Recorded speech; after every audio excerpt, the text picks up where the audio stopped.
What up, y'all? What up? What up? What up? What up? How y'all doing? How y'all doing?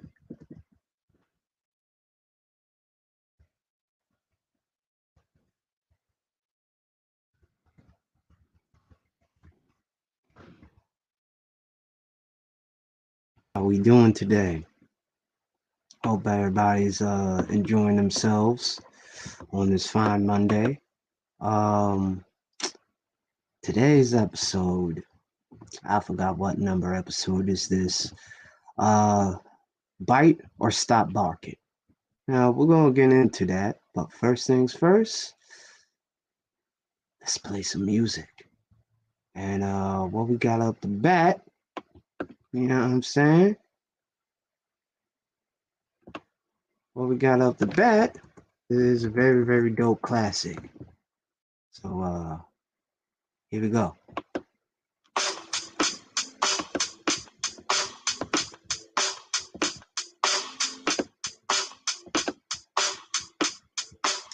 Salute, Sir Obadiah. Salute, salute. Yeah.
J Stay Paid, Pete Roster, Chocolate Boy Wonder, peace and love, we out.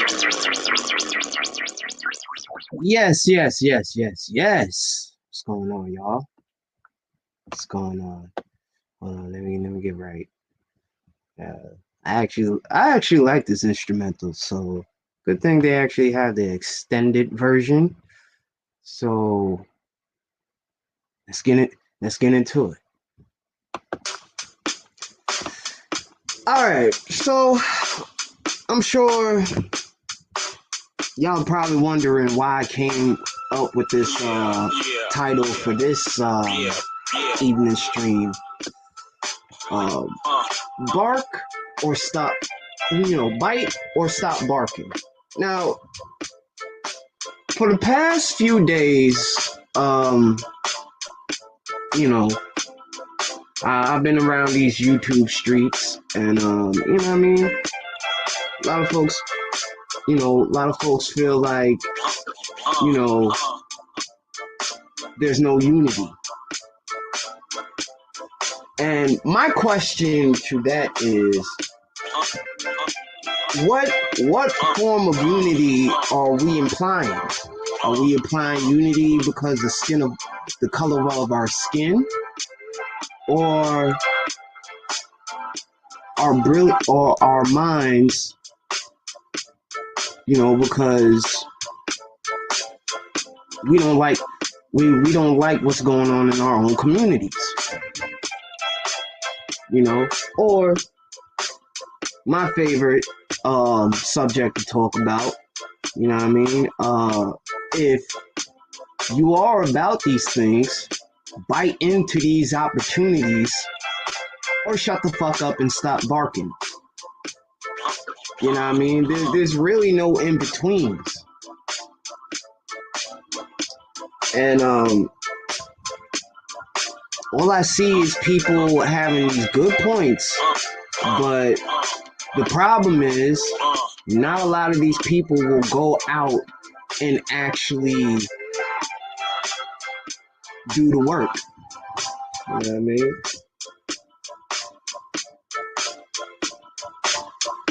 Like, actually do the fucking work.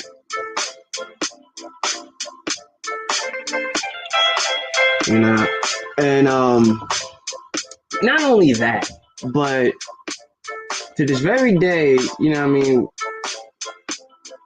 we don't hold ourselves accountable for our actions. And that's another topic that I want to get into a little bit later Saturday. You know what I'm saying? So make sure you here for that. But other than that, man, like, I appreciate the likes already. Thank you. Shout out to all the Villain Spear brothers. You know what I mean? That's in the chat. Shout out to Third Ward. Shout out to Sir Obadiah. Absalom. You know what I mean? Shout out to y'all, man. We here, man. We here. Real shit. But it's like what I said in my pre-record early this morning. You know what I mean? Like, how can we, you know, and big up to DS1 Ross, because we all been saying this, including me. How can we have unity if there's still division? Only time there's unity in color, but there's division on ideas, solutions. You know what I mean? We should exercise more than one solution, you know, to every problem. And the problem that we're dealing with is these young boys.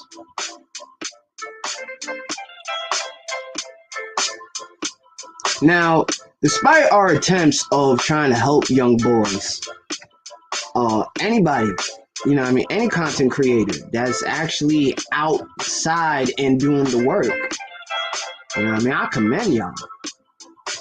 You know what I'm saying? I commend y'all. But I'm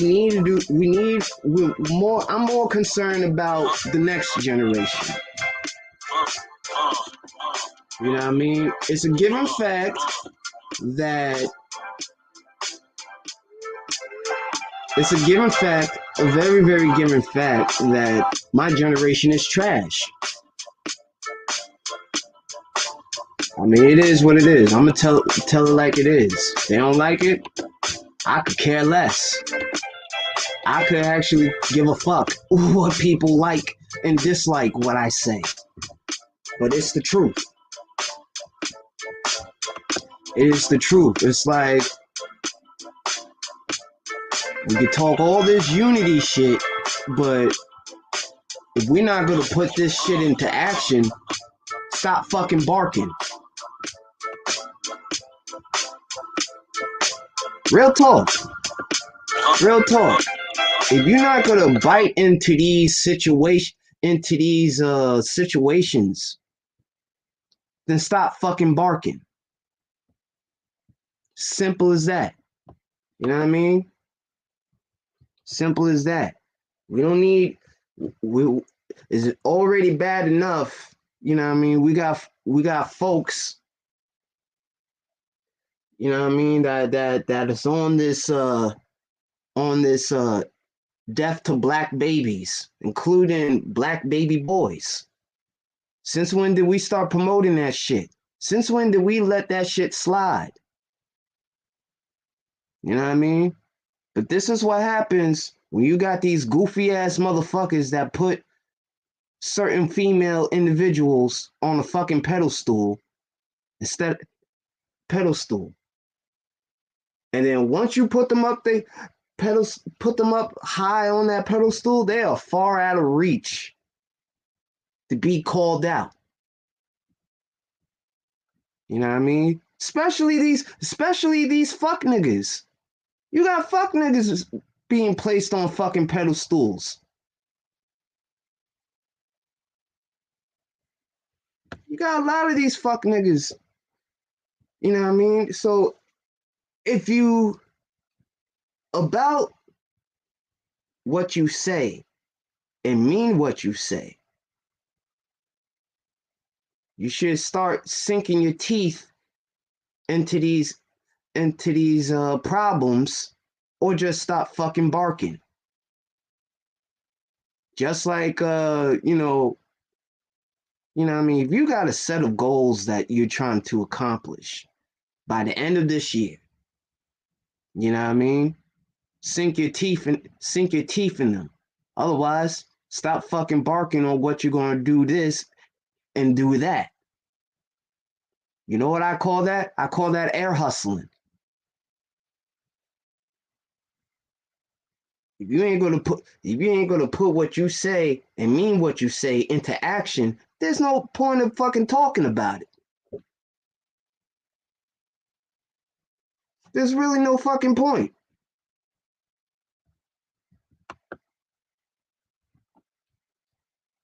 You know what I mean? There's really no goddamn point at all.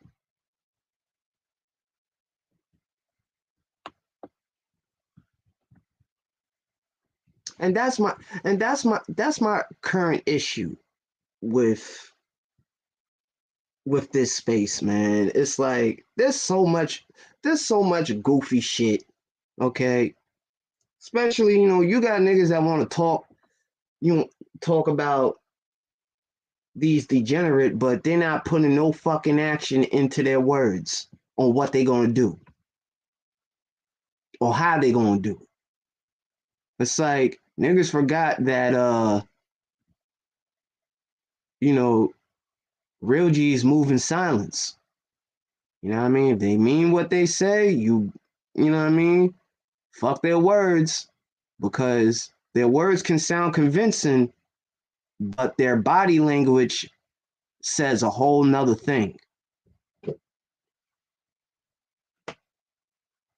Says a whole nother motherfucking thing, man. And it's like, we've seen this plenty of times. Plenty of times with Gen X.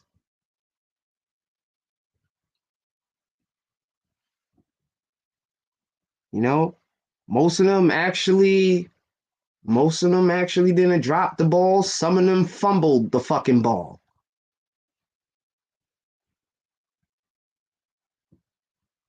But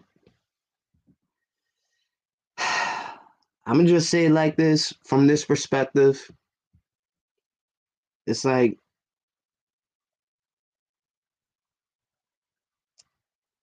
if, and I mean if, you guys mean well,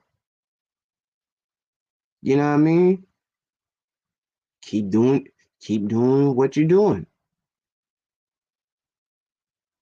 Otherwise, stop fucking barking.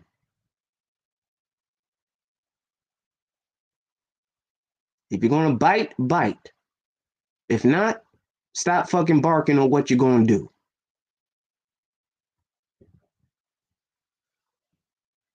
Because it's a little bit ridiculous to be a half step ass nigga. If you ain't gonna take the full steps, then don't take those steps at all.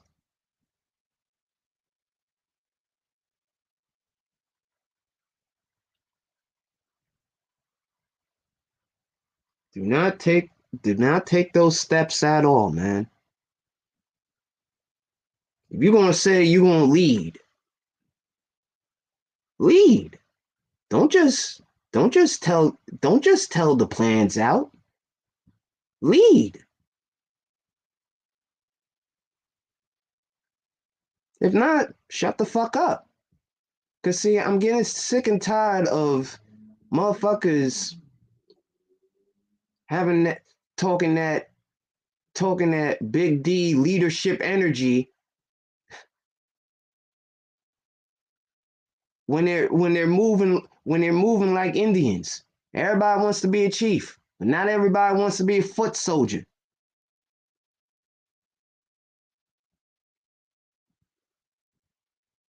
Everybody wants to be a leader, but nobody doesn't want to do the work.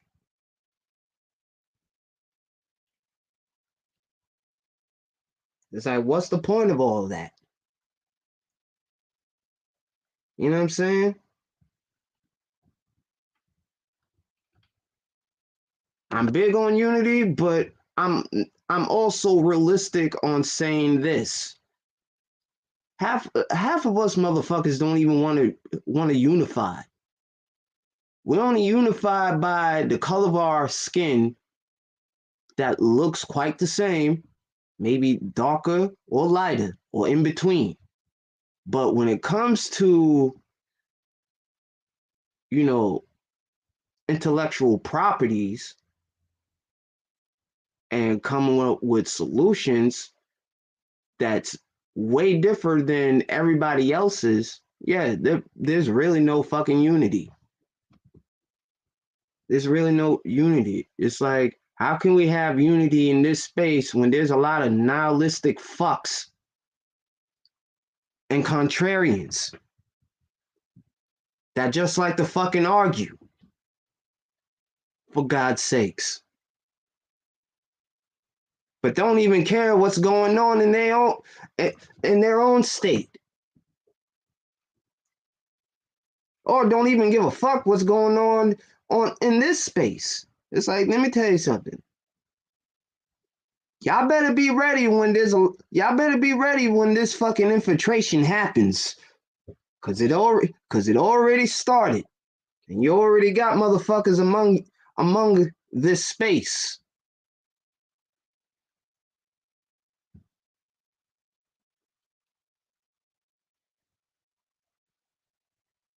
And by God, man, like, it's a scary thing, but thank God I am not. Thank God. Thank God I am a manosphere dropout. But shit, I feel sorry for these motherfuckers that are knees deep in that shit. Cause they're gonna get a fucking rude awakening if they keep this shit up. But on to the topic. Motherfuckers need to motherfuckers need to stop barking if they're not gonna bite. Okay? Cause I'm getting sick and tired of this black fucking sector. Y'all not hearing me. I'm getting sick and tired of what the fuck is going on here. And it's like, God damn, how we gonna like I said before, everybody wants to speak, everybody wants to preach unity, but within the same breath want to speak division.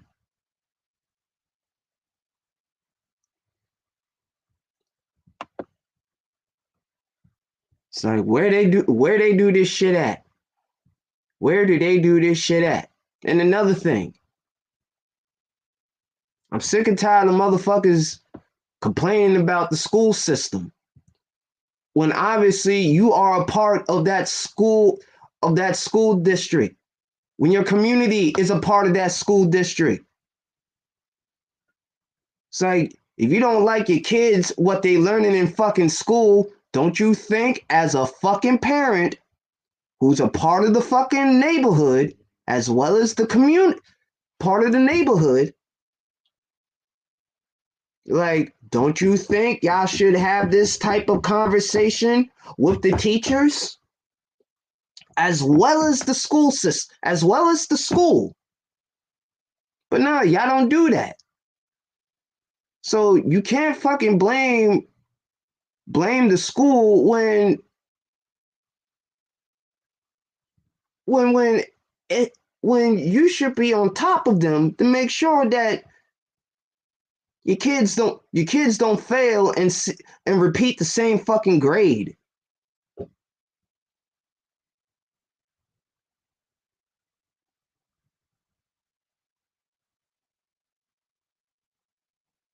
I get sick of you individuals that do a lot of fucking barking but don't do a lot of fucking biting when it comes down to these kids.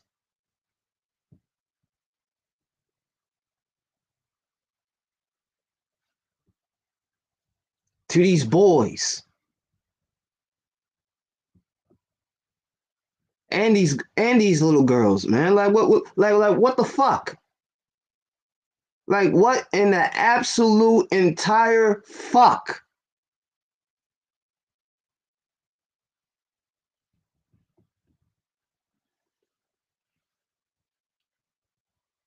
It gets me mad that people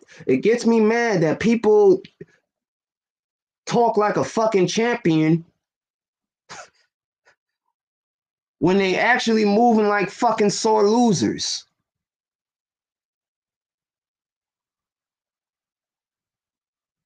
And talk and then wanna project this type of energy. Fuck them kids. Oh, so fuck them kids, huh? So what happens? What happens, right? When this generation gets out of whack, becomes way worse than my generation. Oh, you ain't thought about that, huh, stupid motherfucker? All you motherfuckers are goofy. You know what I mean? Y'all, it's like motherfuckers will dick ride these compromised artists and say, yeah, fuck them kids. It's like, bro, you shouldn't be fucking talking. You got kids. I don't. But you don't hear me saying fuck them kids. It's like, why? Bunch of motherfuckers that are my age or proud and older listening to this little niglet, this little wet willy niglet, and saying, yeah, fuck them kids. Yeah. You sound like a nut hugger than an actual person that have a mind of its own. A mind of their own, correction. Y'all a bunch of nut huggers. Y'all probably kneel down and look up to your favorite celebrity as they give you a fucking money shot. Like, here, take that. Y'all gonna take it.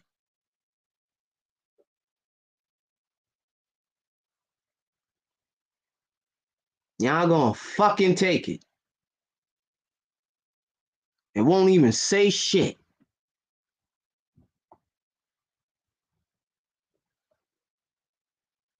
Like a good token motherfucker like you are.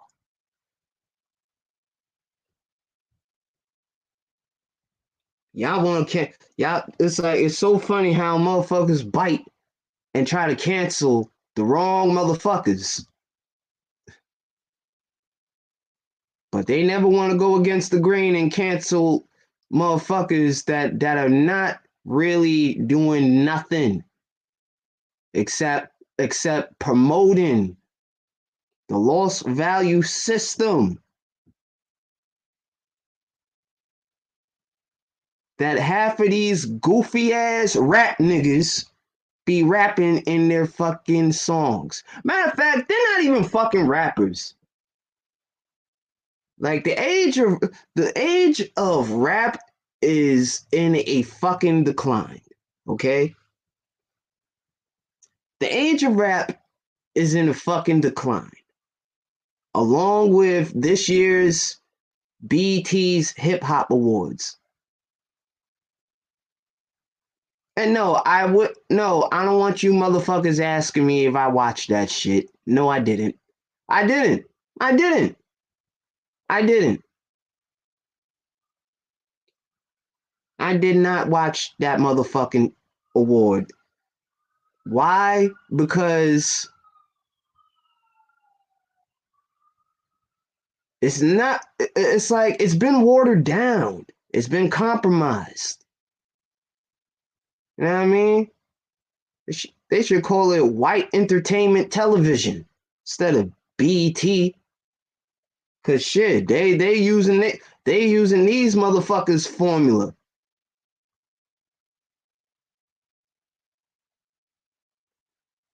It's like BT ain't been the same since 106 and Park and Rap City went off the fucking air. And all other great and dope ass shows that BET had. You know what I mean? Like, what's that show with Joe Clark?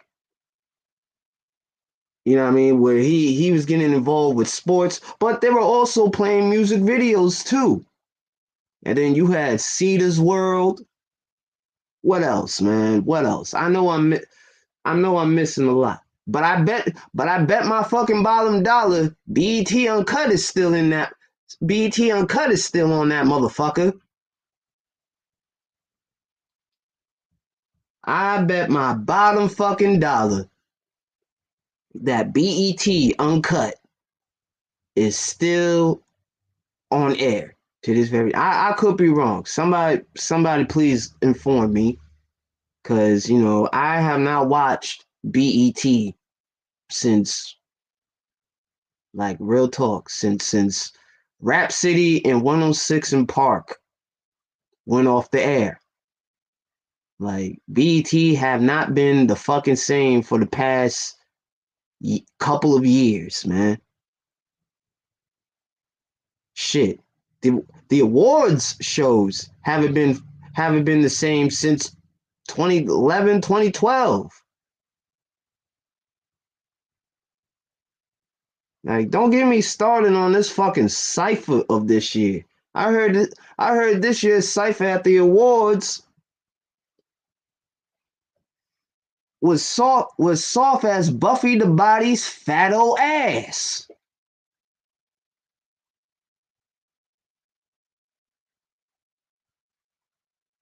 Like, good lord, good lord.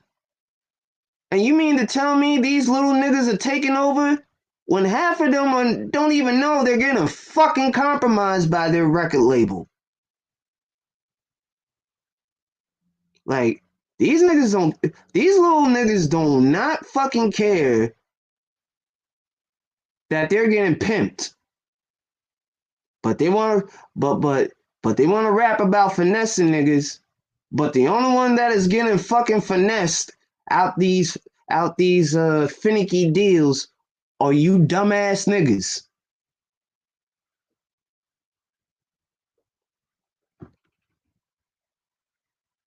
Like, let's call a spade, man. Let's call a spade.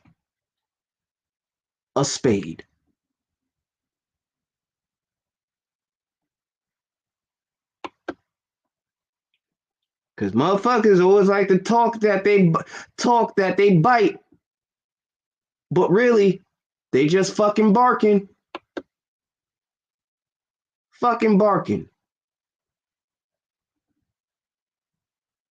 Like these social justice warriors on here, fucking barking, but no fucking bite. It's like we got all the smoke for each other, but we don't got smoke for these what you call it, these policies. Got all the smoke in the world, and want to cancel motherfuckers for speaking the truth. But one thing y'all niggas won't do is cancel the actual motherfuckers that are causing such division in your own community. Would you like to know who these individuals are? Race hustlers.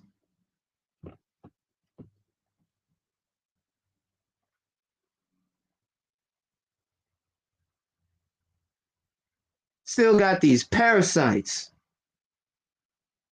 These motherfucking parasites in your own community. And y'all want to talk about fucking unity. Listen, there ain't no fucking unity. There isn't. Where is the unity when there's division? Where is it?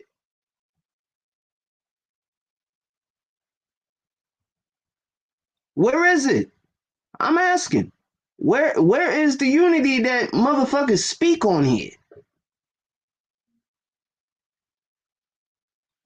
When y'all dumbasses are still divided.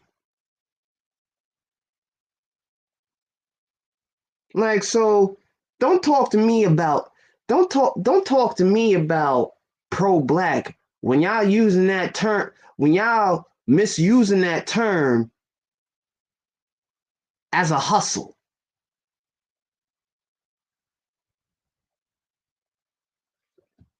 Like, I ain't trying to hear that shit. How y'all it's like how you pro-black? Huh? How the fuck you pro-black?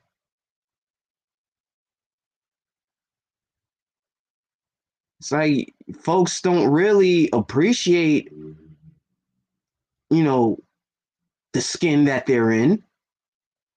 Because if they were, they would not be on here talking about death to black boys and shit.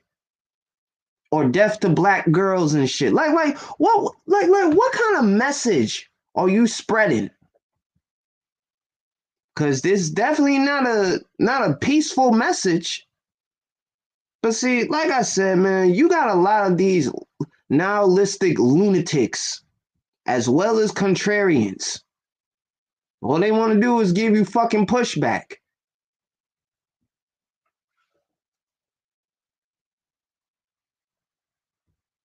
Even if you give them facts, you know what I mean? They still want to see your talking, still want to make sure that, well, not make sure, but want to prove that your talking points are flawed.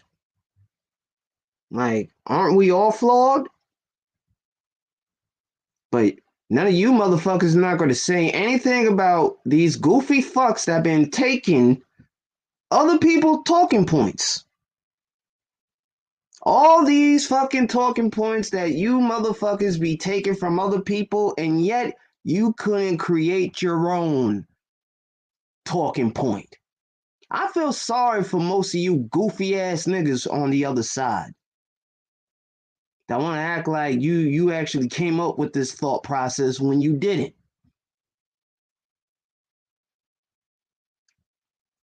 It's like, create your own talking points. The fuck you need to steal other people's talking points if you're not going to give them their flowers. That's another thing.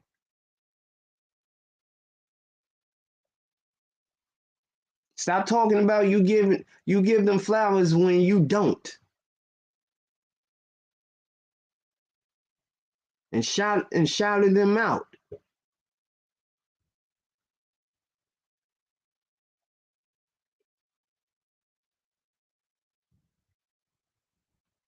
Cause I get tired of it. I get tired of all this fucking division that's been going on.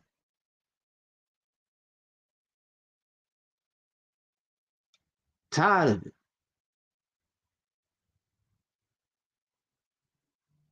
Tired of it. It's like I'm tired of motherfuckers telling other motherfuckers they need to grow up, but then couple of weeks ago, they could have took their own advice.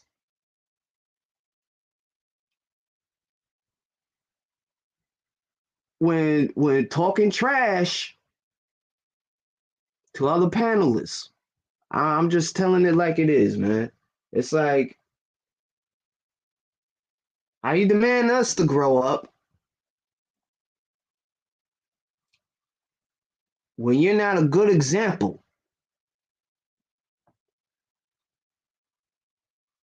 And it's like, And another thing, it's like if you don't deal with black women, then why even have them?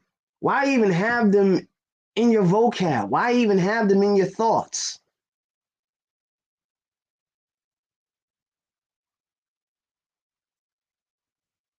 I mean, if you can't, I mean, shit. If you don't want to deal with them, then it's like, why even put energy into that?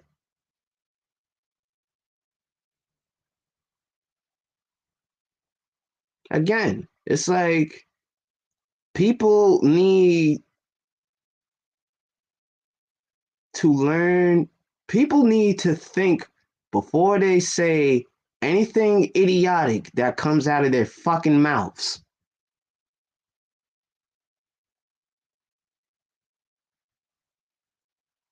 You know what I mean?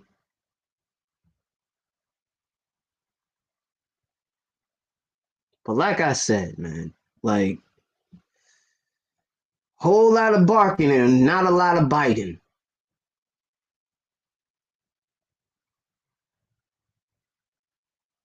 Let me repeat that again. A whole lot of fucking barking, but not a lot of biting. It's either you're gonna bite or don't bark at or stop barking.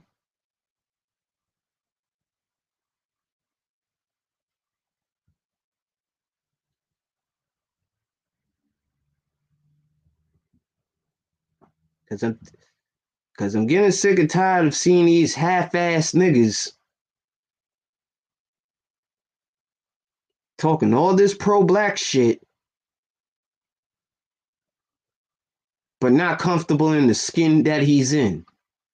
Like, get the fuck out of here. What's going on, Brownsbird? What's going on, man? It's like literally, get the fuck out of here.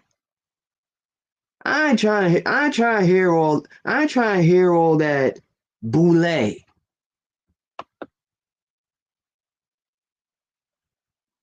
It's like I see with me, it's like I like to get to the point. What is the solution? Matter of fact, hold on, correction. What is the problem? Okay, now what is the solution that we can use to solve this problem?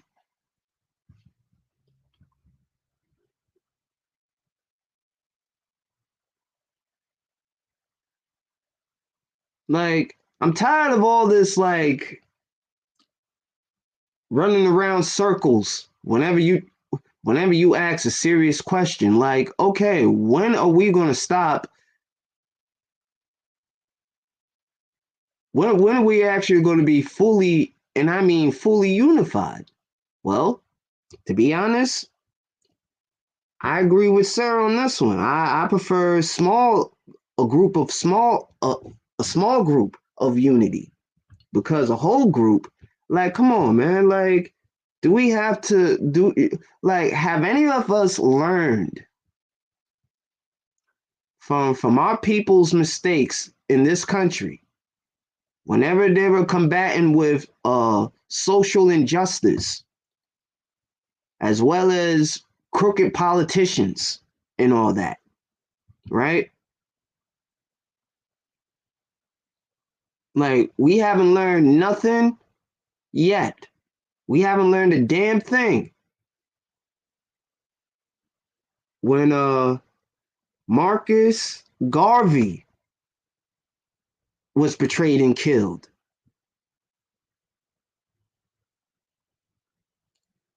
um, Malcolm X,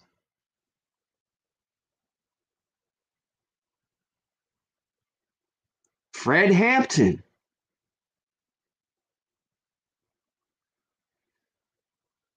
um, damn, who else? Who else? Who else? Help me out here, sir. Help me out here. I'm having a brain fart. Fuck. Uh, like, the list goes on of people who actually did contributions, right? But also were assassinated as well.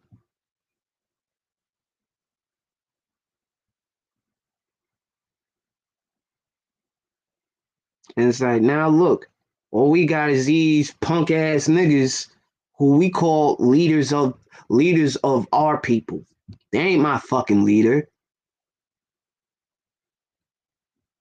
All the real leaders were killed off and assassinated or even in jail for a very long fucking time. A political prisoner because he had something, because he believed in something. She believed in something.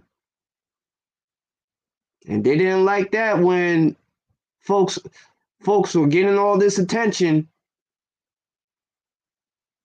and actually laying out the truth on what's going on. But this day, man, you got a lot of these motherfuckers that are all bark and no fucking bite. Al Sharpton, all bark, no fucking bite. Jesse Jackson, all bark, no fucking bite. Louis Farrakhan, all barking, no fucking bite.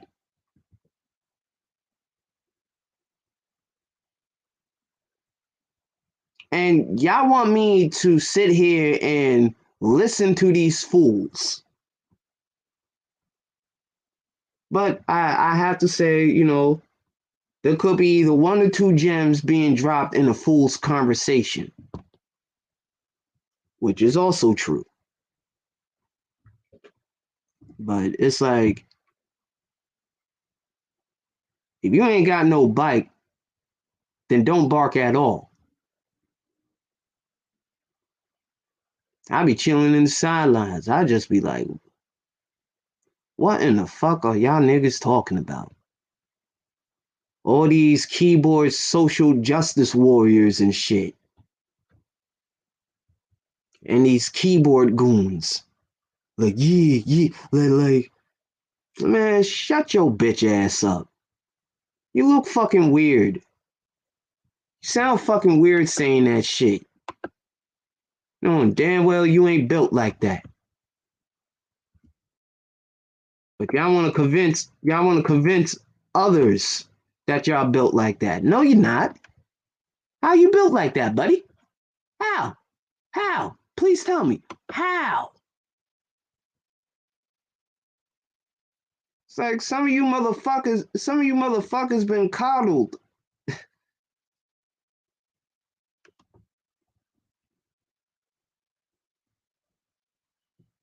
Correction. I don't think that's the proper word for that. Some of you motherfuckers just don't have a spine, right? And then y'all want to save yourselves, black men, and say the hell with the community. Well, guess what? Like, you fucking failed, nigga.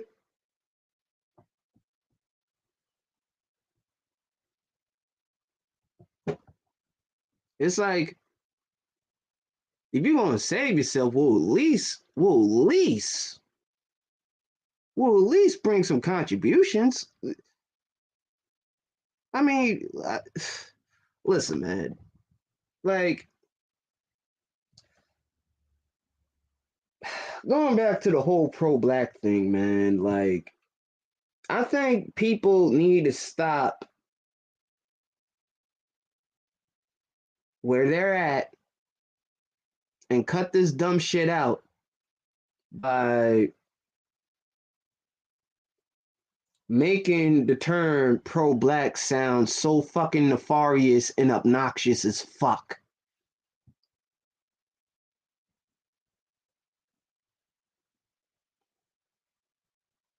Like, you would never know if I'm pro-black. Because you know why? Because I don't talk about it. I am pro-black.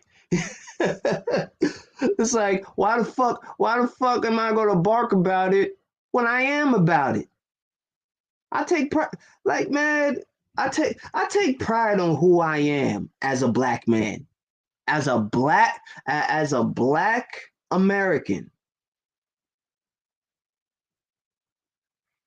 I take pride in who I am. You know what I mean? I take pride on who I am as a man.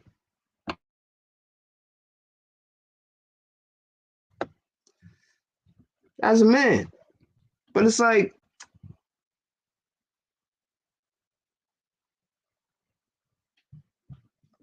a lot of people get this get the term pro black so twisted, and it's sickening. It's like, since when, since when it became so cool uh to project, you know, arrogance because you're pro black. It's like, man, y'all don't get the fuck on out of my face with that shit. Like that, well, that means that you don't appreciate your. I'm like, my nigga, are we talking about appreciating what we have created? Because obviously we don't appreciate jack shit that our forefathers created. Obviously, we dropped the fucking ball when we created rock, when we created blues, when we created jazz, when we created hip hop, and all these other inventions that we created. It was created by black people.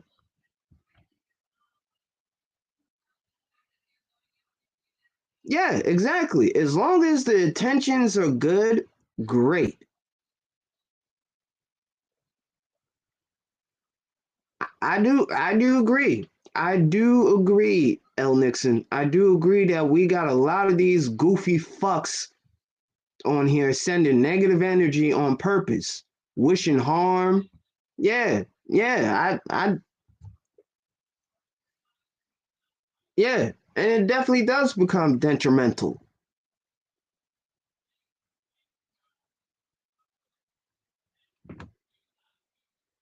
But one thing I can't stand about my fucking generation is that we seem not to appreciate what we created.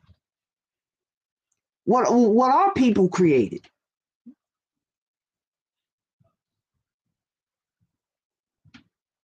We created hip hop. Look how we mistreated look how we mistreated our own genre and the pioneers who were a part and created this genre before it became hip hop wasn't even named hip hop.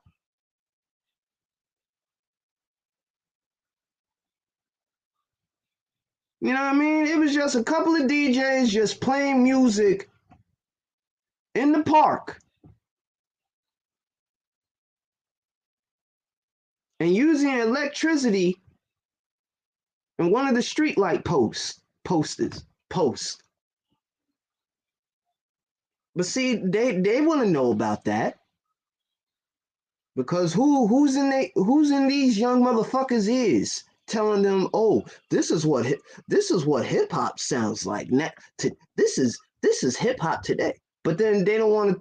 But then they don't want to teach each one and teach one about hip hop of the past.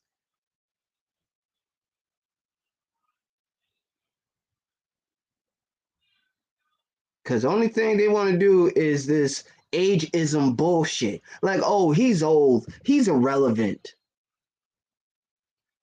And to this very day, we still believe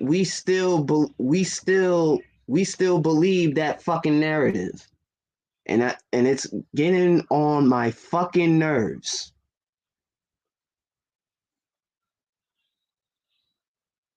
That's just mm, man. It's just like I said, I'm getting tired of motherfuckers that are all bark talking about they all bite when they really all bark.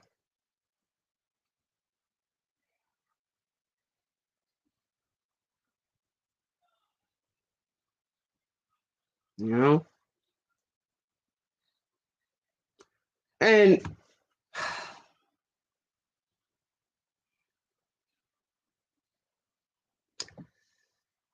let's talk about it, man. Like, I'm gonna just say, let's talk about it. Money. I'm also say this too for all these knuckleheads on here. I do not give a rat's ass how many super chats you get. I'm sick of motherfuckers that be acting like fucking divas on here, talk about, oh, if y'all not gonna contribute, I should just cut this shit off. Huh? You gonna cut your shit off because niggas are not paying you for your content. It's like, really? Are we really making a big fucking deal? Like, listen, I'm not against if you have a talent, you should get paid for it. Like this right here, if you have content, you should get paid for your intellectual properties. Absolutely. Absolutely. But one thing I can't stand is why are we going to complain? Why are we going to bitch and moan that nobody ain't contributing? Well, obviously your audience don't got it like that. Most of them do. But the fact you sitting on here, you know what I mean, like and bitching about it. It's like, man, one thing I only care about is folks subscribing to my channel and sharing my streams or my pre-records, whatever. That's all I care about. Like, if folks feel the need that they want to contribute to this channel, they're more than welcome to. I'm not going to stop them. But what I'm not going to do is bitch about that nobody ain't, giving me contributions. That's weird. That is fucking weird. Why the fuck would I want to bitch and moan about that? When there's other things that we need to be talking about. And also, not only talk about, but come up with also have some real life solutions. Real life solutions, man. But we can't even do that. We can't even unify when there's, like I said, when there's a lot of division. When you got a lot of agents of chaos on this space, wishing death to other people's children, disrespecting their dead loved ones, like that don't make you tough, bruh. It's like, get out of here. Get out of here. And y'all want to talk all this, y'all want to promote all this pro-black shit when you know damn well to some of these feral animals. I don't give a fuck. They probably eating an Impossible Burger. Who the fuck cares? Like, keep me in the algorithm, motherfucker. Keep me in the algorithm. Yeah. You're doing me a fucking favor.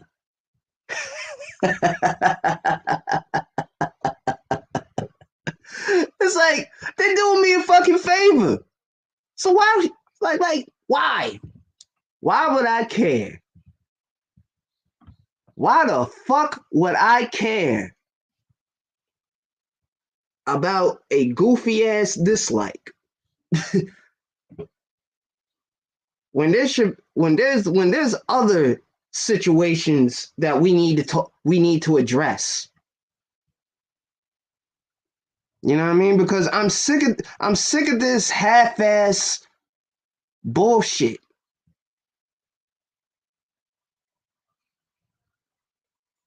I'm sick of it. I'm sick of it, man. I am so sick of this bullshit. And it feds me the fuck up as a millennial, as a millennial black man in this fucking country,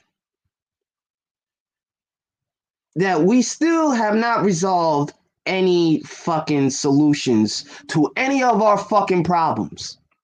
Because all we doing is going at each other's throats. We got all the smoke. Got all the smoke for each other, but we raising our white flags toward other groups. Y'all look weak as shit.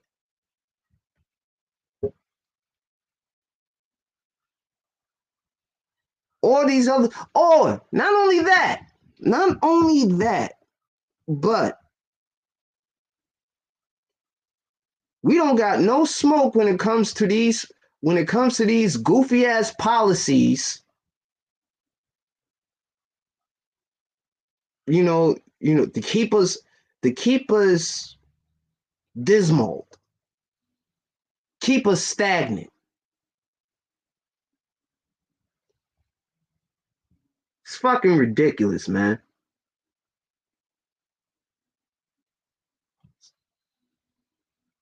It's ridiculous. And fucking, you know what I mean? Anybody wish to come up here, more than welcome. Cause I like to learn. I like to learn a lot. You know what I mean? I like to learn new things. So, folks, y'all more than welcome. Y'all more than welcome to pull up. Y'all more than welcome. I know some of y'all are still at Sheila's, so you know what I mean. I'm gonna give y'all some airtime. You know what I'm saying? But this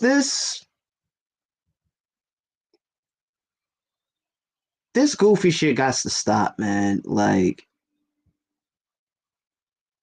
and the only way it has to stop is motherfuckers need to look deep down within themselves and see what is the actual issue that they're dealing with internally. Another thing, another saying, shout out to my man DS1. We need to heal before we fucking build. It's like, how can we have unity if none of us have not took the time out to heal ourselves? Hold on one second, y'all.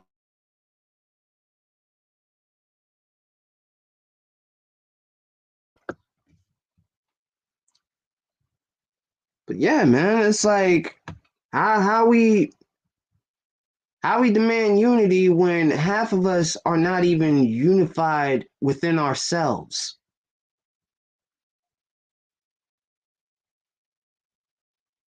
How? Just how? Like how can we build if most of these individuals have not healed? Like, where the fuck do they do that at? It's like niggas are practicing the 10 life values ass backwards. Like DS1 would say. Niggas value the 5 externals, but they don't want to take the time out to exercise the 5 internals values.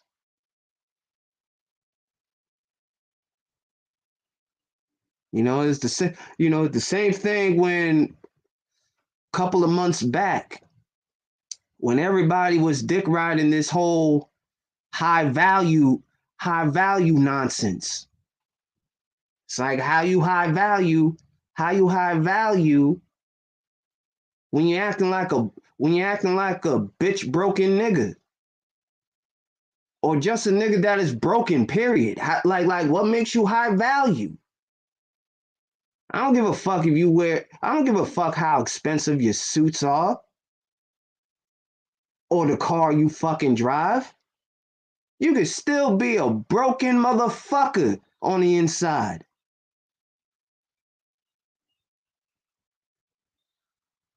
Yeah. Ain't nothing wrong. Like ain't nothing wrong valuing yourself. Ain't nothing wrong. Like that shit is free. That shit is free. There is no that shit is fucking free. And here you niggas are bitching. It's like y'all bitch more about females than the females bitch more about you goofy fucks. Or it could be on equal ground. Either way, it's not good. Some of y'all are still holding on to your fucking grudges on what's been done to you. Either from you were a teenager or what happened to you, fast forward, what happened to you a few years ago and shit. You need to learn to let go. Instead of being on here talking about death to babies and all this goofy shit.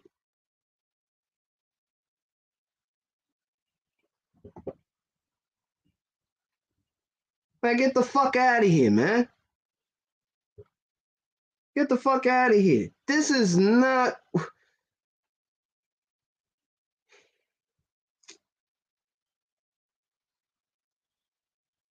Like, this ain't cool, man. This ain't right. This ain't right.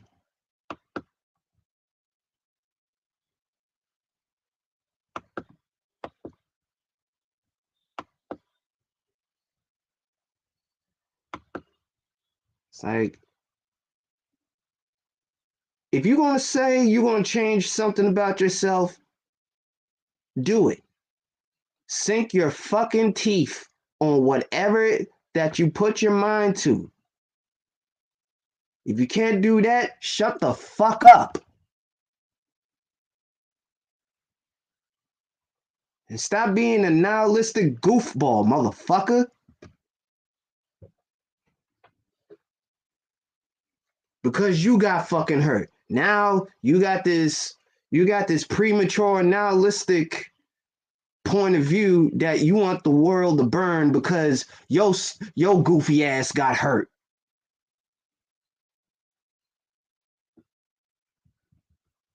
Like, get the fuck out of here, man.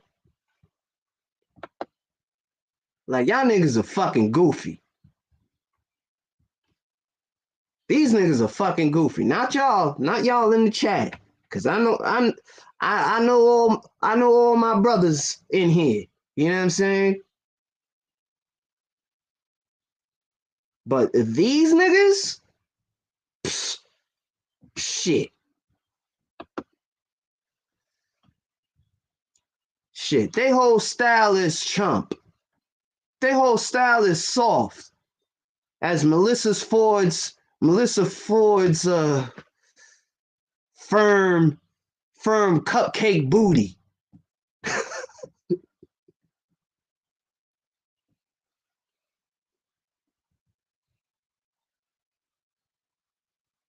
Yeah, big things gotta start small, man. It's like how you want to unify the community when nothing has been done within your home. Charity starts at fucking home. In each household in your community, charity starts at fucking home. Charity starts within you first. And then the family. And then your neighborhood. And then who knows? Fuck it. The whole entire inner city. Or whatever, or where you live. But always remember, if you want to start big, you have to start small. That's why I say either you're gonna bite or stop fucking barking. Cause I get sick and tired of this stupid shit. You gotta look at yourself in the mirror and ask yourself this question. You know what I mean? Even if you're, you know what I mean, trying to get back on the dating scene and shit. Like this is a question all men should ask themselves. Am I willing to be in a relationship with another person when I didn't even build a healthy relationship with myself? It's like, how can I intend to love somebody else when I don't love myself?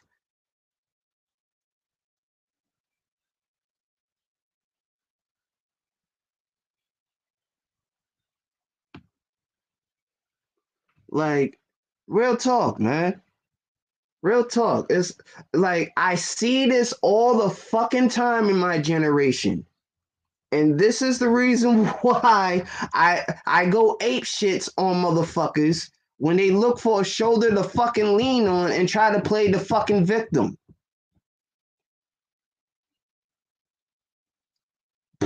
Always playing the fucking victim, like, oh, like, like, niggas ain't shit. Bitches ain't loyal. Well, let me tell y'all something. Let me give you a dope ass analogy, right? If you're going out on a Friday or maybe on a Saturday motherfucking night, right? You know what outfit you're gonna wear to that motherfucker, right? You should know what is your likes and dislikes when you're dealing with another individual.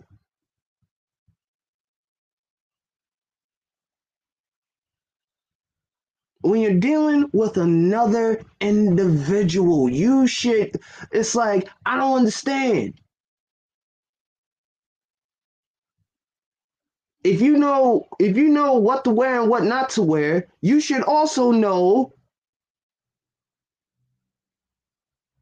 the signs, either the good and the bad within this individual.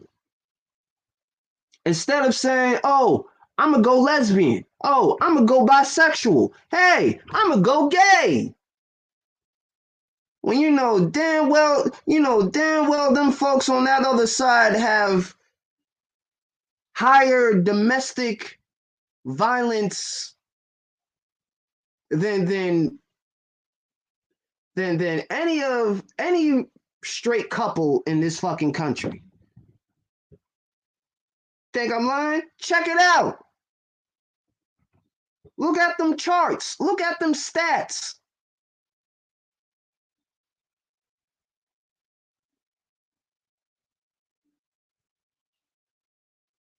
Like, you stupid motherfuckers can also get your ass beat. Dummy.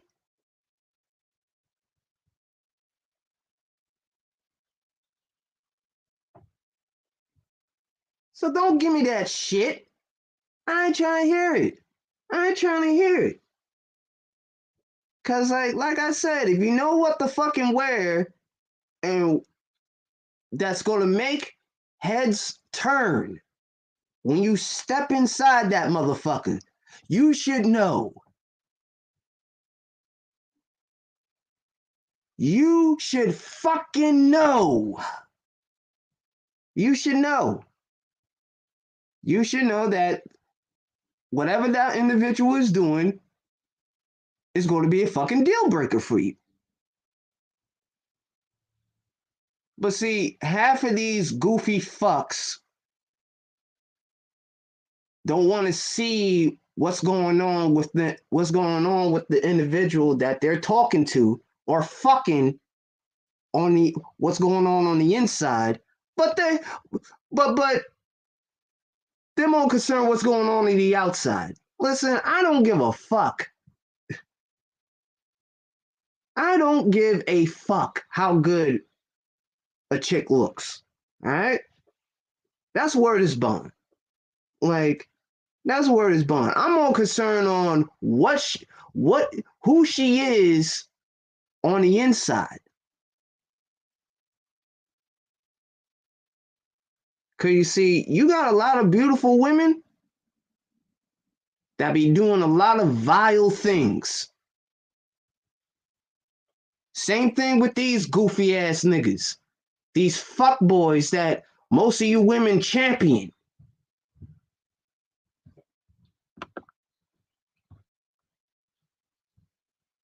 Oh, look who's here. Oh, so now we on our worst behavior on this fine evening, huh, Red? Say less. Say less. So let me just cam up real quick for her. Come get your demon hug. Come get it. Come get it. Come get it.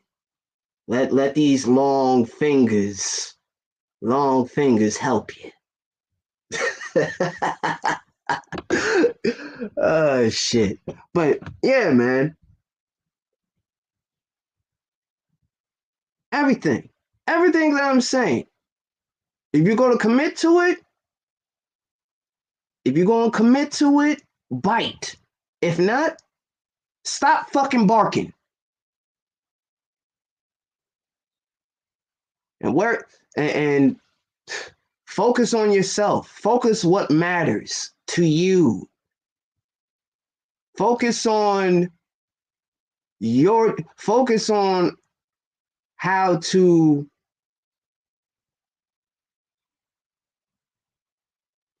find your charity within your home.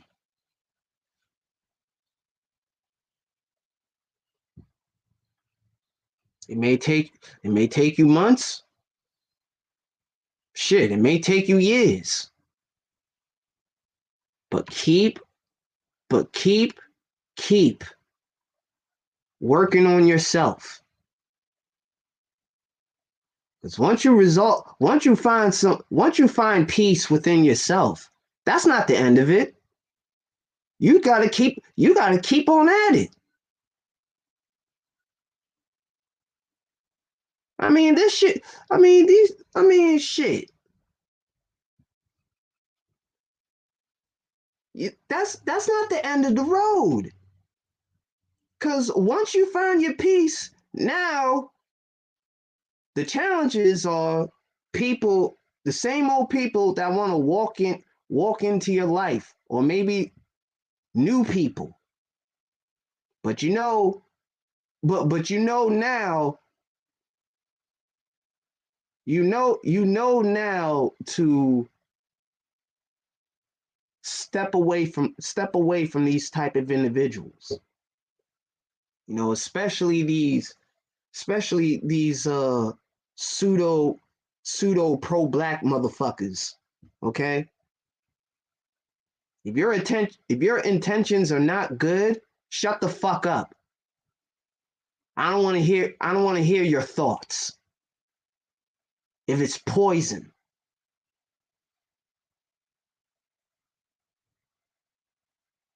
Because I've been seeing a lot of people making worse enemies out of them fucking selves. And they don't fucking see it until you hold up a fucking mirror to everybody in this fucking space.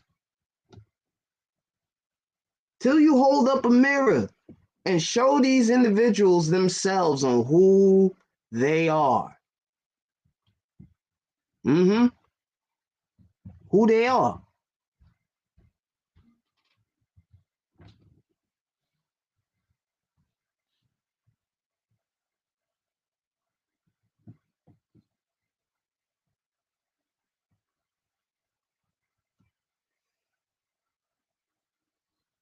But what the fuck would I know? I'm shit. I'm just a pot smoking martial artist that make beats and give professional demon hugs to single mothers. I'm sorry. I'm sorry, y'all. I'm sorry. I'm sorry. Single moms need love too, god damn it.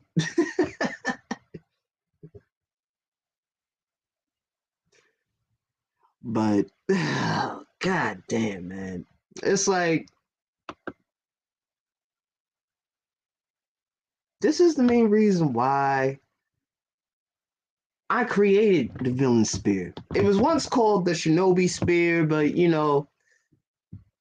it's the shinobi spear is still here. But you know what I mean? It's in spirit. We're just the villain spear. You know what I mean? Cause we don't like these Captain Capalot niggas. That panders for the pussy. I don't like you pandering ass niggas.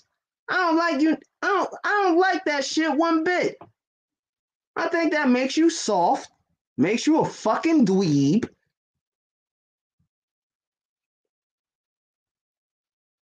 That you want to be a fucking white knight so bad.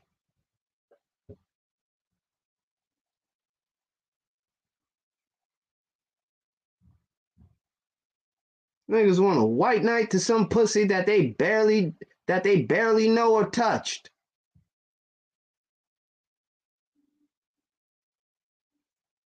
The same pussy that these niggas be white knighting for be the same pussy that got these niggas in the clinic pissing Charizard on some Pokemon shit. Like, it burns!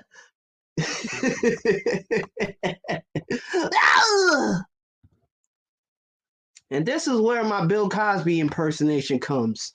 See, you niggas don't know your worth. So how can you sit here on these YouTube streets and talk about a woman's worth when half of you goofy motherfuckers don't know your own goddamn worth? Ha! Stupid ass niggas.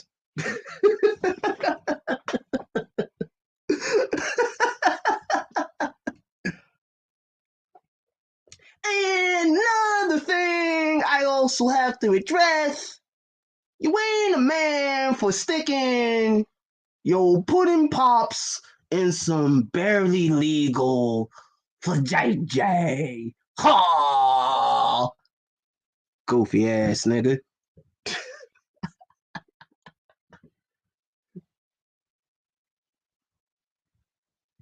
I I hope motherfuckers are getting mad. Good. I guess I'm saying something right for a change. Shit, I mean, one dislike ain't gonna fucking stop me. Who the fuck are they? They goofy ass.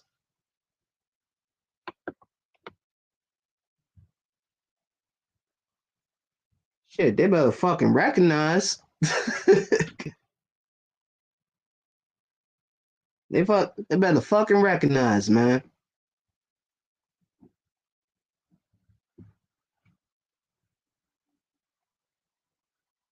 Better motherfucking recognize.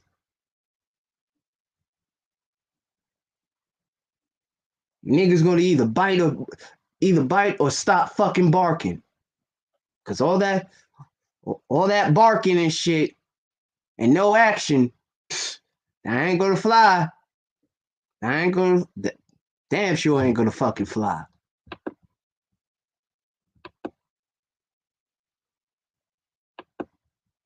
So cut the shit. Cut the stupid shit.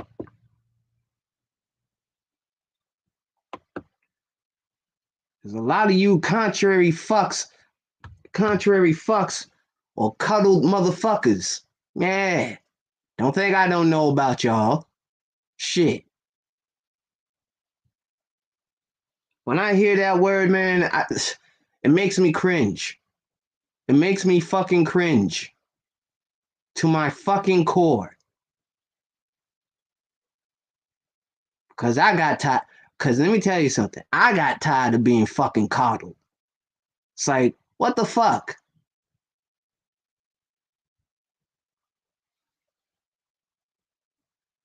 It's like, what the fuck, man? Everybody wants to coddle you when you have a mental disability. But then when you disagree with them, all that goes out the fucking window. Trust me, believe me, I know. I know. I don't even promote coddling.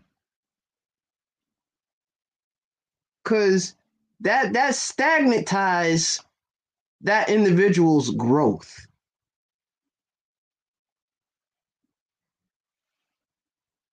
It really does. Some people.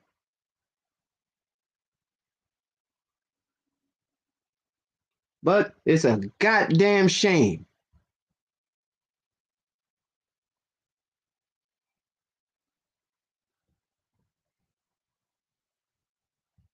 Niggas need to cut this shit out. Cause that's the reason why most of these women act like niggas. Because of you niggas. With your stupid asses. You don't think your fuckboy influences are going to roll off on her? Ladies, you don't think your fuck girl energy is going to roll off on him too?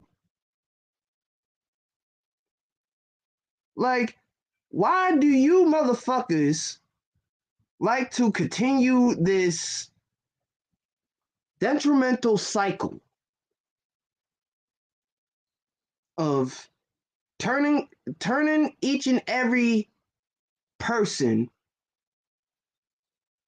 into a trifling bitch or an asshole? Like, I don't understand. And this is like what I said earlier. It's like, you motherfuckers so quick to jump in a relationship, but y'all would not take the time out to build a relationship with yourself before you have a solid relationship with somebody else. How can you have a solid relationship with somebody else when you're not even solid your fucking self? Like, the fuck out of here. That's why you got a lot of these niggas that were supposed to be a one night fuck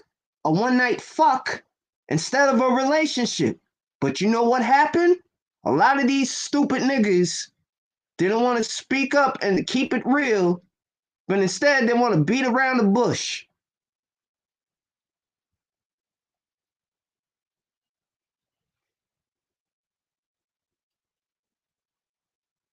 Want to beat around the fucking bush.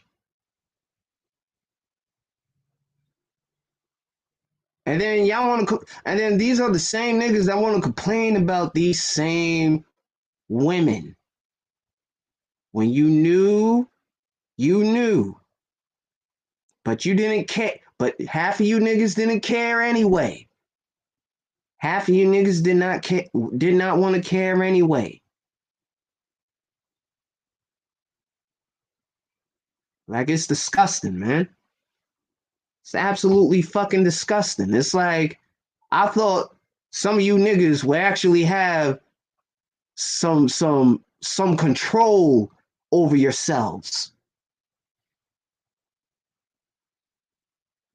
It's like, my nigga, if you just wanted to fuck, just tell her that you wanted to fuck.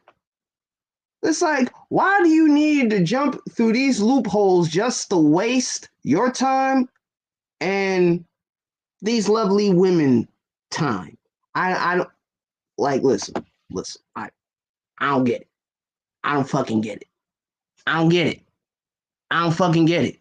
Why do people waste their time and other people's time? You know what I mean? If you wasn't looking for a fucking relationship, Say that. Say that. Say that. Because let me tell you something. You being a yes man and try to yes man your way into some pussy, fellas, it's gonna get you in a fucking slippery slope. And then you're gonna be like, damn, I don't even want to be with this chick. Well, stupid motherfucker, that's what you get. Should have kept it real with her and said that you just wanted to fuck. Now look at you. You're in a hollow ass relationship because your dumb ass didn't want to keep it straight with her, be straight with her, and say, hey, listen, I'm just trying to fuck. Now, if she ain't down with it, okay, keep it moving. There is no need to waste your time even further to get her onto your program, fellas. If she ain't with that, if she ain't down with fucking you on the first night of date night, bro, it's okay. Why are you crying over it? Talk about no woman has ever said no to me. Well, nigga, you're gonna have to get used to hearing that word no. The same thing we need to exercise that word no.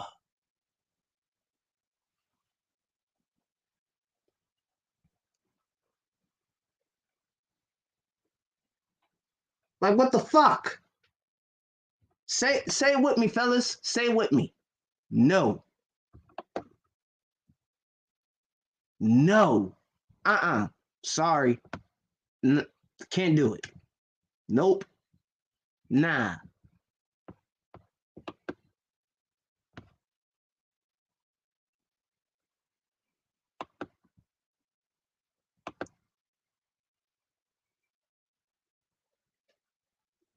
Like a lot of these goofy fucks, man, like they get on my nerves. Know what I mean?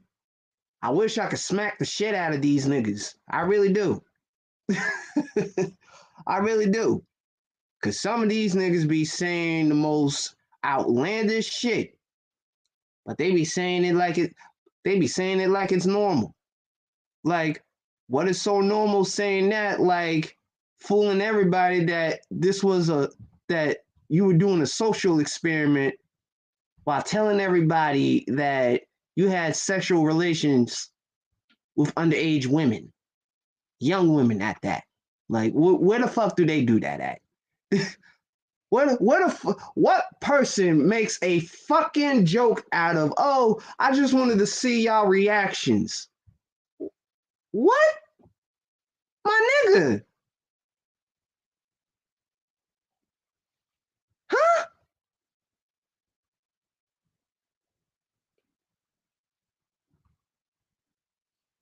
Like what? Like, bro, are you serious? It's like these are the same niggas that will hide behind their little fan club, behind a fucking fan club and their Cash App donations and shit.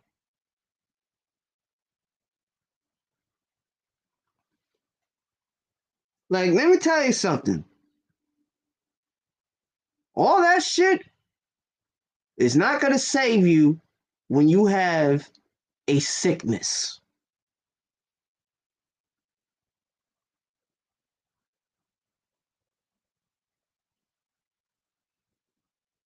Let me repeat that again.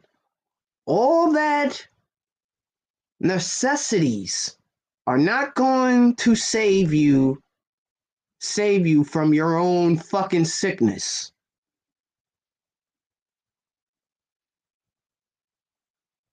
Like, the fuck is wrong with y'all niggas, man? Really? It's like shit. Shit, you even got you man, man, I don't know why people think this is so cool. Like this is the mentality that these niggas have, and they think that's acceptable. Well, I mean, she old enough to talk, she got her own car, then she's old enough to fuck. What? Huh?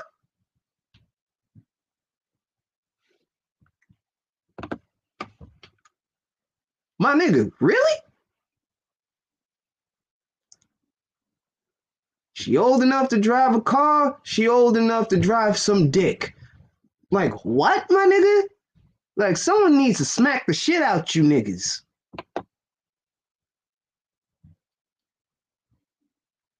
And don't make me laugh when half of you niggas who actually promote this type of fuckboy shit don't call yourselves fucking red pill. Mm-mm. Nah, y'all niggas ain't red pill. How? Just how? In what shape and form? Please enlighten me. How?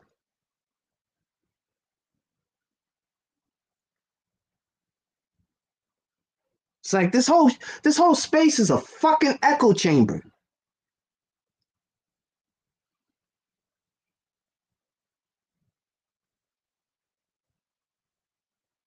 You got some really stand up dudes in this space, as well as you got these ferret fucking animals. Correction, feraled fucking animals that don't need to be on this sector. They need to get the fuck on out. Like, they need to dip. Like, get the fuck up out of here, nigga. Oh, goofy ass nigga. Oh, goofy ass bitch. Like, I don't trust predators. Male and female predators. I don't fuck with none of you niggas. That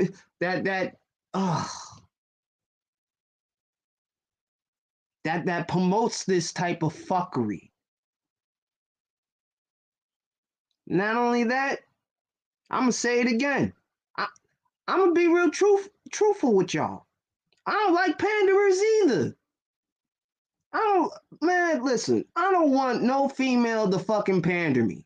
Like, I'm just gonna be like, is she for real? Like, why are you pandering for?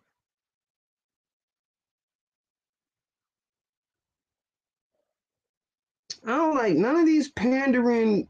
I don't like none of these pandering motherfuckers.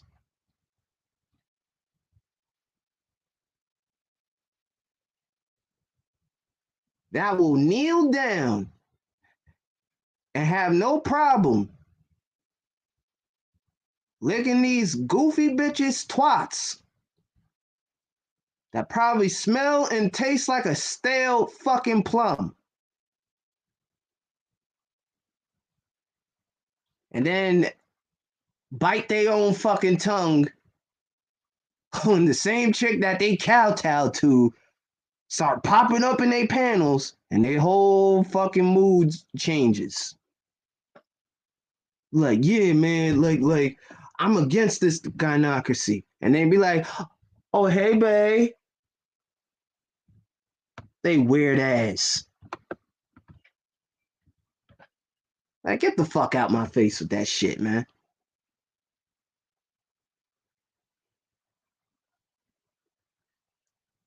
I don't respect it. I do not respect it at all.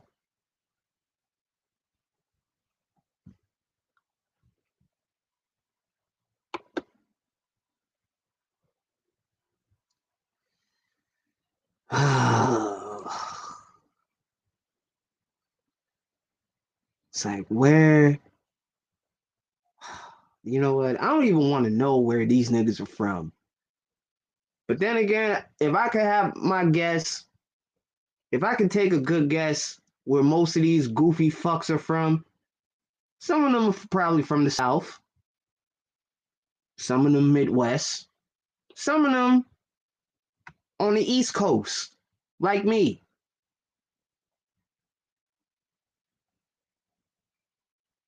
It's fucking disgraceful, man. It's fucking disgraceful. These are the same niggas that let this fucking space go to hell. Same niggas. Same goofy ass niggas doing a lot of fucking barking, but not a lot of fucking biting.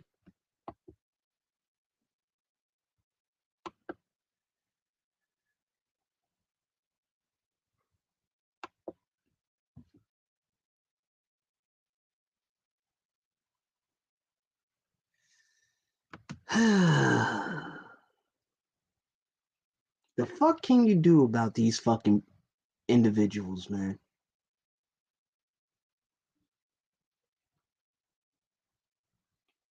Y'all more than welcome to come up, man.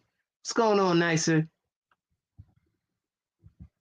Hey, and we got my first day one here. Ladies and gentlemen, let's welcome Sir Obadiah on the panel. What's going on, sir? What's going on, man? Nothing much. I'm good. I just came from Sheila's panel, man. We had a great bill with DeAndre and Cerulean. I've been on there for like almost like what 9 hours. Oh, I had yeah. 9 hours. Yeah. I wish I could have stayed, but I was like, let me. Oh, you saw? Yeah. Yeah, Old girl. Yeah. Yeah. I was like, I'm gonna catch y'all later. He's out. Get y'all. Yeah. Like, I mean, she was talking about flagging channels and shit, but I was like, okay, I see where she's going with it. Okay. Yeah, man. Yeah, I've been, and we was talking about last night. I kind of fell asleep on the tail end. I had to watch the replay of my shit because my brain went to sleep, boy. And it was going in. And I went to sleep. I was like, damn, you know, bro. Oh my god, like I was like,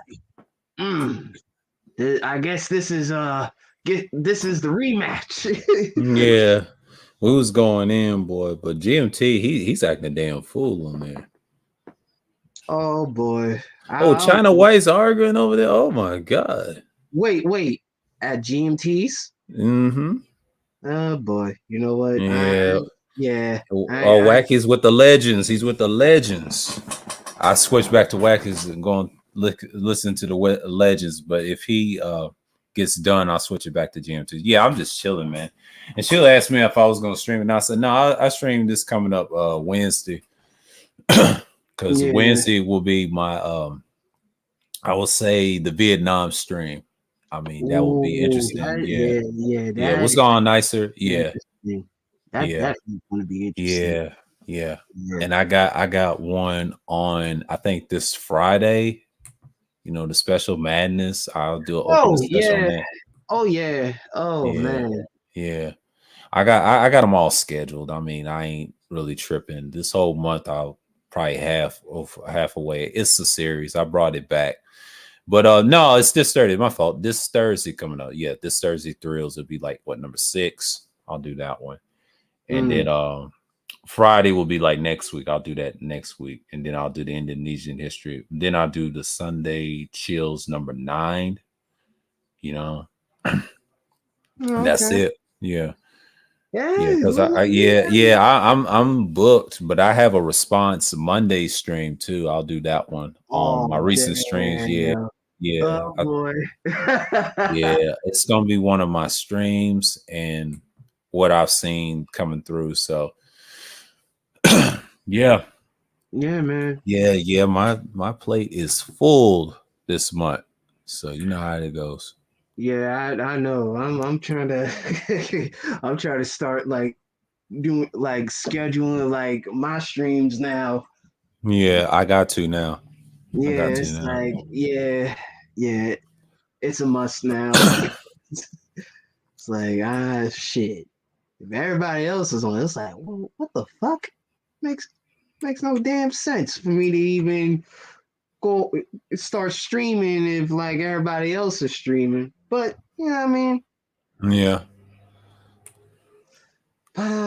Yeah, man. I've seen shit. Out of these past couple of days, man, my God, all I've been seeing is a whole lot of barking and not a lot of biting. Yeah. And a whole lot of biting, but not a lot of participants actually giving flowers.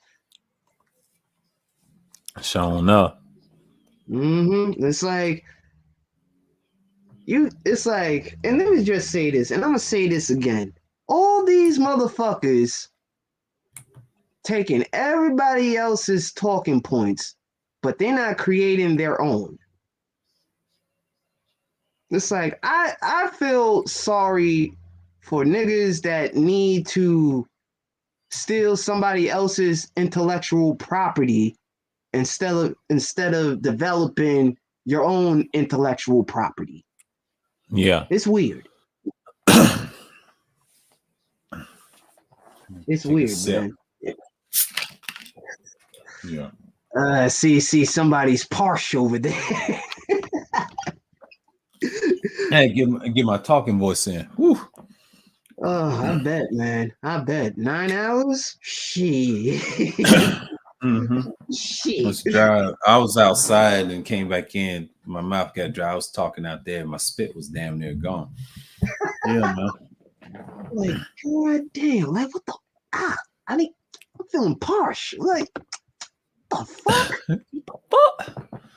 Oh, we was making jokes, man. I think we was clowning on SKC going over at Bernie Povich, man. We ain't worried about that damn show with that. Them niggas is losers, man. God. Why? Them niggas is losers, man. Yeah. Like my question is, why would you go over there? Is it beneficial for your time to be over there when you know damn well it's not? Like, what? Oh, God. What the fuck?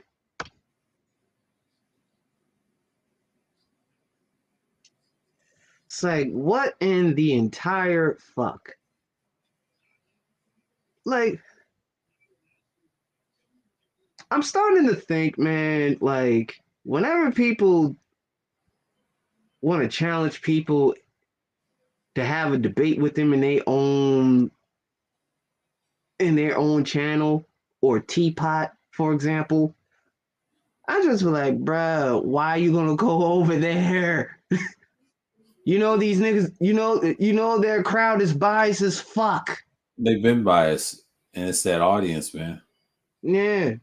And sadly, from what Brother DeAndre was saying, I do agree. There are really no neutral platforms that you could go where, you know what I mean, where it's not one-sided. Yeah. And he's right. But you know, that's just part of the game, you know, because you got to get used to it, because a lot of dudes, they just gonna be one-sided regardless. So, you know, I'm glad that I caught win of that stream, and it's just like I predicted on the stream that I did with SKC, and we just did our thing, and you know, we were studying. But on Sheila's panel, I explained everything. Like, yeah, I kind of started that stuff with SKC getting a foot in the door over that channel. Right. But you know, but Sheila peeped it. You know, she was trying to see if the women was ready. But those things with the acronyms was gonna dox her and do that channel and try to mess her shit up. And then I think, you know, old girl was right. She was right. You know, they don't care. And she peeped it too. She didn't side with the alphabet. I mean, not alphabet, but the acronym thoughts over there. But after that, you know, everybody. So I try to tell you, women don't stick together. They don't stick together like that. They don't. I mean, Sheila figured, and I figured that Kudos right. That's why I stay out of it, because I knew what the slug was going to do. The slug was going to ruin her channel, because SKC saw he had an advantage. You had the slug, SKC was the challenger. He saw a weakness, and she Mm-hmm. admitted she got rattled a little bit, but Sheila did a great job. So, at the end, when she defended herself, when Cerulean came, that's when the work came. You know what I'm saying? Yeah. Work came and it came. So it hit where it counts. I mean, I love my presentation. I don't know what I'm gonna say this Thursday through. I mean, I still got my paper. If I Yeah. want to get into it, I'll write a little notes about the next one. Hey, I got a little room left. I'll jot some shit down and talk. I mean, it depends. I will say this. It really depends. It really depends on who are having the debate. It depends. It's not really entertaining. I mean, they look at it, but see, they're what you call it? They're fanatics. They picking sides and all that. I laugh at people that go to these debates. That's not a debate. That debate was. It's not about who's right and wrong. I mean, SKC is incorrect. The only reason he won because of the biased crowd. And just like I said, that's how Kuda lost against Mr. Fittinelli, man. I know what I'm talking about. That's not a debate. Mm-hmm. Debate is supposed to argue someone's point and his counter. And SKC had nothing to debate about. All he was debating about is the same shit he always says with the science shit. I get where he's coming from. I respect it. We know where he's going. But a lot of dudes is so fucking biased and want to be nut riders, and it's just the truth. I mean, people need to just stop the cap, man. Yeah, that's why people don't like T-Pop because of that, And I understand 3 Syllables got mad with Rod of God, and I voted for Rod of God because remember he got away from us voting in the chat and just put their names instead and use percentages. Yeah.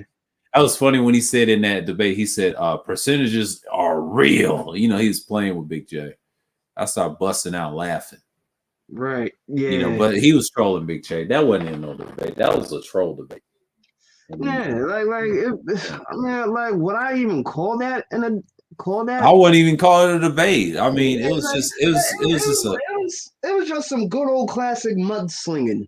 Yeah, that's all it was, Yeah, I'm surprised he got 14%. But I'm glad he came on your panel and then DeAndre gave him the information. He did a stream on it too. He said, boy, and I was in this chat too. He said, you know exactly what I'm talking about. It was last night. He said, you know exactly what I'm talking about. He mentioned me because he sees me in the chat a lot. And he said, but he didn't give out the information. He said, I'm gonna keep this to myself. He said, no, y'all gonna wait. That hammer's about to come down. I said, yeah, DeAndre's right on that. Yeah, I'm just gonna sit back and watch. Yeah. See, I don't think Kuda has that information. I don't know if he did, but if he does, it'd be interesting. And he said, y'all know too? I said, yeah, good. Yeah. I mean, shit, man. Like, I'm not gonna say I'm surprised, but it's just like one thing I could say, him challenging him. That's a good thing. I mean, Big J challenge. It's just like I predicted. Like we predicted this was going to happen. Yeah. And he really wanted DeAndre and Cerulean. He said, Cerulean, it's not your fault. And then he kept saying, DeAndre, it's not your fault. And the chat tried to use my name. I'm like, why don't y'all be quiet? I know what y'all doing. Why don't y'all shut the fuck up? I know. In the chat, and I was like saying, they said it's not my fault. I'm like, let that go, man. Bro, let it go. Let it go. SKC done got your hype, man. Like I started laughing because I knew he was trolling. I knew what he's gonna do. He said, it's my lifestyle. But like, last night he tried to come with that shit too. It's like, yeah. It's like, no offense, but it's like, I don't know how trolling can be a fucking lifestyle when you're just stuck in the fucking house. Yeah. On your fucking laptop. Going on a good old adventure on these YouTube streets, like you're in the land of Oz and shit. Like, yeah. I mean, sometimes a troll can take that shit outside with his laptop and sit somewhere in a nice restaurant and troll all day. Yeah, they've been sophisticated. Now the house, I agree with you. It's expanded now. But I'm just saying, man, like when I saw that debate, man, like the other night, and then that night a layover until yesterday. Big J made a stream about the information we gave him. He was saying like, he said, man, well, he read it like 4 times. That's what he told us in the stream. He told me in the stream. I said, man, I read that about 4 times. He said, whoa, it's somebody different. See, he was caught off guard when DeAndre gave it to him that morning. Oh, but then he had to read it 4 times again. Yeah, I've read it twice. I need to read it again. Oh, you mean that? Yeah. But he didn't go into detail. He just kept it. I was like, whoa, wait a minute. It's a staying job, man. I try to tell you, man. It's like I don't really recall, like, honestly, from Dr. what's his name? I know it's in the tip of my tongue, but he's cool with Dr. Tiasan Johnson. Oh yeah, are you talking about Green Gorilla? Was it? No, it wasn't Green Gorilla, but like he Dunbar. Not Dunbar. He was BGS put one of his videos up. Like, he's a brother with glasses. I forgot his name. Oh, Dr. Neil. Dr. Neil. Thank you. Wow. Yeah, because like I remember, from before, like that group was infiltrated by the Manosphere. I do remember, Save Yourself, Black Man wasn't all this like tricking and philandering from what I remember, from what I could recount. Yeah. But when you got a lot of these, and like you said, like it can be a stink operation. Yeah, it's a stink operation. Well, just said what that thing that DeAndre gave us that night on the stream and Gino when I was talking to Cerulean. That hammer wasn't. Yeah, that hammer's about the hammer hasn't been struck yet. I mean, no, it's coming this winter, but I'm like, that's what Big J said. It's somebody different, more powerful than you, but they starting with the white boys first, so they're trying to cleanse right wing thought. So they having a more issue, but see, they mad at Aaron Fountain the whole time. I already know what he's about. I said, oh shit, the journalist, man. I've been saying he hold that mirror in your face, man. He's gonna be like this. He's gonna be like this. He's gonna raise it up. I got you, niggas. Like, look at you, motherfuckers. I want y'all to look at yourselves. Oh, and I gotta say this, man. Shout out to Uncle Ism. He gave me some powerful words on my pre-record this morning. So shout out to Uncle Ism if you in the class listening. He said, like I said before, Dan General, you have no idea what we're talking about. You have no idea. The people in the comments, I'm laughing at people in the chat. Y'all have no idea. DeAndre man, if y'all had mics, if y'all had gear, you would understand what we were talking about. DeAndre just dropped a bomb. I can't put that in the chat, y'all. Yeah, not yet. It's top secret. I'm gonna wait to the winner. Yeah, we're gonna wait till when it happens. I'm gonna be quiet the whole time because I said, yeah, we're gonna be talking about something else. I ain't worried about, but I have to read that again. I mean, god damn. Yeah, I was like, oh shit. And I'm glad DeAndre was on there too, and I wasn't the only one peeping it. I was like, you know what? Shit, man. Hold on, let's listen to what degenerates say.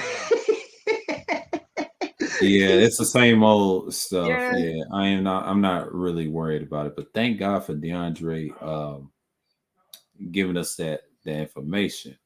Yeah, salute to you, DeAndre. Thank you.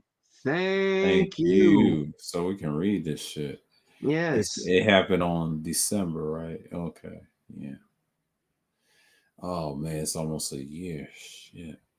God, yeah, like fucking 2 months is like around the fuck. Like we're almost done with this month. Like, well, not almost, but we're like shit. It's like already, like we're already at the double digits. The double digits of this month, man. Like, And he said, read the tenets. I'm just gonna read it for myself. I'm not gonna read it on this panel, but I'm just gonna read it to myself. yeah.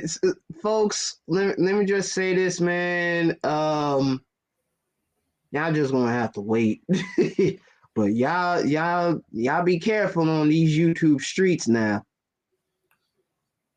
Y'all be careful. Cause this winter is gonna be real treacherous like a motherfucker. From 2012 to 2018. God damn. That was around my time. I wasn't even a part of that. I wasn't even part of that. The Hebrew Israelites failed in 2012. God damn. Ooh-wee. That's y'all motherfuckers, yeah. But see, this is where they came out. I took a hiatus, yeah. They ever asked me, man, nah, it's they asked us, and they got their own hypothesis. Oh God. Oh shit. Yeah, I'm good. I'll read it again later. Yeah. Cause God damn, bro, like what? Woo, he dropped the bomb, and I'm glad he sent me that email because I got my phone right here. Android. Yeah. I'm so glad. I was like, wait. What's Sarah Vidali reading? I need to know. I need not to be left in the dark of what's going on. So I make sure that I'm not, operating like these. Oh, right, degenerate. Yeah, I get what you're saying, but what we was reading is classified. Y'all gonna find out in December. Yeah. Everybody said, what happened to his channel? I'm like, I don't know, nigga. I don't know. You better ask somebody, because I don't know shit. I don't know shit, nigga. I don't know shit, bro. I don't know shit.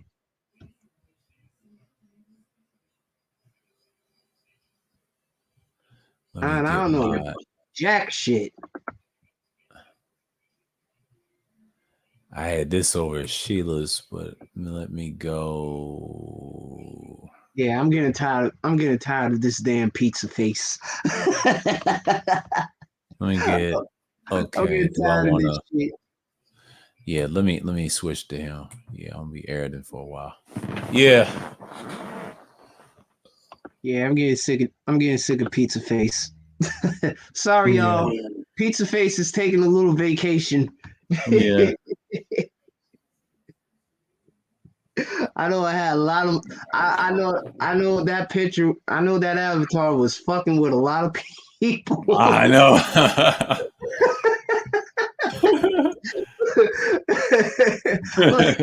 like, bro, I still can't get over this fucking avatar view. I'm like, oh, you like it? You know what I mean? But it goes to show that yes, I look like that brother on that fucking avatar. Mm-hmm. Speaking of pizza. Oh, you about to order you some? You about to order you some pizza, degenerate? I don't blame you, man. I don't blame you.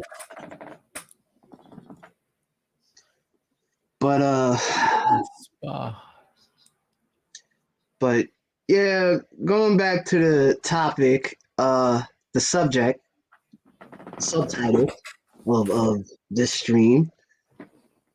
Either if you're committed to something, you're either going to bite or you're going to stop barking. Because you got a lot of these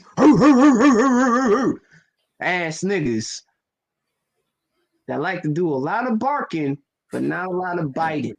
No bite. No bite at all. Oh my God. You got weak ass JL over here. Oh my God. VA and Leonard. Oh my God. GMT's got a litty panel. The pandering panda. Mhm. All right, degenerate. What spot did you go to get some New York pizza? I'm waiting. I'm all ears. I'm all ears. I'm all ears. I like to know.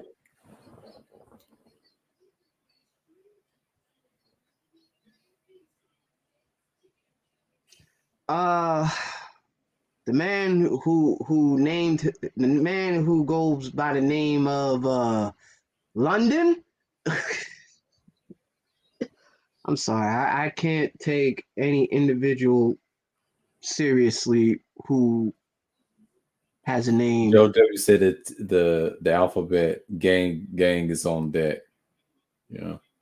Oh boy, the They over at acronym. GM. Yeah, they over there at GMTs in the chat lit it up. I'm like, man, I'm so sick of these hoes, man. It's even funny. Yeah, probably.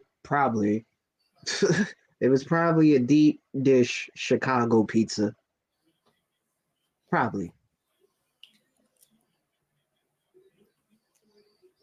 Oh man, I don't even go to Valentino's.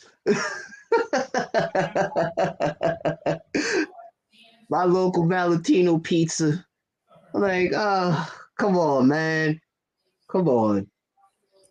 Oh, the Village Arsonist is cooking JL. Okay, that's what people were saying. Yeah. Oh, so he's actually getting crucified. Oh, okay. Mm-hmm. Yeah, That's VA is my boy though. He always talk about politics, but I haven't yet to see him go out against SKC.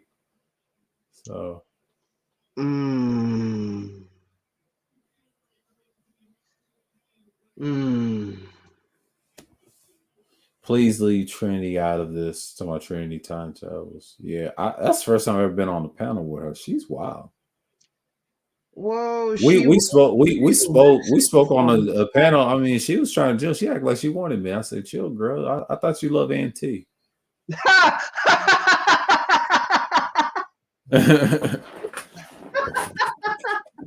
oh, Morena said, "No way, no way, no way, no way." Yes, a group of feral animals are at it again. The hoes are at it again. They at it again. The acronym hoes are at it again. They at it again. Yeah. Pass. Duck, shoot. Oh God. Oh no. Goose. What's up, juice? It's the whole 34. I'm singing Slaughter Rico, acting a fool with the battle rap with streets. So I'm thinking about the 06 days, man. Yeah. Ain't nothing like the old. Ain't nothing like, man. 06, man. Whew. I was in high school at the time too, man. Yeah, same here. I think I was a junior. 06, I was, well, actually, I was a junior too. But here's the thing: I was a lot older in my class, even though I was held back first grade for 2 years. And after that, no, I never missed a grade after that. And then I think I graduated in 07. That's a long time ago. I should have came out in 06. That could have been my senior year because I was a little older. I was already 18. Coming the next. Oh no! You know what? What, degenerate? That is one pussy fight that I would love to see. You say you guys play nursery rhyme games? I used to back in the day, Morena. I haven't now. Have you seen the Trinity and Cat go at it on Auntie's channel? Yeah, I did. I came on the tail end. You missed it, man. I was on the tail end of it, and it was peaceful. And then that's how I met Trinity. Time travels that weekend. So yeah, man, she's cool. I ain't got no problem with her, but she can't come on a panel with that wild shit. No, she's staying in the chat. Yeah. That's something we got to do a private stream or email. We're just gonna have to talk. Ain't gonna be. It's gonna be not sexual. It's gonna be non. Like, So yeah, it's like you have to do that. Yeah, it's like, nah, I know about you.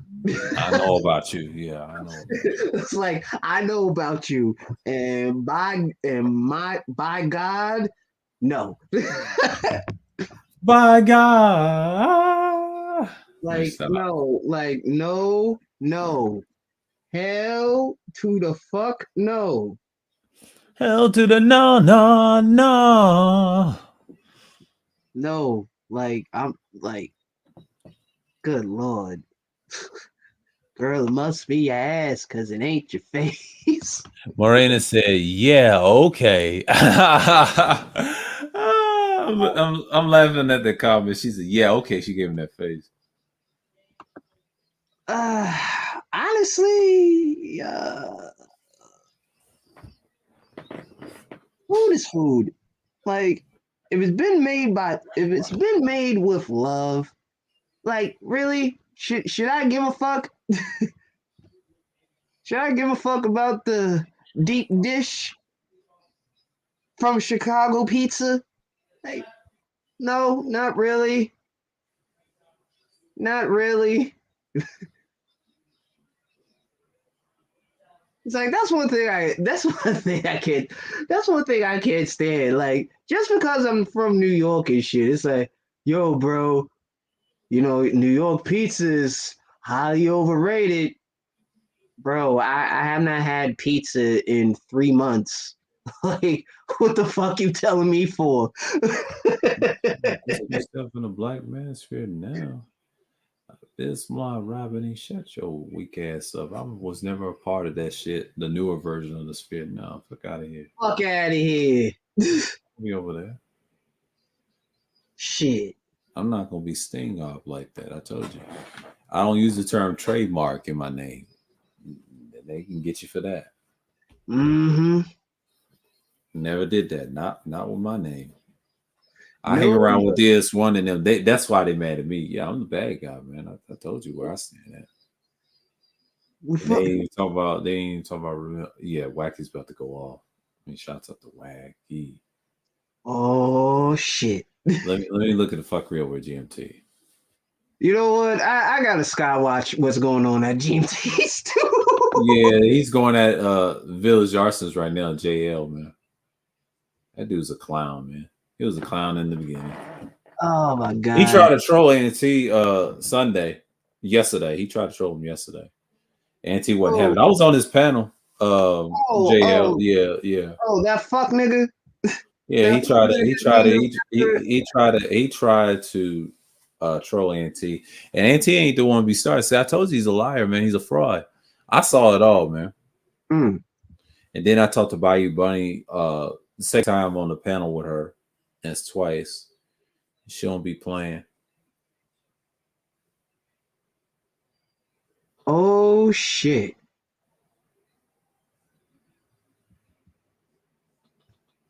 Oh boy, that Leonard's been on ANT's panel before. I've seen him. Mm. Well, even if it's true or not, degenerate, why would I get emotional over which state has the best pizza? that's like that's like saying which state has the best pussy. It's ridiculous. He got the best pussy. He acting like a female. It's like I don't care. Food is food, my nigga. As long as it's being cooked with love, I don't give a fuck. No matter if it's from Chicago or not. I like what? Why? Why the fuck should I care?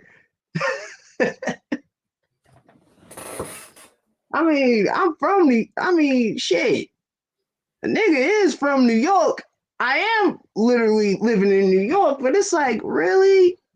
It's like, y'all better have this conversation with niggas that actually, I don't know, man. Like, have that conversation with niggas that are that passionate.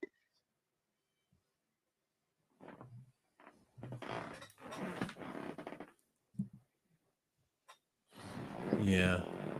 Oh, what's going on, DeAndre? Salute, bro. Salute. Doing some DeAndre, paper. Yeah, he's salute. doing some paperwork. Yeah, can't be a derelict. Exactly. Yeah, He said can't can't be be a a derelict, derelict. man. Yeah, that's right. Can't be a derelict. She said not really downstate. He said Napoli's the best pizza. Oh, true, true. He talking about Italian pizzas. He's been to Italy. Yeah, it is. It is. I actually would love to try some Napoli pizza. Man, like, yeah, exactly. Exactly, man. Like, I like to actually like to try out like that homeland pizza. You know what I mean? Like, Yeah. you know what I'm saying? Like, listen, I have a pizza shop that's like down the road by me. You know what I mean? But Napoli pizza? Shit. Shit, I would love to try me some Napoli pizza, man. Shit. Oh man, I feel a lot better now. Black heights Mm, advancing your career. Yeah. a big ass hot man, shit. Shit. That's all I need to know. That's all I need to know. And Queen Q's on Teapot. What's the schedule? On the 13th? It's at 9:30. Okay. Prepare to raise observed topic. I got it. Oh God. She look like an Asian chick in this picture with the braids in her hair. And she got a thing on her nose, Queen Q. Yeah, that's her first avatar. Look at braids. Look like an Asian. She don't even look black. So she looks light for some shit. Oh, I love calzones are great. Yeah, calzones are fantastic if it's made right. Yeah, Teapot's my boy, man. Like I don't mind doing the bass. I just want to debate somebody's worthy. You talking about shit? Bro, yo, degenerate. Now, I'm a say this because I'm not a biased nigga. This is very true that that the majority of niggas, New York niggas, are petty as well as emotional. I'm gonna agree. I will agree with you on that. But you know what else we need to be aware of? Every nigga from every state is petty and either emotional.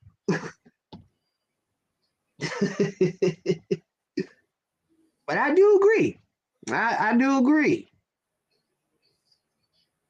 I do agree wholeheartedly that these niggas are emotional up here. Columbus Day or Indigenous Day. My dad told me about that day. They're calling it Indigenous Day instead of Columbus. I think everybody's changing that. That's some interesting shit. That's gonna be at 9 o'clock. That's like in 2 hours. Oh shit. That's by Fighter. Oh Yeah, yeah. I saw that. I actually saw that. I was like, yeah. oh shit. They're telling the truth. Like people said, no, it's Indigenous. Yeah, it was a little too late for that. Yeah, too little, too late. Sorry. Too little, too late. Let me Wow, see. you ain't lying. They really got the child wrenched up over it there. I try to tell you, man. Every last Oh one my of them. god. But see, that's a troll channel. You know that ain't nothing. Yeah. I that's no surprise. And you got the dick rider. You got the dick rider Jerome Whiteside. Gnome light side, yeah. No light side. Garden gnome light side. I'm gonna just He's a call him gnome. gnome light side. Dronky is one of familia. Yeah, she's got one at 11:20. Bayou Bunny. Yeah, I ain't gonna be over there. I'm just gonna be chilling. Do not partake in the colonizers' holiday. Of course not. Who? What? Well, I mean, come on, man. Like, since when would I ever? Oh, you talking about color? Well, Morena, they call it Indigenous Day now. They're trying to change it, but fighters got it. Trims, yeah, trims. Yeah, exactly, DeAndre. Trims. Mm.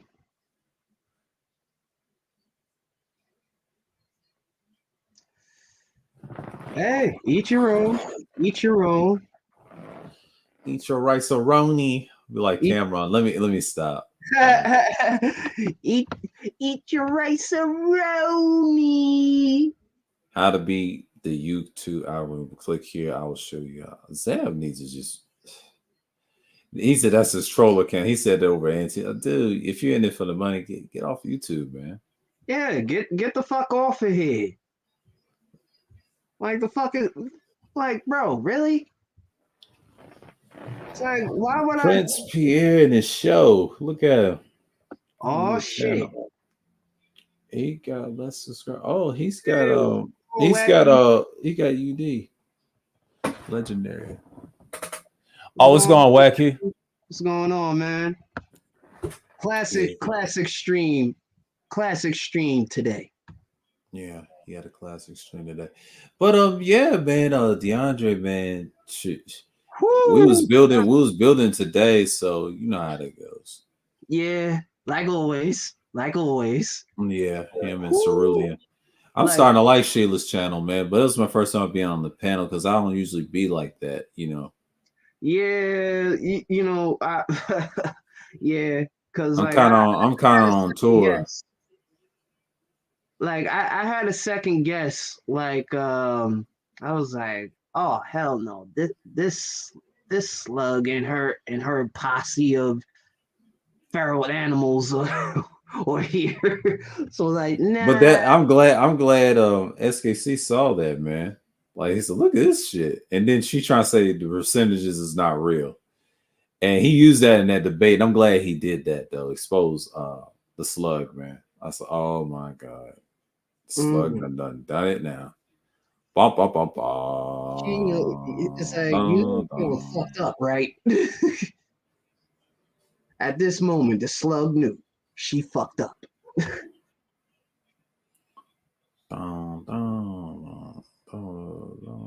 All you niggas gay. All you niggas gay. Kevin Gay. I told that nigga though. Kevin Gay. He gay, y'all. Yeah, DeAndre. I was just telling Sir.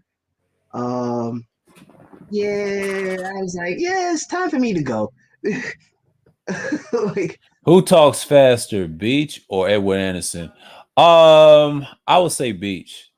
Because she's more that's first time. And then the first time she talked to Wacky, I'll never forget. It was on a stream, like one of those 3 streams.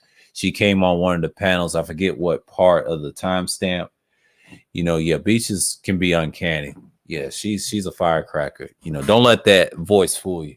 I've been on panels with her over at Kudas a lot this year.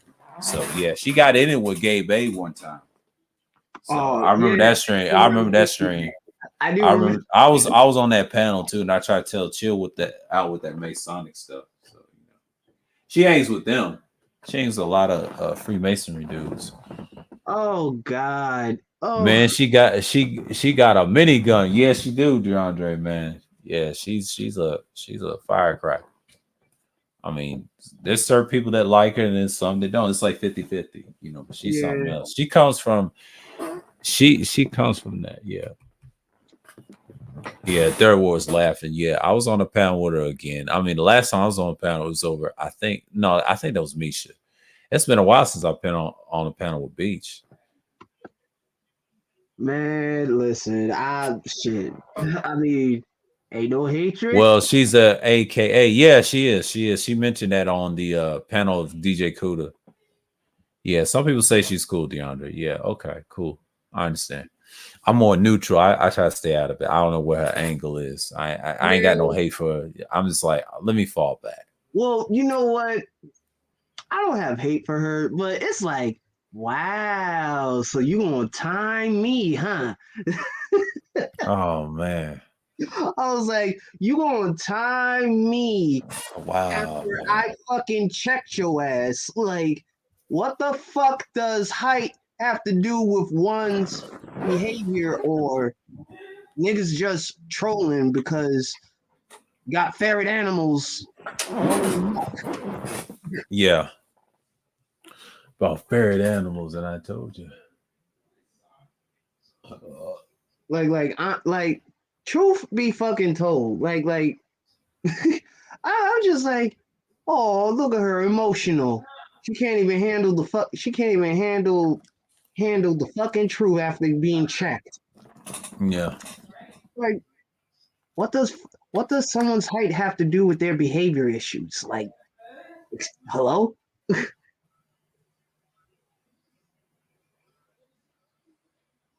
It's like that is so disgruntled of her to even say that, but I was just like, yeah. It's like, yeah. She mixed Red Bull with a cup of espresso and a pre-workout. Yeah. Lots of energy.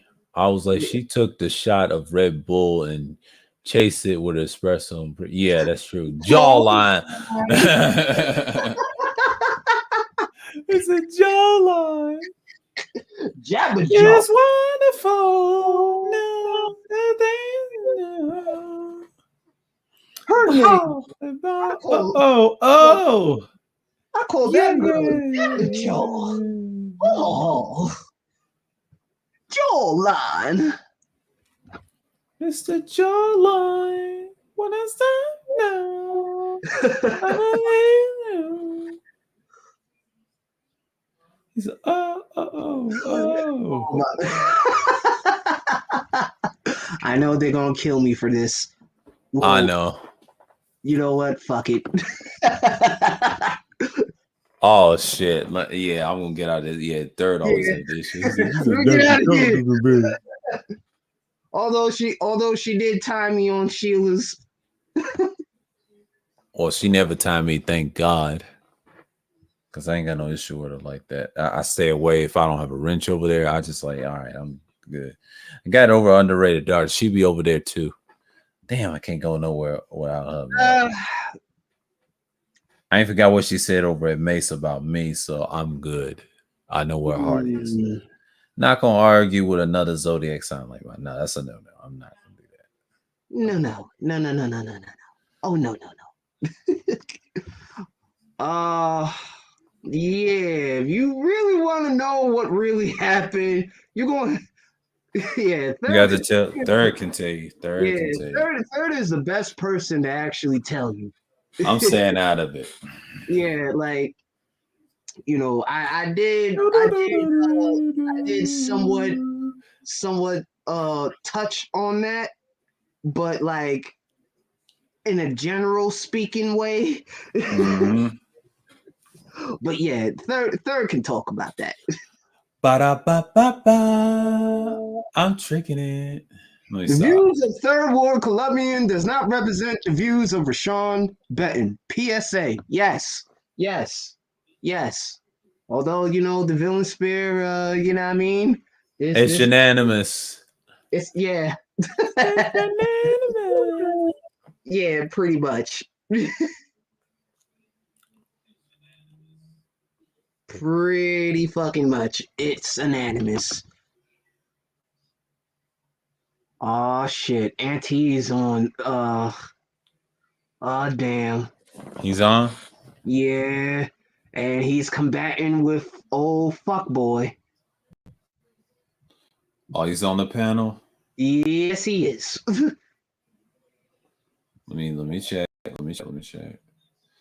Oh, Auntie getting it. He's with the smoke, he said. Reg, the peg leg, the bad guy, the peg leg.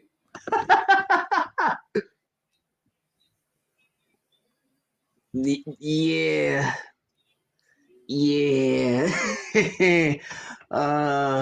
Oh man. Big J said I will continue this later in 2 or 3 hours. They love this bullshit from GMT. He brings up a great channel, man. Like you just get God there, get your damn. shits and jiggles. Shits and jiggles. Shits and giggles. I mean, shit. And GMT's just DeAndre. Yeah, it's GMT's, but he Auntie got time for this nigga.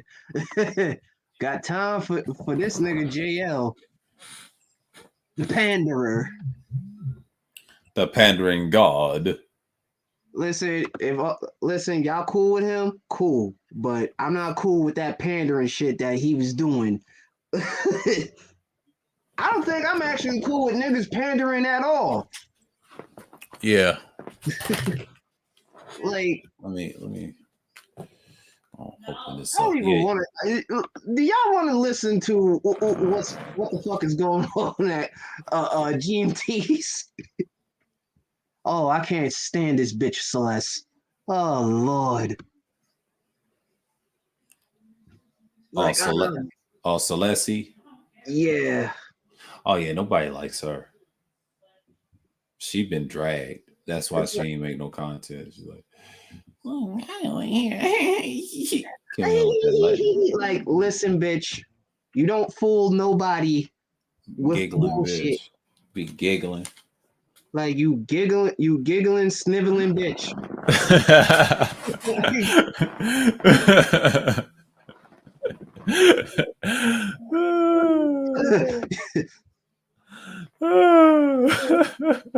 Listen well, sweetie.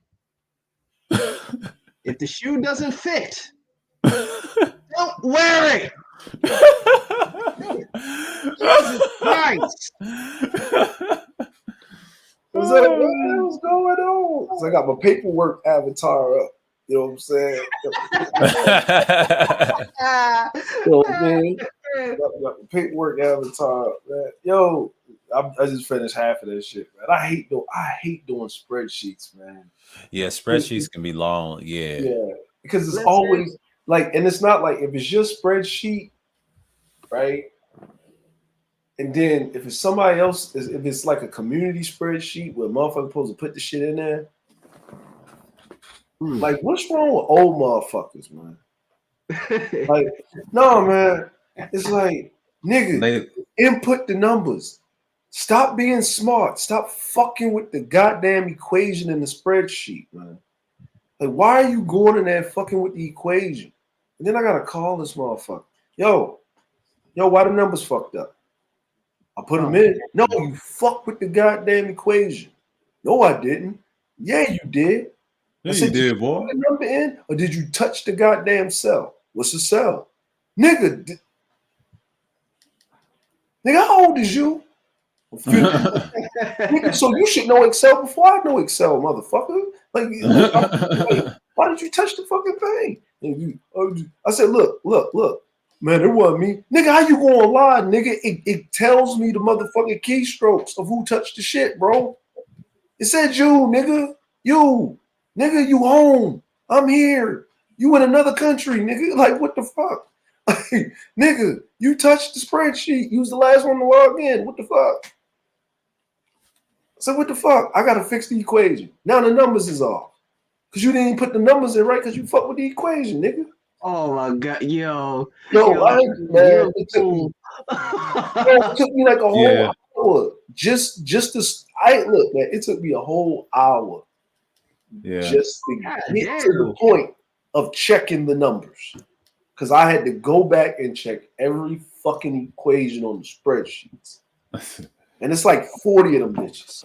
So I had to go back and check every ending equation on the spreadsheets, go through all the numbers, look at the shit from the back, and then I gotta do the shit, right? See, I'm sorry, but I'm about to be in my motherfucking shit right now, man. Right? I'm about to be in my shit right now, man. Hey, like, and this is why you can't work with niggas, man. See, when you try to hook up, get them a job because you're cool with the nigga, you want to see him eat. I don't got this problem with Jeff and Kern and Brad and motherfucking Raphael. It's always niggas, not my African Americans. Shout out to my African Americans out there, but just niggas, man. Just niggas. Just Damn, my fucking pinky. Shit. Niggas. And then I tell them, I said, man, I just, you know. I said, you know what I told him? I said, you know what? I said, I got you, bro. I got you. He said, what's up? I said, no. So I hit up. I said, I know how to help you out. He said, what's up? So I called up, right? I text message this chick that works with us named Susan, right? She's in fucking Spain. I said, yo, from now on, you're gonna report to Susan. Don't talk to me. You send Susan the spreadsheet. I'm gonna send it back to you, and you're gonna fix your shit. Right? So I sent them another spreadsheet. I said, but do this one first and CC me on the spreadsheet. You know what this nigga did? Oh, he made sure he ain't touched themselves with the white bitch. Oh man. See? So I just told y'all a valuable lesson. If you want to get niggas straight when you working with them, sick the white bitch on them. Yep. They act right. They act right when they see white they pussy. act. They act right. That is the truth. That is They the truth. act right. Niggas act right. You know what? And then Susan's like, I don't see what the problem is. And then I showed her the correspondence. He's like, why would he touch the cells? Why? I was like, I don't know. But why didn't he touch them with me? The world may never know. The world may never fucking know. And he's like, and she's like, oh God, like what? Maybe you guys have a communication problem. I said, you know what I said? I said, no. I have a dick and I'm black. You have a pussy and you're white and you're not ugly.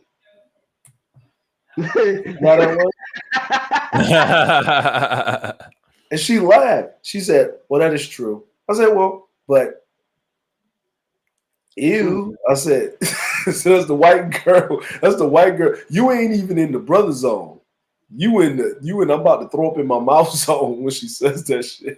You ever hear a white girl say, ew? Ew. Ew. Oh. Ew. She do like this. He's like, I don't even. I said, she said, all right, well, I'll make sure. She was thinking too hard. She was thinking too hard. Oh, he's like, oh, that. Like, he's like, I said, no. I said, just make sure. She said, no, I got it. No problem. I got you, guy. All right, cool. All right, yeah, have a good one. All right, cool. Bam. See what happens when you see what happens when you got people that work for you and you're in an environment. See, I can talk shit with my people that work for me or I work with them. We can talk shit. Because guess what? You can't cancel me.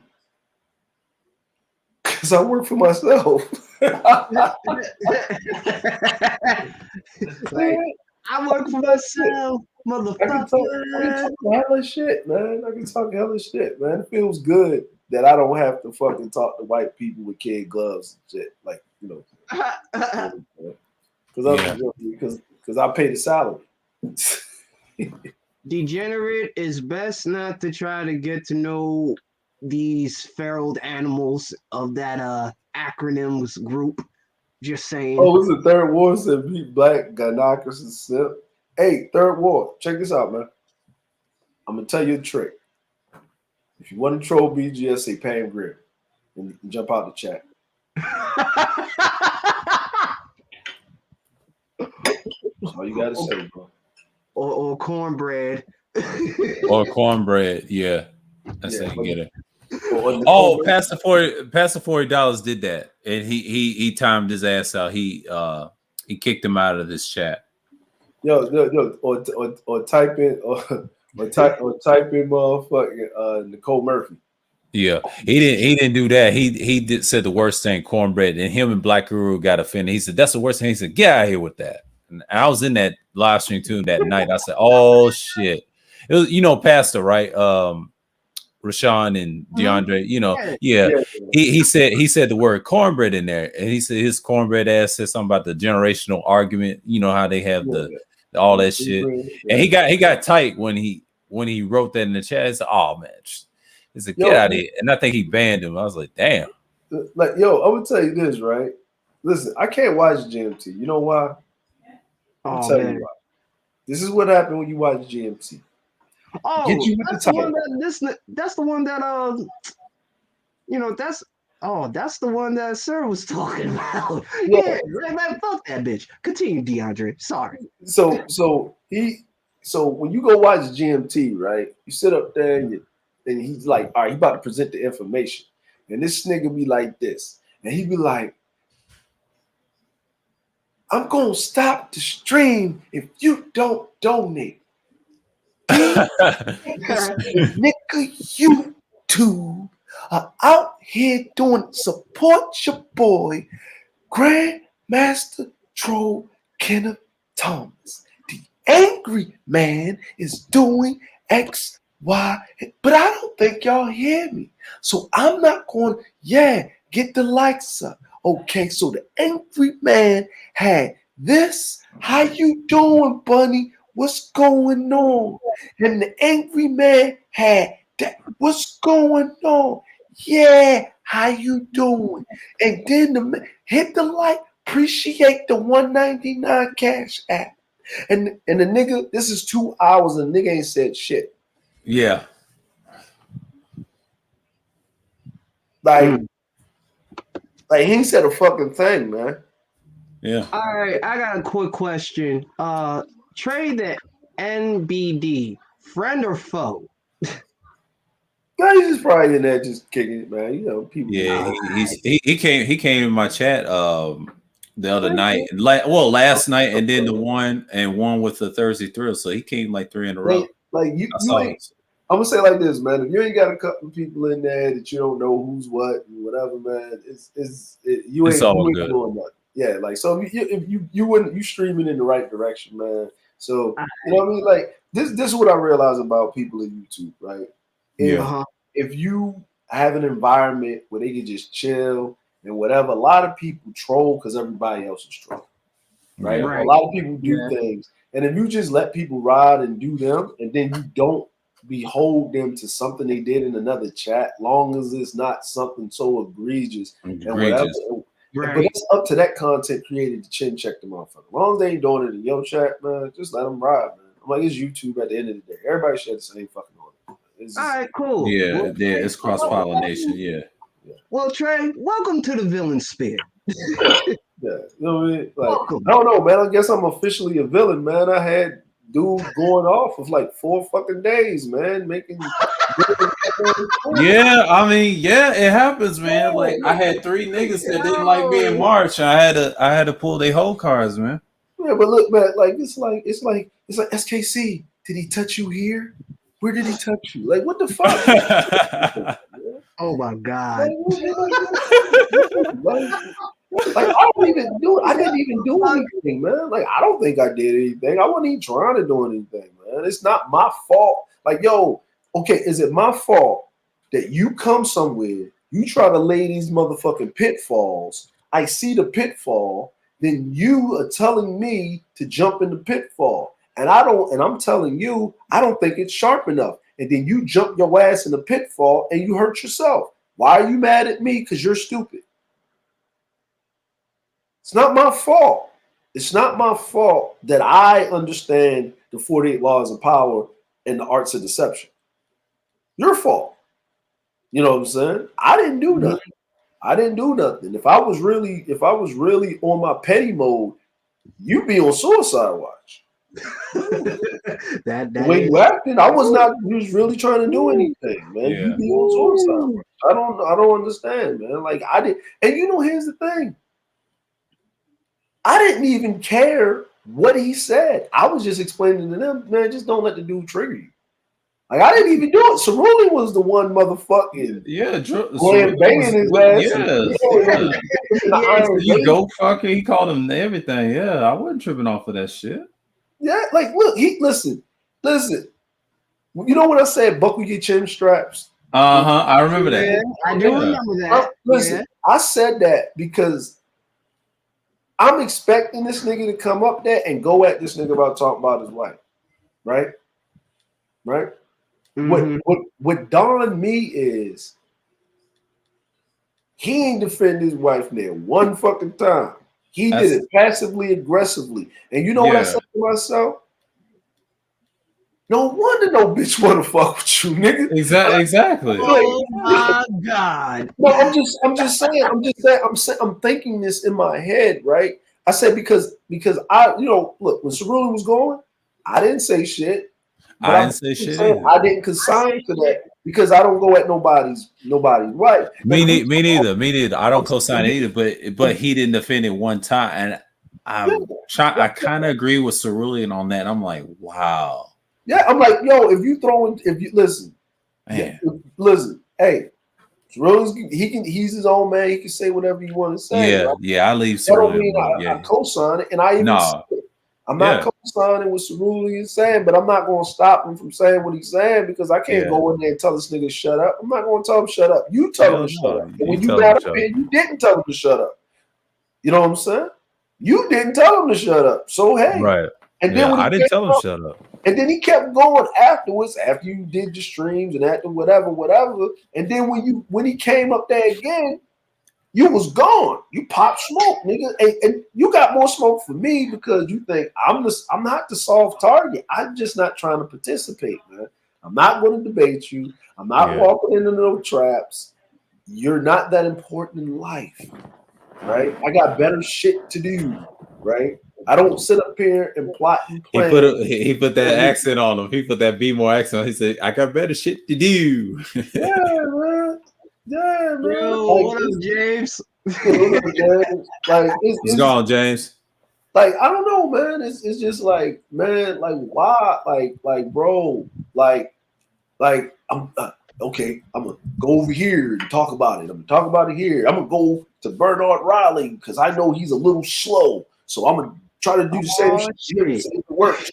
Like, no, bro. Like, bro, like no one's trying to debate you. If it's a thesis or a hypothesis a lot of times proven to be wrong. You have a thought, and if it's proven to be wrong, you just readjust your hypothesis so you understand why it's wrong, and then you try it again, right?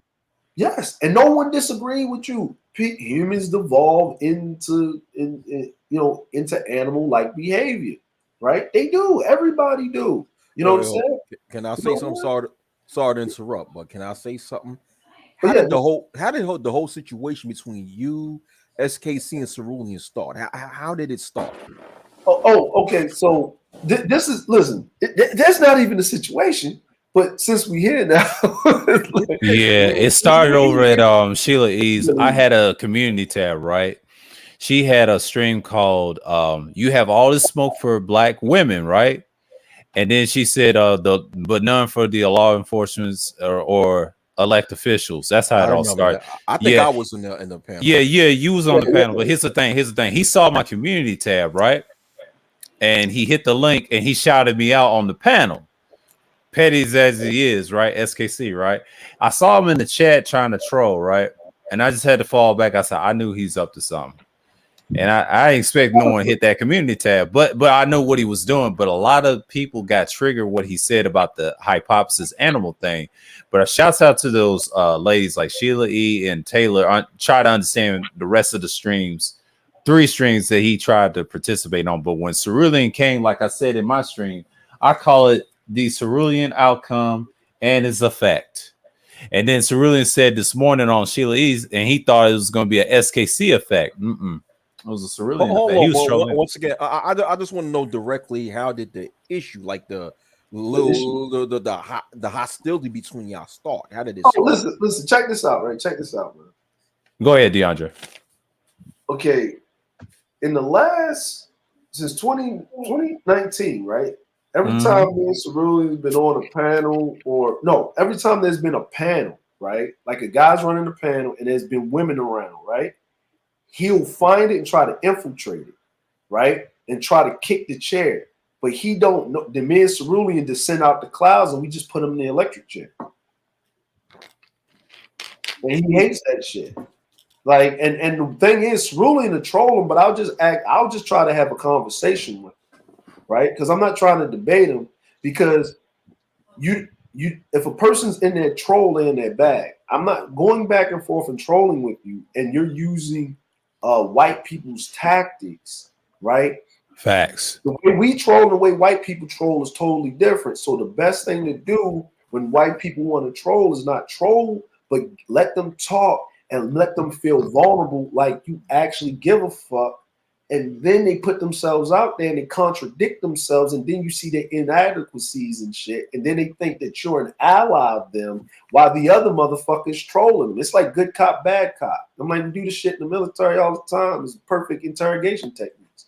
Do it all the time. Hold on. Okay, hold on. So the issue start is, okay, SKC was trolling, and yes, I guess you and Cerulean called him out on it, and he had an issue on it. Well, Cerulean called him out on it. I just told everybody on Sheila E's panel, listen, he's gaslighting you.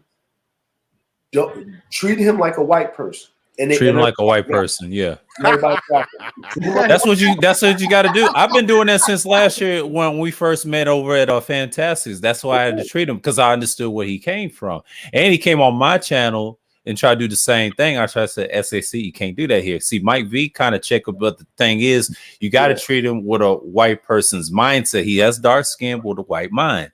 They do exist. And that's why those dudes that always think from the right of like that, that's his fan base. And that's why I try to tell Big J, man, you got to be careful with them dudes, man, because I knew, like DeAndre predicted, that audience was skewed against Big J. And we predicted that, you know, what Big J, yeah. Of course. I'm like, even Big J himself. Oh, sorry. I'm sorry. Go ahead, Wackett. Go ahead, Wackett. Go ahead. All right, thank you. But even Big J himself, he knew that it was skewed against him. But once again, going back to SKC, it's like the people on Sheila's chat, they I guess at first they got emotional over SKC talking about he was giving the whole animals theory and speaking how humans devolve into animals, right? Although humans are animals anyway, so you can't devolve into what you already are.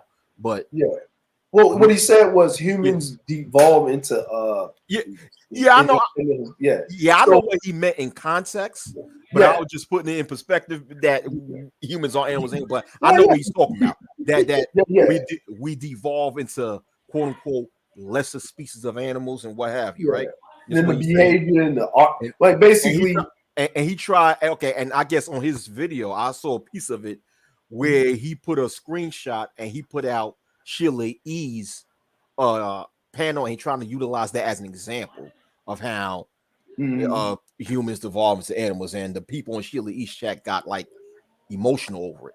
Of course, because Sheila E's panel. Okay, what Sheila E does is, like, if people don't know, but if Sheila E, what you don't know is Sheila E is really into the community. You know, with the pro-blackness, the political stuff, and all of that, right? Me and Sheila E, we go back for like years now. Yeah. So everybody's about the pro-blackness and coming to a solution, and they don't want they want the gender shit to stop. They want black people, black men stop going at the black women. They want everything. They want to fix shit. They actually want to fix shit, right? He knows this, right? So he insinuated something, but he never stated something directly, right? And we all know it's a fact if you go with science, but that we know with black people is that when you call us animals, it's a trauma, right? It's a trauma, and it will go there, especially if your name is Supreme King Kun, right? Leading with that already, right? With the perception of such, will get a visceral reaction, which he's looking for. So he knows what he's doing, right? And he say this ain't a tactic; it's a lifestyle. So he knows he's coming. He said that, correct? He says it. He says things multiple times while you're just talking to him. And here's the thing: the problem when you're talking to a person like that, you can't let them know that you got them. You got to let them think that you never got them. You got to let them keep digging their hole. Hey, man, here's a shovel. Dig the hole. I'm so tired. Right. Go ahead. Right? Go ahead. Yeah, it's all right. Just do it, right? See, listen, man, I'm the type of person, right? You'll walk in the room and I have a motherfucker eating his own brains with a fork. I like doing shit like that to people when I know they're doing some fuck shit, right? Mm-hmm. But this particular time, I wasn't on that. I absolutely wasn't on it. You know what I'm saying? I think he got PTSD from all the other times that I did. But I wasn't doing it. I know. Listen, if I'm doing something purposely, I will tell you that I was doing it purposely. I was not doing it purposely. I was just talking to him. You know what I'm saying? And his problem with me is, me and him basically have the same lifestyle, if you think about it, right? Mm-hmm. My wife's Asian. Well, she's half Asian. His wife is Asian, right? Mm-hmm. I live away from black folk. Mostly. I'm the only nigga where I live at now. He lives away from black folk, mostly, right? Uh-huh. The problem is he can't understand for the life of him why he has never been accepted by black folk, but I have. The difference is I grew up with niggas all my life in Baltimore. I'm a nigga, right? I never forgot that. I know what I am. You know what I'm saying? I just understand optics and perception of things. I understand that there's certain conversations that I cannot have with black people because of the position or the life that I chose. And I understand the trigger points of that shit. And if I choose to engage with black people, I know how to deal with that shit because it's their trauma.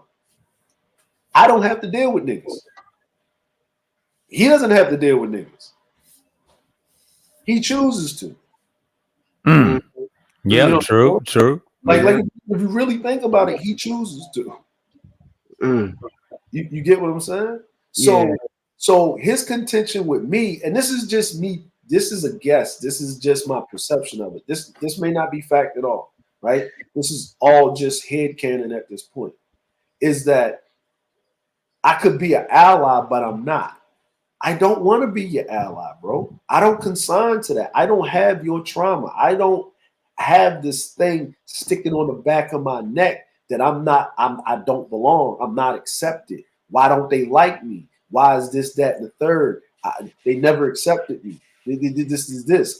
I really want to be a part of the community. It is lonely out here, nigga. I am isolated than a motherfucker, right?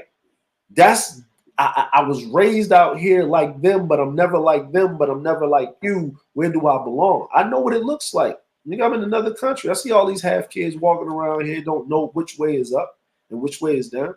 Cause they mama lied to them and told them they was Japanese and they got a nigga wake-up call. Mm-hmm. I see it all the time.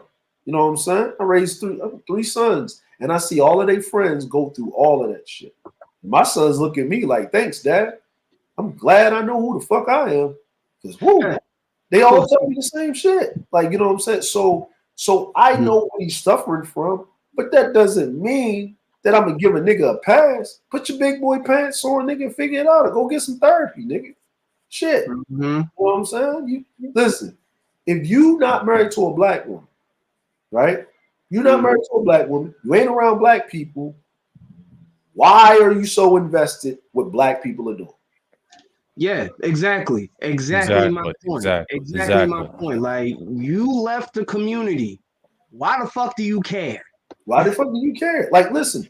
I like that comment, Rashawn, what Big J said. Yeah. Same here. It's the same here. That's why I can relate to SKC because I grew up with guys like him in real life. You know, they always think like that. And me and Big J can testify. Go ahead, DeAndre. I don't have a problem with dude, right? I don't have a problem with dude because Sheila and them were minding their damn business. He came in kicking the chair. I didn't come in kicking the doors in. Really came in kicking the doors off the hinges. I just came up and told them, this is why, this is what happened. And this is why y'all got triggered and y'all didn't see it, but that was his whole purpose. So the next time that this happens, because he's a necessary evil, you need to treat him like you're talking to a white person. And then you won't have this issue. Or you can just decide that you don't want to deal with that shit so he doesn't derail the conversation and just boot him out of your fucking chat. Yeah. I'm like, it's your channel. You don't have to negotiate with terrorists. But at the end of the day, if you do that, how are you going to be able to teach people, other black folk that want shit done from dominant society, how they should react when they're getting, when they're getting trolled in an abstract way, or when they feel those tinges of abstract racism and they know what they're doing because they're insinuating something, or liberal racism when they're not directly calling you a nigga or a tar baby, you know what I'm saying? Some crazy shit like that, you know what I mean? And they're saying little slick shit out of their mouth that you know what they mean, but everybody's watching your reaction, and then you don't know how to defend yourself because you don't know how to respond in a regal, petty way. You don't know how to be nice, nasty, white. You know what I'm saying? Like, and I said, we need to train black people on how to deal. We need to teach them the white language. Like, we know how to speak our language. What's going on, Big J? You know what I'm saying? They don't know how to. We don't know how to speak white language as a youth. Like, black people don't even think that they speak a different language. Like you know what I'm saying? Like, black people we should treat our language or how we deal with each other like Latinos speak Spanish, like Chinese speak, Cantonese or Mandarin, right? But you're too late for that. We're not too late. No, it's counterproductive on that level because here's where I kind of relate where KSC and people like Santos, and I'm gonna say something. That's why I have more respect for Santos. Santos say whatever he want. He's in Utah. He ain't nowhere near nobody in the black community. He just say what he's got to say. He make YouTube videos on why he believes that, and he goes about his business. He ain't coming on people's channels. He ain't doing none of that. And he also do criticize some people in the SYSBM community and in the manosphere for complaining about the community while they're still in the community. Well, they hadn't even left it, But here's where I relate to SKC in some of the SYSBM. Here's where I relate to them. The idea, and this is going back what Cerulean was talking about. How are you black enough?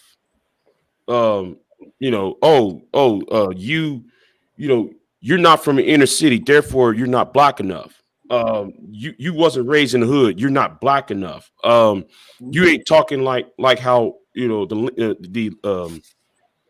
accent.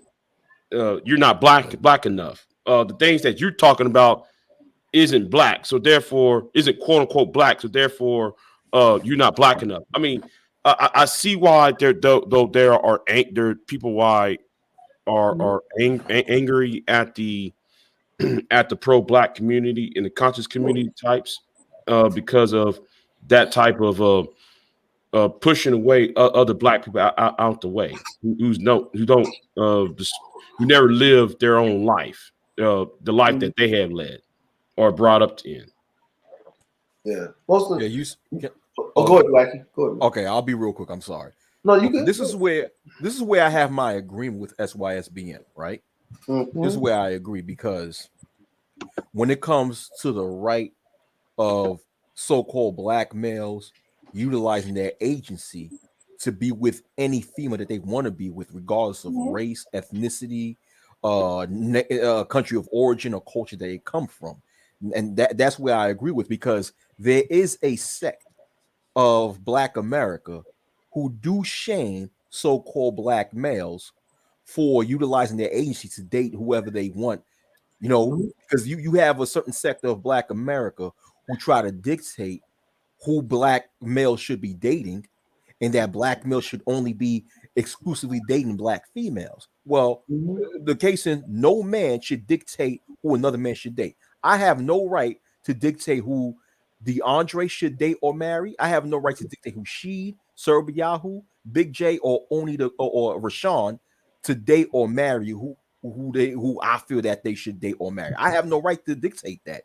All you brothers have the right to make that decision yourselves, and that's where I agree with SYSBM. But I don't agree with the fact that the only way black males could save themselves is to date a female of another race or of another culture. That's not what's going to save black males. Exactly. That's not gonna save us. Well, you see, I mean, you see, Wacky. We went through the tenets, bro. We went through the tenets, right? I read the tenets twice. I read it on Sir's panel and I read it on Sheila E's panel, right? So they understand. They understand the bullet points of when one of them, because if one comes over, the other one will get bold and come over, right? Because he's rallying the troops. That's why he went on Bernard Riley to do that, right? Right. To have that conversation again. And when they come over, I want them to understand who you're dealing with, right? And I read the tenets that was on the site. That's by the origin, the guy in the tin can hat that said, fuck it, this is what it is, right? He's taking responsibility. So my thing is this. I'm with that too. But here's the point of contention, right? Here's the point of contention that I have with these dudes, right? Is that, but they're free to live their life how they will. But I'm gonna just call it what it is. If you said you left the black community and you're not consigned because the black community is dead and you left and you got removed, then stop calling yourself a black man. Wait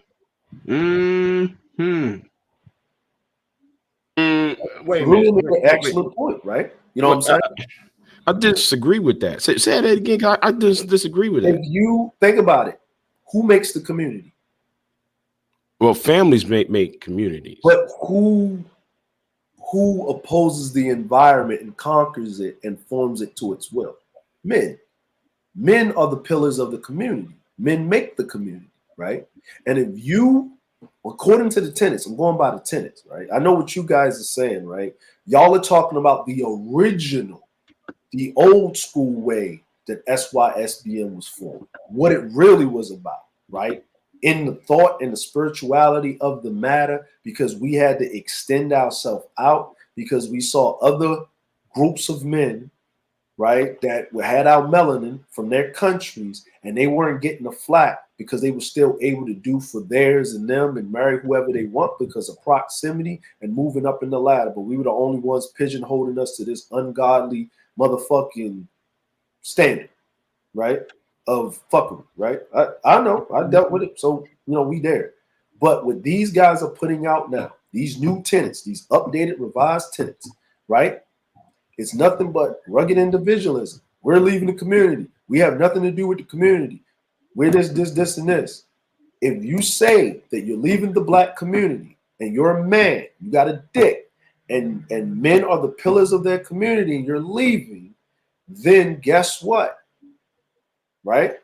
No hive mind mentality. Well, the community doesn't need to be a monolith, but we have to agree on certain principles and standards. If we don't agree on certain basic principles and standards, and every time I read that, and you was listening, Jay, when I was reading it, from 13 to 23, 10 of those tenets, right? Those updated tenets, it was a lot of motherfucking misdirection and basically plausible deniability and a whole bunch of dereliction and ain't shitness and wiping out of hands and rugged individualism and all of that shit, right? All of that shit. Now, the old way of SYSBM, when I first got it, heard it from BGS a couple of years ago, looked it up, see what it was, and saw what it was, I say, yeah, that's pretty accurate. I don't agree with this or that, but don't call yourself a black man once you leave the community. Call yourself a transracial man, because if you are black, if you are that much ashamed of being black, if you're that much ashamed of your community, right? All of your community ain't fucked up. It's a small portion of that. Every community has that shit in it. Everybody has an underbelly, and you keep focusing on the one thing, right? You keep focusing on the one thing. And if you're saying these certain things and you're not even following the tenets of what you're talking about, then what are we having a conversation for? You don't involve yourself in the black community. Leave. You said you were leaving. Leave. Why are you still here? Why are you showing up on people's panels that you know that are about the community? Why are you kicking in doors on people's panels that are about the community? Right? Why are you constantly ragging on black women? Why aren't you just talking about, hey man, this is how you have a good relationship with a woman, right? A Korean woman, right? They have a different culture. This type of Asian woman, this type of woman from Europe, right? We got a guy up here, he got married. What was the pros and cons of that, right? There's people that got vlogs. I watched this dude from Baltimore. He married this Korean chick. He had to jump through hoops to marry her, right? The father had to accept her, right? You talk about patriarchal mindset, but if most of these niggas lived in the patriarchy, they'd kill himself.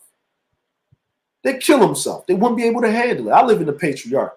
Guess what? Most patriarchies have the highest suicide rate, and it's men, because men drive men into the dust in the patriarchy.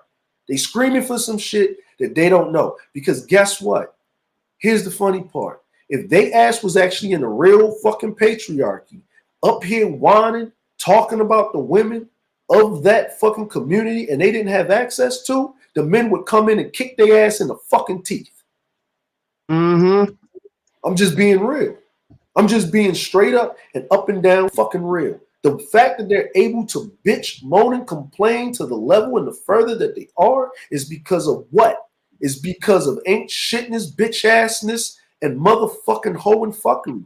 They're not showing no solutions. They're not, right? And they're not consistent with their solutions. Even when you read their tenets, it's asinine. No one can say reading that shit with your right mind. That shit is made up by a bunch of motherfuckers that need some goddamn fucking counseling. And if you try to follow that doctrine, which you can't, because the only way for you to follow that doctrine to the T is for you to move in the middle of somewhere when ain't no niggas around for 20,000 square miles in the middle of America, or you got to leave the country where you're pretty much the only black American within so many square miles of anything. Yeah, I'm just being real. We're just speaking facts. Now, SYSPM, this is me. No one's going to save you. You're a man. Once you get 18, you're a man. No one's going to save you. And unfortunately, in our community, ain't nobody looking to help your ass once you hit the age of fucking 12. Right? Yeah. That's a problem because men raise men. Men raise men. The very status is like this. We're here for the children, but in the paragraph before, we ain't helping these bitches with these kids. We ain't cleanup men. But how are you here for the kids when the kids are in the fucking community? If you're up here talking to a young boy and he's got a single mom and you giving him advice, you went ahead and you're a hypocrite because you went against your own tenant. Yeah. Because you're not even supposed to talk to this kid if he belongs to a single mama. See how that works? That'll make it make sense to me. The tenets are very clear. They're very concise. They're very pointed. Those tenets, because I was in the clouds when you were reading them out. Yeah, I was on the panel reading it too. Man, they were wild. And that last one, I was just like, what the fuck? And the last one, I'm like, listen, I understand the model, but just like everything else, like the red pill, niggas get a hold of it and they bastardize it. Red pill was never about no fucking pussy. Never about it. Facts. Leave and come back, it's about pussy. It's about pussy. Everything's about pussy. Marsha. Pussy. Right? Keisha. Right? You know what I'm saying? When can we as men say, look, right? There's younger people that's going to watch this. Somebody's going to be looking for answers one day, right? And they're going to be typing in the YouTube in the algorithm looking for some shit 2 or 3 or 4 or 5 years from now. And they're going to come across this vault of, let's just say for better terms, knowledge, right? And they're going to start consigning to this knowledge and then they're going to share it, right? And a lot of us is going to be probably on to something else. We done moved on. We probably not even on YouTube. It'll be something else, right? They probably make another platform and people probably go there. But those young men will consign themselves to this knowledge. And if we are not responsible for basically breaking down, and even if we disagree and have our viewpoints, we actually got to keep it in some realm of someone actually being able to those points, right? Mm-hmm. Put it into practice, right? That whole SYSBM motto, it's unfathomable for you to practice those motherfucking things. If you're a sane individual, if you're saying like Wack can say, he's like, man, I get some of the tenets, but the rest of that, yes, the rest of that is woo. And I understand. If you're around Keisha, right? Of course, that's all you want to see. That's all you want to see because it's proximity. So get away from Keisha. Go somewhere else. Find what is your hobbies. What do you, out of everything I've heard, I don't know if these guys talk because I don't look at them like that, but the shit that I've heard, and I don't want to misquote these dudes, but I'm just telling you what I've heard. What is your goddamn hobbies? What do you do as a man? Right. What are you into? Right? And usually you should be able to find women nowadays in things that you're into. You in the comic books, Comic-Con, there's nothing but bitches running around that motherfucker. Nothing but bitches running around that motherfucker, man. There's so many nerdy bitches running around now. It's ridiculous. This bitches probably beat you at Call of Duty. You know what I'm saying? Like, you know what I'm saying? But you gotta fuck with chicks that's in your airspace. You know what I mean? You got like niggas need to go the fuck outside. Man. Like, yeah, you need to go outside, man. I'm sorry, man. You gotta go outside. You know what I mean? I understand it's what it is. It's cuffing season. Every time we get like this, niggas get stupid. You know what I'm saying? They get real in their feelings. Thanksgiving is going to be worse. Holiday season. I'm so alone. I'm so lonely. You know what I'm saying? I can't even bring my. I don't have nobody to bring with me to my family's holiday cookouts and shit. Listen. You know, I hear motherfuckers say, "Yeah, she gonna hit you with the hey big head." No, she can't hit you with the hey big head because you ain't never got to the point of breaking up with the chick because you ain't never get the chick in the first place because she didn't know you exist because you didn't talk to her because you didn't go outside. Where we at? These dudes are afraid to fail, and the ones that say that they're practicing a lifestyle, you're coming out of your wallet and you're paying for it. And the thing is like this. Look, if you got to get your rocks off to keep your head straight because you're a busy man and it's better and it's more cost effective, and you know that you're in a position where where the women aren't the highest because your pay. I have never heard as many of these six-figure niggas talk about and be around in proximity bottom barrel bitches. Talk about it. Talk about it. Talk about it. Talk about it. When I left Baltimore, I stopped being around bottom barrel bitches. And that was just me joining the military. I was in Virginia. You know what I'm saying? I had to be told, I had to be brought up by older OG. Hey, man, why you running around these projects fucking these little hood rat, man? They ain't about nothing. What you talking about, OG, man? Shit, I'm trying to get on these hoes. He said, you know what? Get a suit on, whatever. I'm going to take you out with me. He took me out to the lounge, put me on some women with some class, had their shit together, had their jobs, had their careers, all this other shit, right? He said, look, man, when you go in here, don't be nothing you not. Be yourself. She asks you your age, tell her your fucking age. She asks you what you do, you tell her what you do. And then you have the conversation from there. This ain't about you trying to get the pussy. This is you practicing and getting your reps to get better pussy. That's what he told me. That was it. The art of conversation. And once I learned the art of conversation, then I understood the motherfucking frequencies and vibrations of females. You know what I'm saying? You got to pick up on signals. You got to pick up on energy. You know what I'm saying? Women give out their energy all the time. You just got to be fucking have your antennas up. But the problem is a lot of these dudes that's on here now, not before, because the men before used to talk. right? This incursion and this infestation of fucking whining, bitching, and crying about the pussy you ain't got, and fuck these bitches all day. But as soon as they give you a wink or a smiley face or an emoji, you up there asking them for their cash app. You ain't even saying what's up. You just sending them money, driving fucking 16 hours round trip and not getting no pussy.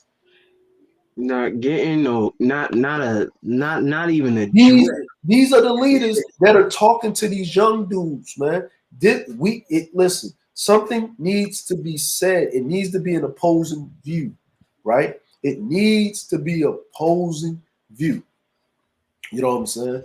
You know what I mean? And what I mean it needs to be an opposing view is okay, hold on. Was it niggas don't know how to move around strags? They need to know how to move around strags one-on-one. No, see, here's the problem. Strags are stragglers. If you are in around some stragglers, they are the motherfucking bottom vestiges. And the reason why we used to call them stragglers is you used to smash on a straggler on a Tuesday. We used to roll to the fucking bar and look in there. Any stragglers in that band? Yeah, some stragglers in there. Okay, band. It's 1 o'clock, 2 o'clock in the morning. You ain't supposed to be fucking with no straggler during opening time of the club. You know what I'm saying? The straggler is the one that didn't get picked. She's walking around. She ready to go. You starve them out. You know what I mean? But the whole point of it, you would rather go home than fuck with a straggler. That's why you had your bottom bitch. You got your mean 6. You got your mean 2 6s. You just call her up. She open, keep the door open. You walk in the motherfucking shit, take a shower, put your dick in your mouth, eat your sandwich, and go to sleep. Go right to fucking sleep. But that right there, that's junior level shit. That's junior and college level shit. You got to get to the point where you signing up. You got to be registered. Niggas ain't registering for life when it comes to the other side of what they're trying to get. But they need to focus on themselves and fix themselves, man. Like it's too much. Every time I hear a dude for hours on end be unhinged and unbalanced, talking about the opposite sex, you need to go see somebody and get the fuck off of YouTube. Because if anybody with their right mind would hear you, they would kick in your door and put you in a straitjacket and shove some blue pills down your throat. Because you would be a dangerous crazy. They're crazy, man. And it's not everybody, man. It's not everybody in the chat, man. It's just dudes don't have no place else to go to have these conversations where they can hear some fair and balanced and different forms of opinion. Like Big J's side of his opinion or how he lived his life. I can't discount what Big J went through. I can't tell him, no, you should feel like that. Who am I to tell him that? I can hear what he has to say, and I can take that into consideration.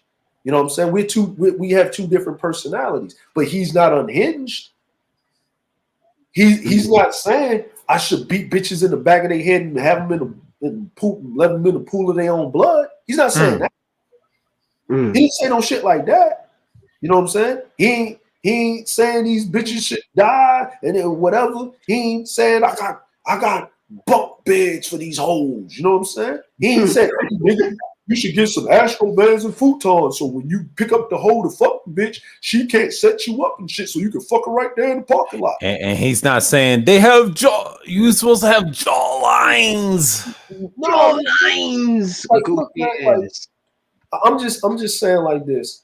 I don't have a problem with those dudes doing them because it's a tinge of society, but they need to be contained, right? And it needs to be an alternative and a balance. Everybody has a different lifestyle that they have to live, right?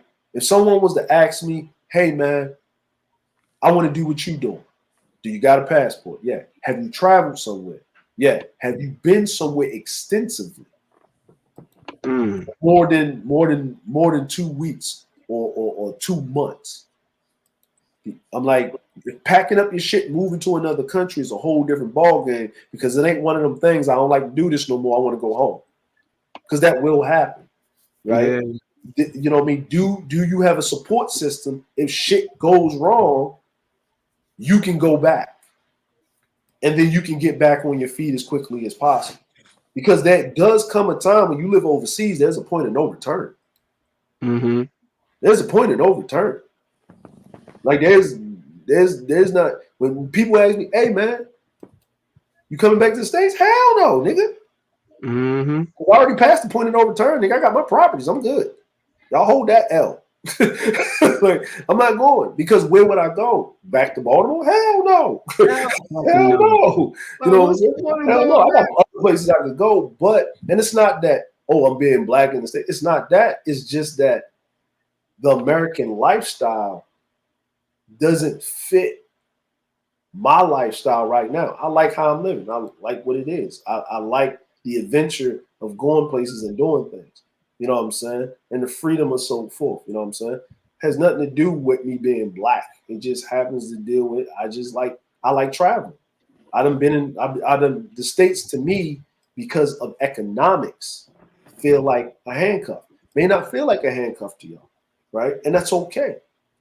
But I would never tell anybody, yeah, all y'all niggas is fucking up. Y'all need to get on my level and move over here. I wouldn't tell you that because it's a minuscule margin of failure.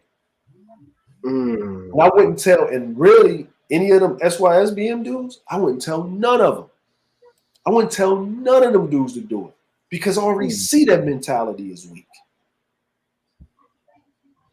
They can't stand being isolated from people. They speak the same language. How you gonna feel like being isolated from people you don't understand the culture or the language? Mm-hmm. Yeah, exactly. See? Yeah, exactly. Yeah. We said that earlier over at Sheila's. Yeah, I'm just saying, man. Like I think a lot of contention, man, is I don't know, man. I just certain things that I know don't work in the real world. Yeah. I just know certain things don't work. And other communities of men don't respect you if you don't have respect and reverence for your own. Mm-hmm. You know what I'm saying? What's up, She? What's up, What's going She? on? What's going on, fellas? Yeah, 'cause that's like, my wife's Jamaican, man. And so when I always tell them that I married a Jamaican woman, they was like, oh, you SYSB. I said, dude, I married a woman before she was Jamaican. Like, I didn't go out here looking for only a Jamaican woman. I went out looking for a woman. That's what I got. I say, we can do the whole SYSB stuff and talk all that if you want to. I say, but at the end of the day, I wasn't looking for no foreign chick. I wasn't looking for no Caribbean chick. I was looking for a nice, suitable woman. And I really wanted a black woman because, this whole thing about my kids being black. But at the end of the day, if a white girl, Mexican girl, any girl stepped to me with some sense before that black woman, she got chose. It wasn't even about all that. Mm-hmm. At the end of the day, like I say, guys, hey, I'm on the phone. So basically, at the end of the day, when it comes down to it, when I hear guys be yelling and talking about, yeah, man, my kids, I need my kids. First of all, if you black, what you think your kids gonna be? Albino? No, they're gonna be black. So I'm like, that's a given. Whether you have a white girl, Mexican girl, your kids are gonna be black. So at the end of the day, like that wasn't a big issue for me.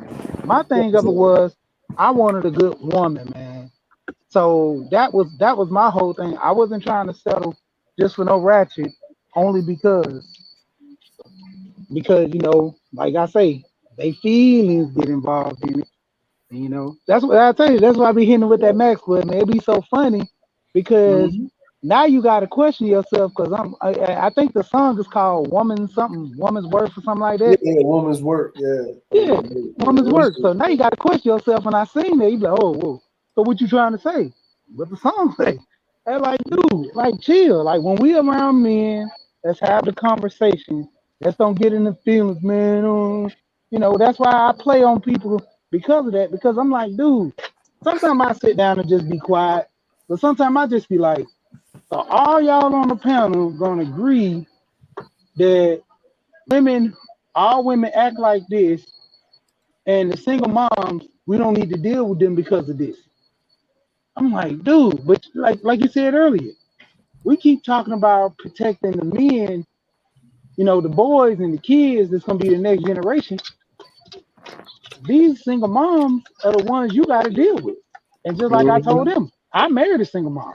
I don't encourage guys to marry single moms. Leave that water. I got it. Yeah. Oh, yeah. I don't encourage guys to do that, but the thing of it is, I did it because, like I said, I wanted that particular type of woman. Just so happened she had kids, and my thing of it was I wanted kids. So, what's the best way to see how a woman is and treat kids? A woman that has some. So it was a win-win for me. I wanted to get married to, you know, this woman. She had kids, so I seen how she dealt with her kids. So I knew in a similar way that my kids were gonna be raised. And then in the process, you know, everything worked out for me. Now I don't advocate every man needs to go get a single mom. No, that's not me. I never do that. I tell guys, I say, weigh your options. Don't sit here and count women out because that's like I hear guys all the time. Man, I ain't dating no ugly girl. Man, I ain't doing this. That ugly girl might be 9 times out of 10, hands down, better than any of the girls you ever ran across. But your ego, because you got to hold her hand and take around your mama, your uncle, and they going to join the crap out you. But like I always say, in the end, your uncles ain't over there rubbing your back and all that extra stuff. You over there, rubbing one out, talking about, man, I sure wish I would have kept shorty. Hey, 2 5s don't equal a 10, but it keeps you from beating your meat. Exactly. Like I told dudes, I've been on the panels. I was like, yeah, I messed with big girl. Yeah, I messed with a big girl before. And the crazy thing that got me was out of this big girl particularly that I messed with, because we were just cool. And I was like, damn, why are you so fucking cool compared to all these other big girls? She was like, I'm already fat, so I can't be stuck up with an attitude like these skinny bras. I gotta smell good, look good. She said, I gotta be 10 times better than the skinny bras. So I can't have an attitude. She said, picture me acting skinny with a big ass gut. You think a dude gonna run up on me? No. Your perception is good. Hey, she would have to move to Seattle. Oh man, Seattle ain't even that bad. Come on now, Seattle ain't that bad.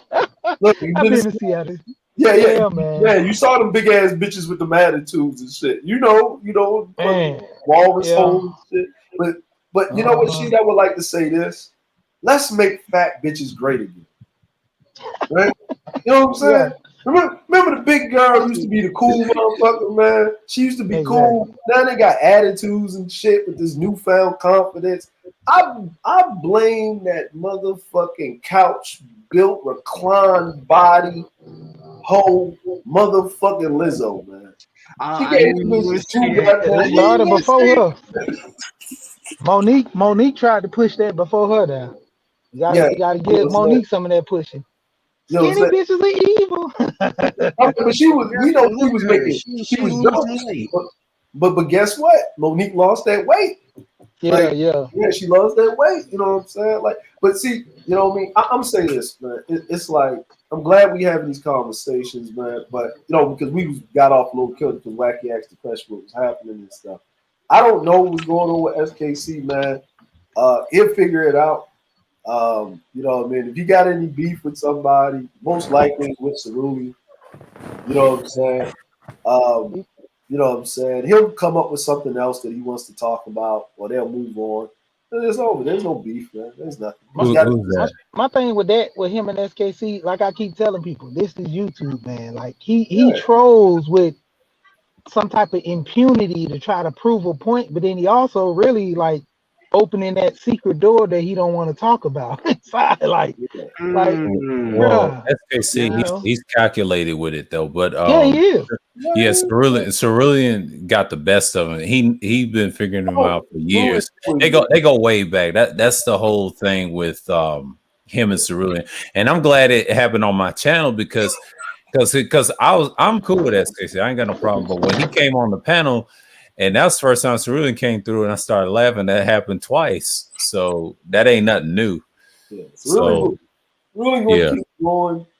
Cerulean's gonna keep going. So basically, all right. I'm gonna tell you the first time it happened. Right? Yeah, go ahead. We was on to do Max panel. Right? He had the ladies up there and all that other stuff. They was doing the little thing, and they was doing their usual fucking girl dress, whatever. And Max was running the panel.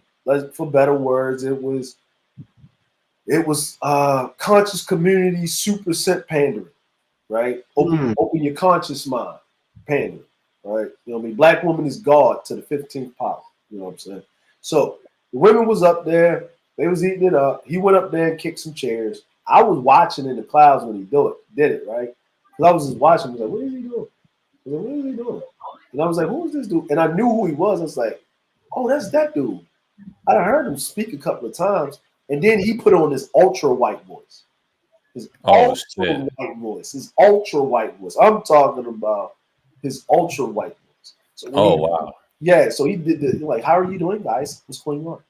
MSKC, how are you? Right? And then that stopped everybody. That traumatized everybody. Is this a white guy? No, I'm black. I grew up in a nice neighborhood and stuff like that. and he set the fucking table, and then he started asking questions. And it was that time when it was, what do women bring to the table? That's what everybody was going with. Everybody was right. That was the conversation. What do women bring to the table? Right. So, and that was a triggering point, right? That was a triggering point because the gender war was still on. Nyland Taz was doing a thing, and Cynthia G was, recovering from her "I have sinned" moment when she got caught. She got caught with her Dusty Beta Male Coon.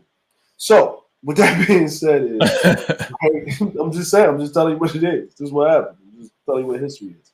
So, SKC went up there, and then he started triggering all the females. They started going. He said, see, this is why we can't have conversations. This is why we can't talk. This is why we can't love each other, right? And he started doing this thing, and he didn't say anything egregious, but they didn't know how to adapt to it. Cerulean jumped on the panel, started talking to him, put him in the corner, and then he starts telling SKC, and this is when you leave now. And this is when you leave now. And he left. And then for the next week, he would try to sneak up there, and Cerulean would pop out of nowhere. It didn't matter. 1, 2, 3, 5 o'clock in the morning. Cerulean was there on his ass like a paper cut in a snowstorm. And this is when you leave now. And he would leave. And if you notice, when Cerulean pops up, what does SKC do? Run. There you go. And then he said on found he don't run. I mean, when it comes to Cerulean, that's a whole nother story. Don't get me started. Yeah. So they don't listen, man. I talked to him. On Bernard Riley this morning, he said though he didn't run. He said he was at work and all that. And I noticed. He said he had something to do. Like, right. Yeah, but here was the thing though. Why was his wife was in the background? Well, anyway, I'm talking about my encounter with SKC on Teapot's channel. Mm-hmm. I didn't like what happened at the end of it. See, I noticed a trap was being laid out when that lame ass nigga AJ showed up. Right, I was there. Mm-hmm. Yeah. When AJ, I have a bone to pick with AJ for multitude of reasons, but I'm like, why is he showing up? This is supposed to be me and SKC talking shit out. Why is AJ showing up for? But and AJ talking about, I'm putting hands on you, Big J. I'll whoop your ass, Big J. Talking about, make them punk ass little threats. So why you showing up then?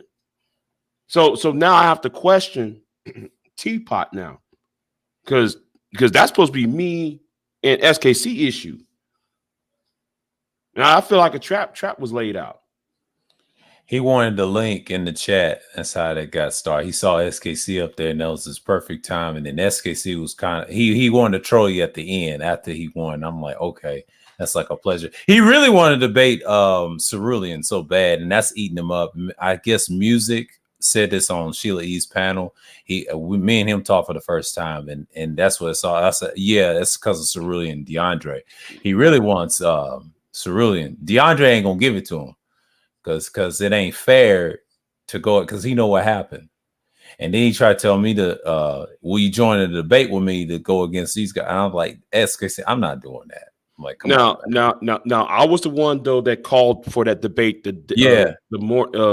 the day, like it was like hours. It wasn't. It was playing like 18 hours before that debate started. So it was like on Friday night when I asked Teapot. I was over here Friday night. I saw it in his chat, and I think Teapot was talking to SKC because I was looking at his channel, and then Big J challenged, and he told him, he said, "Who's challenged me?" And he said, "Oh, okay, who?" And then he mentioned your name, and then all of a sudden it went down, and I think you did a stream. You accepted it, so yeah, you challenged him. Yeah, because I sent Teapot an email saying, "Listen, I either want SKC or Little Big Nate." Now I really was targeting Little Big Nate because Little Big Nate was acting a fucking fool last week, and there was a lot of things he said he lying his ass off, and I also want Baba Matumbe because he was lying the previously. All those quotes. I'm saying, how are you gonna write a book called The Negro Wars and there's no thesaurus not the thesaurus, index of references? Because if you actually read the book, there's nothing in the book but rants. Like you might as well just go onto a SYSBM channel or a Tommy Sotomayor channel if you read the book Negro Wars. There's no. He said black woman this, black woman that. I said, well, okay, where's the proof in that? So if you go make a book saying that, then therefore you have to have in every biography, every reference book, you have to have a bibliography in the back of the book. Tell you where you got your sources from. But he don't want me to debate him on that. I'm talking about Bamatumbe. And I'm like, dude, you in Britain. Now I understand Britain and America has a similar cold culture, because we're Anglophone nations, but dude, you don't know, you never been, the only place you've been is in New York. You've never been in nowhere else in America. Right. Yeah, I was gonna press him on that. But SKC, I was told SKC was the one who jumped up, and the rest of them didn't even want me to address them. But I really want Obama Tumbe and Little Big Nate. Oh, okay. Yeah, that's who I really was after. I guess they didn't want that word. No. They didn't. SKC was the obvious choice. I'm not surprised what he was going to do in the debate. I said, oh, damn. Man. Bias crowd. But no, you had some great points in that debate, and it was very profound because people are listening to that debate. And that 14% voted for you got a lot of sense. The ones that voted from 80%, those are fanatics and fanboys. I'm laughing, but they gonna learn. They're gonna learn. Yeah, they are gonna learn. Yeah, and after that debate, he went ahead and emailed me. SKC emailed me.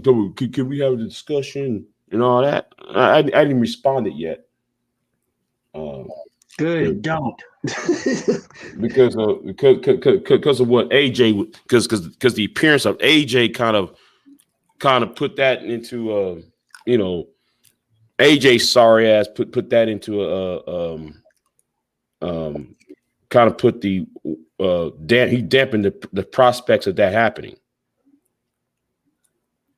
So yeah. Man, hold on, Jay. You said SKC had his wife in the background while y'all was up there? Yeah. In the debate, I was there. Yeah. His wife was talking in the background because I was talking about because the point I think one of the points was because the last time I was on there because it happened. What happened last month, right? They saw a white woman on my channel. It was actually four white women was on my channel. One of them white women was me and her was talking. Me and her kind of have a little we ain't gonna go into that. That's me and her business, but me and her was talking, so they caught wind of that. So they was saying, well, Big J, you're SYSBM. I said, I'm not. What does that make? How can you claim me SYSBM, claim Kobe Bryant SYSBM, and claim Yeah, the he young said the people pink. ex-wife. Then he said the pink fig. I remember too. He said he said Big J like the pink fig. This is SKC trying to start laughing. Yeah, I Mm-hmm. shook my head. I was like, wow. So let me ask you a question. Let me ask you a question, right? See, she. Yeah, I'm here. Okay, does your wife have black women as friends? Yep. Black Nope, women as you're not friends. SYSPM. You violated the tenant. You're out of there, buddy. Dang, man, I was hiding so much. Y'all just took my card now. Yeah, man, it's gone, bro. Out the window, man. Out the window. You know what I'm saying? And then you care about the community. That's definitely that's a triple no. Beep beep. Beep beep. But you know, but hold on. He had his wife interjecting. Why you? Okay. She was out there. Like you hear her talking to him, and you hear her pouring him a something to drink because you hear wine. Yeah, you pouring wine or something because you hear it clink a glass and she was pouring him a drink and you hear in the background Mitch saying something to him and he act like though he was so busy with her when she was just as I was talking he was talking to her. Yeah, that was bullshit. So Big J. Now he accused me of carrying water. He got his wife carrying wine during the debate. God damn it! What the fuck is going on here? I told you, like I predicted on my channel. Wow. I knew he was gonna do some shit like that. You know what? That didn't. Wow. See, look, Jay, you went up there to have a debate or a conversation. Mm-hmm. He was there to troll, and the reason he did that. Now you notice they saw the white woman on your channel. They saw them. Mm-hmm. They didn't hear them. They saw them. Yeah, they saw me. They know I was talking to one. Right. So what this means is this, man. That right there, right? Mm-hmm. By the man code, by the gentleman's code of the debate, that was disrespectful. That was disrespectful because he should have been doing the debate that he promised to do as the man that he is without any other interference while you two were talking. If we're going to, because he said I was carrying water and I kept interjecting, but he did say that there were no debate, right? He did say that, right, sir? Yeah. Mm-hmm. Yeah. I was there. Even if I interjected, there was no debate because when the ad hominem attacks were done, but y'all were having a debate. There was no ad hominem attacks, I think, at this point in time that you're saying this. So that means that his wife shouldn't have been interjecting. He should have already had his wine ready. He should have been sitting there and having a conversation with you, directing his attention. His wife, right? His wife, if she was submissive, should have known her place and made herself busy somewhere else. Yeah, but he called her. I think he called her over. I have to go back and Shop is here to help you make the most of your fall. Yeah, I have to go back and listen to it. But I think though he called her over to give him some wine or whatever he was drinking. Yeah. So yeah. But you got some nerve to call you the water boy, though. Yeah, but the reason he called his wife during, I think it was rapid fire, and I remember correctly, the way he did it, it was blatantly disrespect, but he did it on purpose because he really wanted to debate Cerulean, and you wanted to debate Little Big Nate, so it makes sense. But I guess T-Pop said, no, SKC, hey, what's up, bro?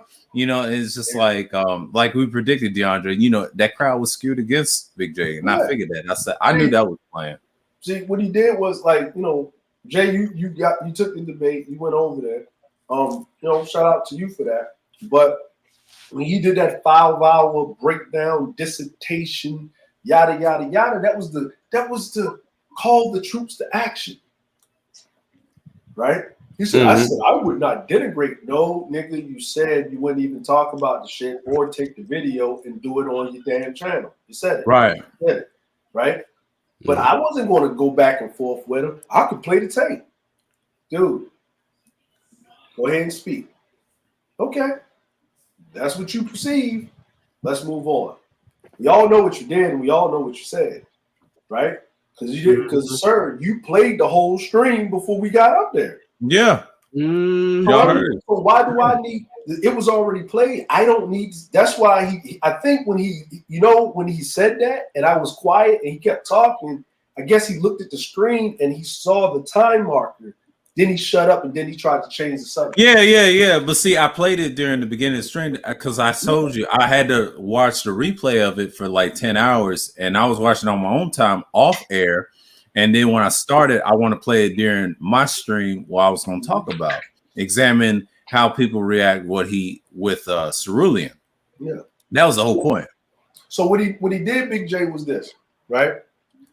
Because of what Cerulean did and was going in, right? You know what I'm saying? On Shayla E's panel, he called us out over there. Wacky, you listening? This is what happened. I got up on the panel and I explicitly stated, I'm not debating you. There's nothing for us to debate. We can have a conversation. If you want to debate Cerulean, right? Because I think that's the person you got a problem with, I will summon Cerulean. Cerulean didn't even know Sir had a channel until I sent it to him. Cerulean pops up. Cerulean was up there for about 45 minutes roasting, wasn't he? Yeah, he was. He was. Right? Long time. Yeah, he was. Right? SKC said this exactly. I'll debate Cerulean, I'll debate Yandre, or I'll debate both of you at the same time. He said that in the chat. He said that in the chat. Right? Cerulean was up there for 45 minutes. He came on the panel. Now, this is the first time I heard this motherfucker's country accent because he was pissed, but he tried to contain his anger. Right? So I'm waiting for him to go off on Cerulean about going in and roasting, trolling his wife. He did not. Right? I said, oh, okay, that's new. Okay, I get it. Oh, I get it. You can't do that because then that would show that you're emotional, so you would have to be emotional in a passive-aggressive way. You know what? I respect that. Right? I respect that. I'm saying this to myself. Okay, good. So they had their back and forth. I interjected. He told me stop carrying water.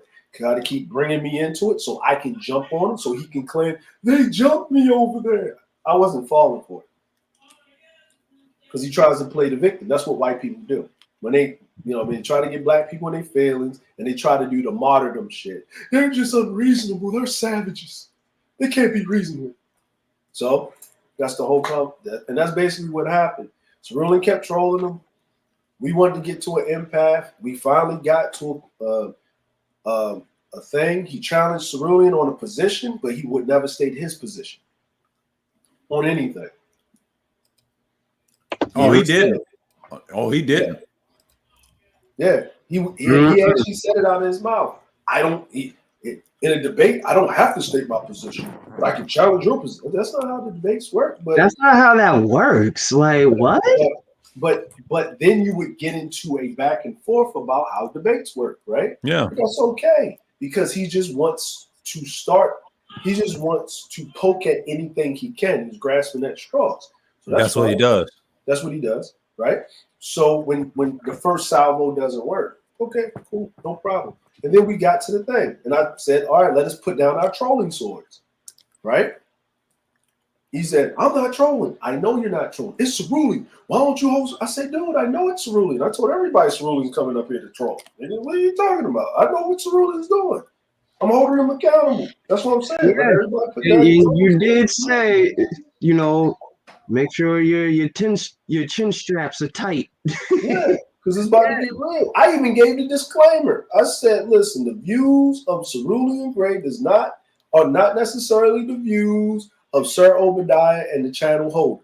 I do that all the time when Cerulean's about to start going. Yeah. I do it on anybody's panel, so nobody can say that Cerulean roasting, right?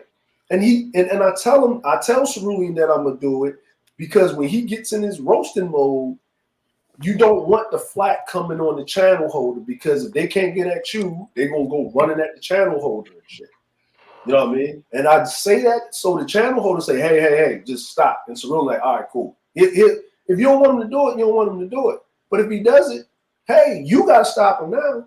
Like that's y'all two. So we got to that. I thought the shit was over with. Everybody was telling me about it. I said, I don't care. Okay. Then he kept trying to get us to go over there, Big J. He kept he was trying to get Cerulean over there. Come the teapots. Come the teapot. Like first he said a debate, right? I already knew he was talking about teapots or Bernard Raleigh or shit. Game changer, but that wouldn't whatever.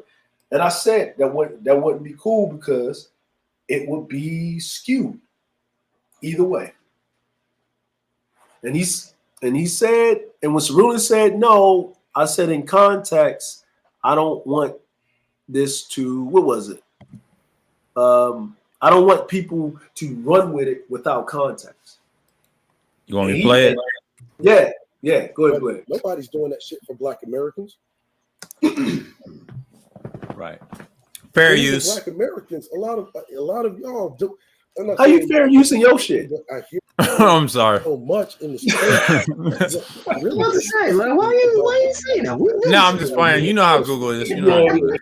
Yeah, I've noticed that in this new Manosphere like 2.0 and some of 3.0, I'm shaking my head. They love this anti-black side. Now 1.0, I know they had their little, I would say fuckery, but not as much. But Mike V said early in the stream, you didn't have to know. You didn't, because at the time it was pro-black. Like the conscious screen. I'm glad you said that in several streams of Sheila's, and you said it is an extension. I agree with you, because when I look at 2.0, it's based off what Sinetta and those boys did, and I'm like, you got Phil Valentine teaching, you got well, Brother Dawood's different. You know, he was anti-Sinetta later on, and he kind of fell out with him. And then you had Bobby Hemmett, same thing, he fell out with him.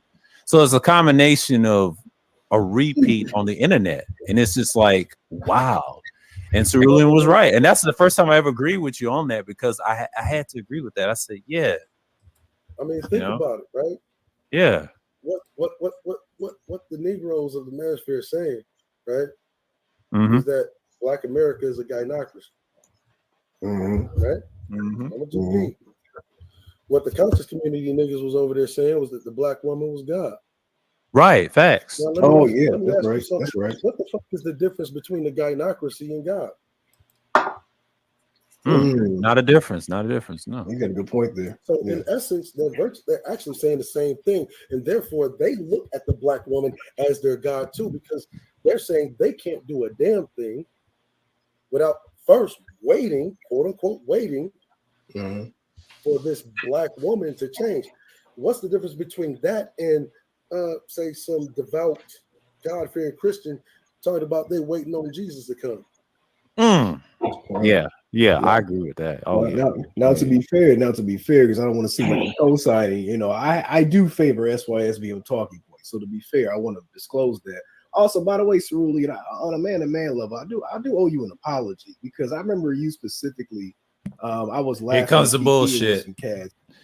Cerulean didn't want to hear that. He didn't want to hear that, but I'm gonna let y'all listen. In regards to you, a couple months back. No. Here's the thing. You owe me nothing, right? I do. I mean, if I do foul shit, man. No, see, peep this, right? And I tried to explain this to David Johnson, right? I saw that. I don't remember that. He calls himself, David Johnson, the asshole. More like pocket pussy, but you know. I'm not familiar with the brother, but damn, pocket pussy. Shit. He's more like David Johnson, the cock ring, but you know. He uses ISUPK talking points. Sound like those niggas on the street. Oh yeah, them Hebrew Israelites. Yeah, he sounds just like them dudes. And I'm shaking my head. I'm like, come on, man. Yeah, I've seen him a couple of times. No, he be trolling that platinums. I see him where he go. Everywhere there's mess, David's gonna be around. Even over at Auntie's. That's why they mad at Auntie, because of him and Jessica. That's all that was. That's all that was. Look, man, listen. It's like this, man. It's like how you say it's certain people, right? Yeah. Like, it's like what we were saying on Sheila's panel yesterday, right? Mm-hmm. It's like David Johnson is David Johnson, right? Mm-hmm. Rudimp is Rudimp, right? Obsidian's like it's certain people you know, like Bullets Gotti. You know, why are you? No, for real, it's like, why are you getting mad? Right? Yeah. You have a crackhead in your family. He done stayed at everybody's house and stole from them. And you get mad when you let him eat all the damn food. A lot of people don't know that. He ate all the damn food. All that stealing. There's certain people that they may act right once or twice, but if the dog is retarded, why are you getting mad when it shits on the couch? It's just for me, like certain people is going to do certain things in certain things, and that's what they're going to be. And you got a couple of choices. You either accept it, right? You keep the conversation where it's at, and you don't let it veer off, and you bring it in. You call it out where it's at, and you just don't let them participate with the cool kids. Right. I like option D, right? I like option D. Yeah. That's where you take on the other one back out by far, right? Put some treats, right in front of them so that it's facing the other way and put them on down. Nah. Like I said, I didn't really have solid footing. I was still kind of finding my way. I'm not making excuses for my behavior. I mean, I'm a man, but it's really never disrespected. Go ahead. Understand something, right? Yeah. Well, I was trying to explain to old David Johnson, the pocket pussy. Right? Well, yeah, but go ahead, category, man. Men, there has never been a period of time in which men do not go at each other. Yeah. Okay. And from time to time, men will fall out. That's why I don't hear about the No, can y'all pause it for a second? How long was motherfucking SKC sitting there? Probably 15 minutes. So Cerulean was up there for like what, 25, 40 minutes? About 20 to 40 minutes. Yeah, I would say 45 to 50 minutes. But it was great time. And what he did was this fool came off the panel. Now, James wanted to talk to Cerulean, try to debate him like from Sealy's last time, but I know try to get his little gift. Cerulean wasn't going for it.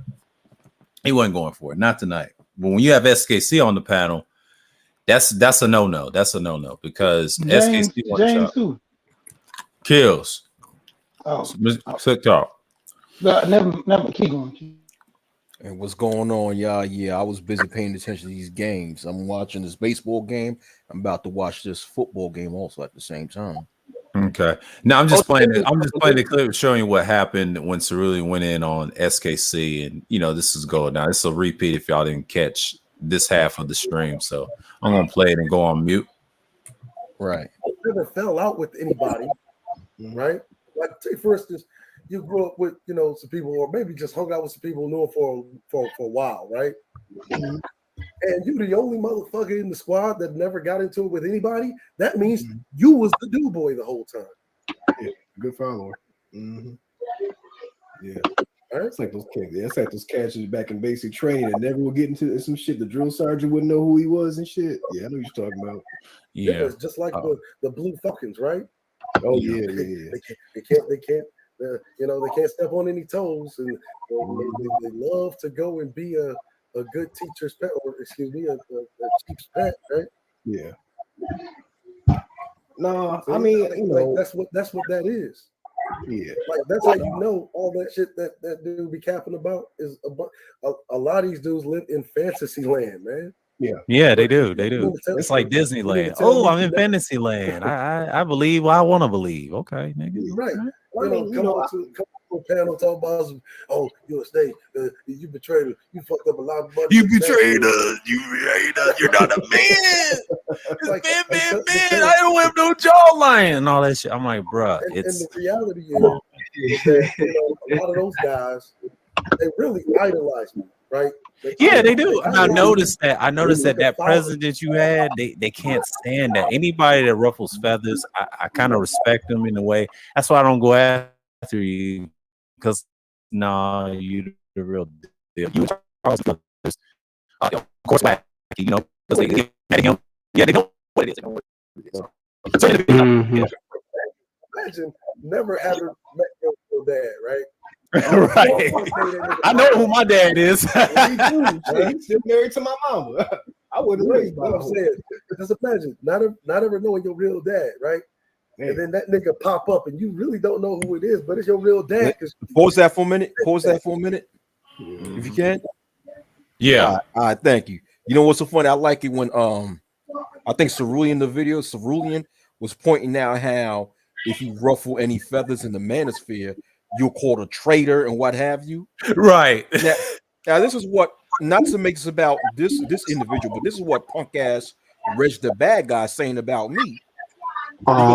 Shit. Because what happened is there's some guy that constantly frequent Reg the Bad Guy's chat who went on Big J's chat and who stated that some female on Big J's chat was making light of black men being lynched. And I stated that I didn't see such a comment. Now I'm called a traitor to all men. Like, nigga, shut the fuck up.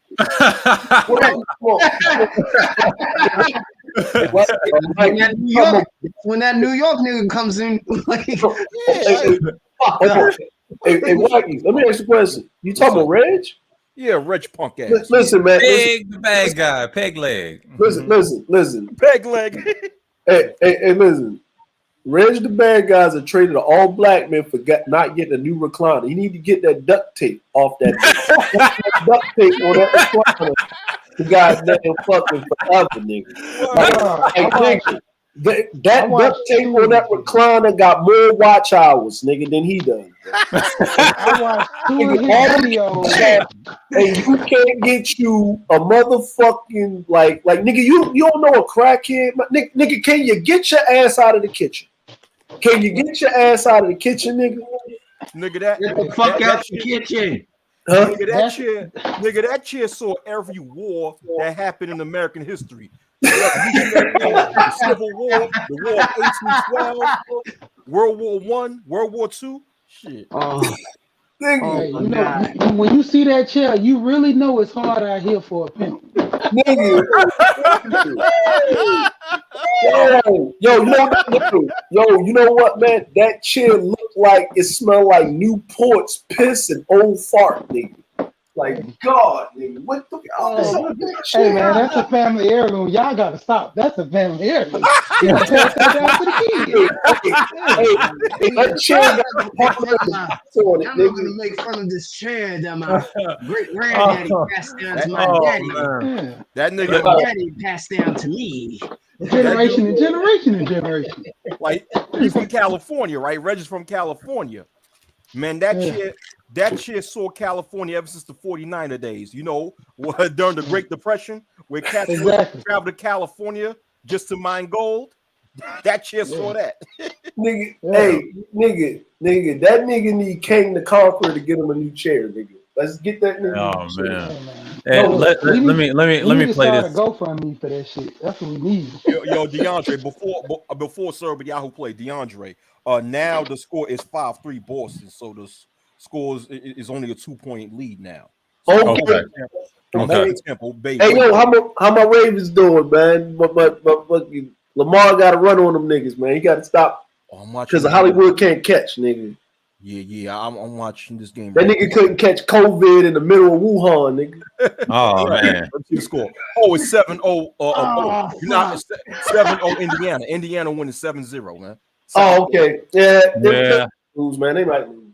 All right, let's play it. See, they idolize me like a father, but they hate me like a stepfather. Yeah, right. I know they're gonna hate me after this, but I don't care because they hate my ass too. You know. Hey, hold on, sir. Hold on. Hey, Gino. What's up? Hey, check your email, man. All right, I got you. So now here's the funny part, man. About it, right? See, that's why go ahead, go ahead, little David. Go in the room, play with your little toys. Me and your mom about to get busy. but you know, it's like, listen, man. Look, I know, like when I sat up there and I had a conversation with Bomb in it, and I told Bomb, right? I said, Bomb, I saw this shit coming a mile away. That's why we pop smoke. And sir, what did Bomb say? Why didn't you warn me? Why you didn't warn me? She kept saying it the whole time. She said that over at over Sheila's before you got up there on those panels, because when I first saw Sheila's channel, and she didn't get it. And like how many hits in like coded language do we have to drop, right? It's so many, and we try to tell her, like, look, and yeah, you fell out with Kuda, you know, he in the interview, and it all started in Platinum's shit when they was trying to form. But see, all that happened, and you know, the split in the awards. I tried to Kuda, you know, you was going through the same thing, and I had a fell out with certain individuals, and it was it, you know. I'm like, it's like, it's wild, you know. And it's just like what you're saying with Bomb. Yes, yeah. We didn't fall out with Bomb. Like it was just we just pulled back. Yeah, no, y'all pulled back, but I'm just saying what the women fell out, and it's funny because they feeling off our actions. You know, what we do, they do. It's just common sense. I mean, come on, man. Now that proves the point right there, right? Mhm. Right? Yeah, go ahead, Cerulli. Panel, right? Nigga get on somebody's panel, right? And be like, oh man, Cerulli, you're a traitor, man. You're a betrayer, man. You're a Judas, man. Oh man. No, like I mean, Cerulean tested me, but he's never like. I mean, you've never disrespected me. I just get irritated. No. He's a good dude. He's a good dude. He'd be flooding me with that tornado he got because I'd be like, damn, I can't get my point through. But he's never came at me. But like, look, if I do bitch ass shit, man, I do bitch ass shit, right? So I have to. My father didn't raise me to be, you know, an inconsistent, you know, bitch ass nigga. That's kind of where I'm at. That's why I'm like, look, I can apologize if I know I fucked up. You know, but we can talk and disagree, you know, and we're probably going to disagree, but that's kind of what men do. But you never attack my personal life like that. So, you know, yeah, it's like so when he's sitting there, you know, someone like, you know, suspicious case, you know, He's on the panel. Okay. And see, you know, it's funny. The whole time I was on Sheila's panel yesterday, right? Mm-hmm. The mother wanted to run up out of there, you know, did a little cartoon run. And I'm like, every joke that I was making, like, I know this nigga's watching from the clouds. He's a troll. He's having a visceral reaction to the conversation that we're talking about. Mm-hmm. So every joke, I'm going to target it at that. Yeah. And it's so funny. The nigga came in trying to troll under a Filipina's name, right? Because we were just talking about Filipinos. And I said, yeah, this probably, you know, fucking SKC, because we were just talking about Filipinos per se. And we have some real, you know, nasty but funny stuff to say about Filipinos. Right. This nigga comes in with a goddamn Filipino name, you know, which is of a famous Filipina, talking about, do you accept Filipinos? And then his responses let me know that one, nigga, you're using a VPN. Two, that you're married to a Filipinos, aka an LFBM, right? And three, that you really feel some type of way about the shit that I'm saying. And the whole time that this nigga's thinking that he's trolling, the whole time I'm actually trolling him. Oh, you see, it's really when you use certain acronyms, not everybody's in the military. You got to explain what that means. Oh, yeah. Well, LBFM is a little brown fucking machine, which is something that, you know, was coined by, you know, the old school Navy, right? Yeah. And whenever this thing was hit PI, they call little brown. I see what you mean. Mm-hmm. Right? Yeah. They would call themselves that. I mean, my grandpa was in the World War II to be family. He had a Pearl Harbor. That's a long time ago. Yeah, he told me the Pearl Harbor stories when I was a child. That's why I was into history so much. You know, that's part. I was only a grandson, wasn't afraid of prosthetic leg. You know, he chased his kids around with it, right, and the grandkids too. But I was only grandson, wasn't afraid. I asked questions. How? Why gave me how shall she? It's interesting. What's going on, SK?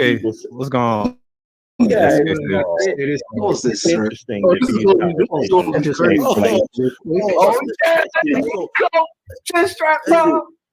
It's interesting that these conversations take place. I have no idea what he's even talking about.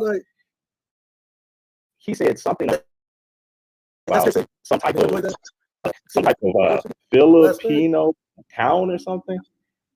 It's like, first of all, yesterday I was creating work yesterday, and here we go. Just like in this entire situation, I've been sitting here. I was sitting here listening to the entire thing, and I allowed this man to have his talk. As soon as I started to talk, what does he start doing? Well, I had no idea. What does he start doing? I had no idea that was you. I have no idea what you're talking about. Let me ask you a quick question. Are you gonna? How about I talk for a bit because you've had the floor for quite some time?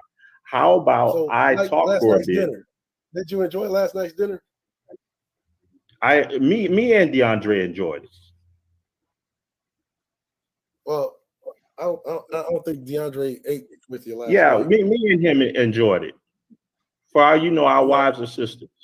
No, he definitely didn't eat. You have no idea. You have no idea.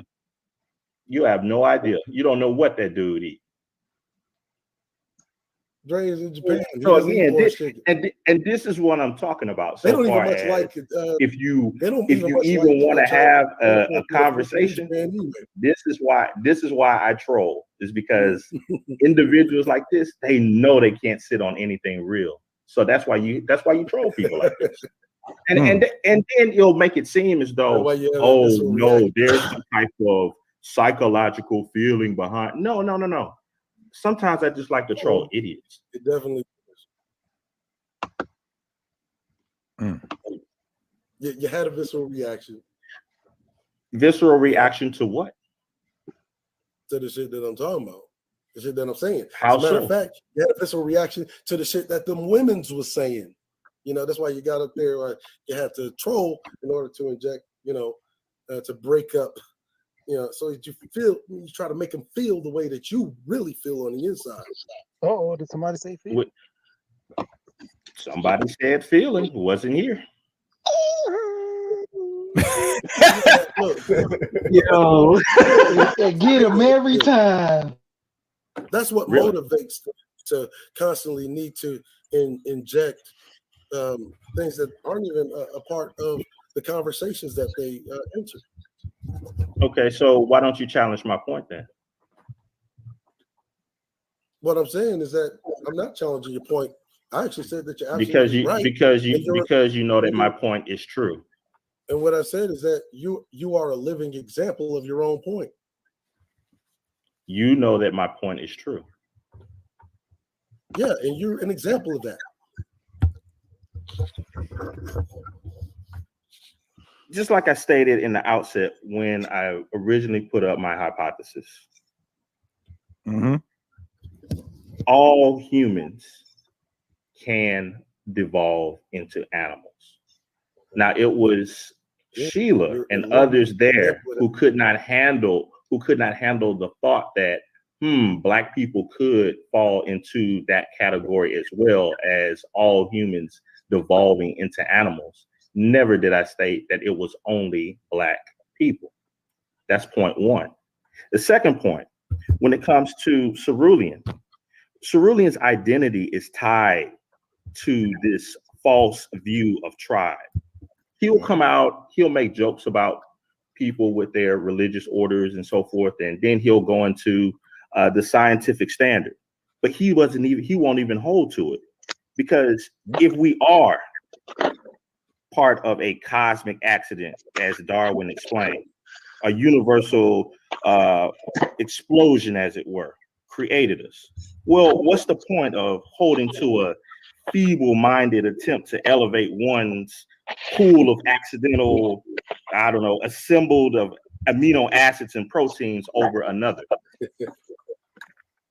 See, your tribe is your God. And having some allegiance to some tiny strand of DNA codes in your skin color shows just how simple-minded you are. That DNA code loyalty is irrational. It's instinctual. It is animalistic. What it actually shows is that I have pride, not only in myself. In what? Pride in what? Pride in what? A tiny strand of DNA code, a tiny percentage of the whole DNA code. And again, this shows me how visceral you are in your reaction because you won't even let me complete it. You can't, because I have hit a nerve with you. I assume that you were finished because it doesn't make any sense. It's not logical. Sir, can you pause it real quick? You hold to this. Hold on. I got it.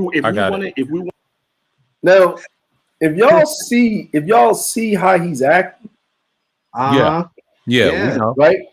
Have y'all ever seen this nigga troll and get like this? No, not on other places, but on my panel, yeah, I saw it. You know, when I did this stream. Yeah. No. I mean, like when SKC goes to troll, right? He don't never act like that. No, he's calm. He plays that nice giggly laughter. He gets the best of you at the end, and then it's different levels to it.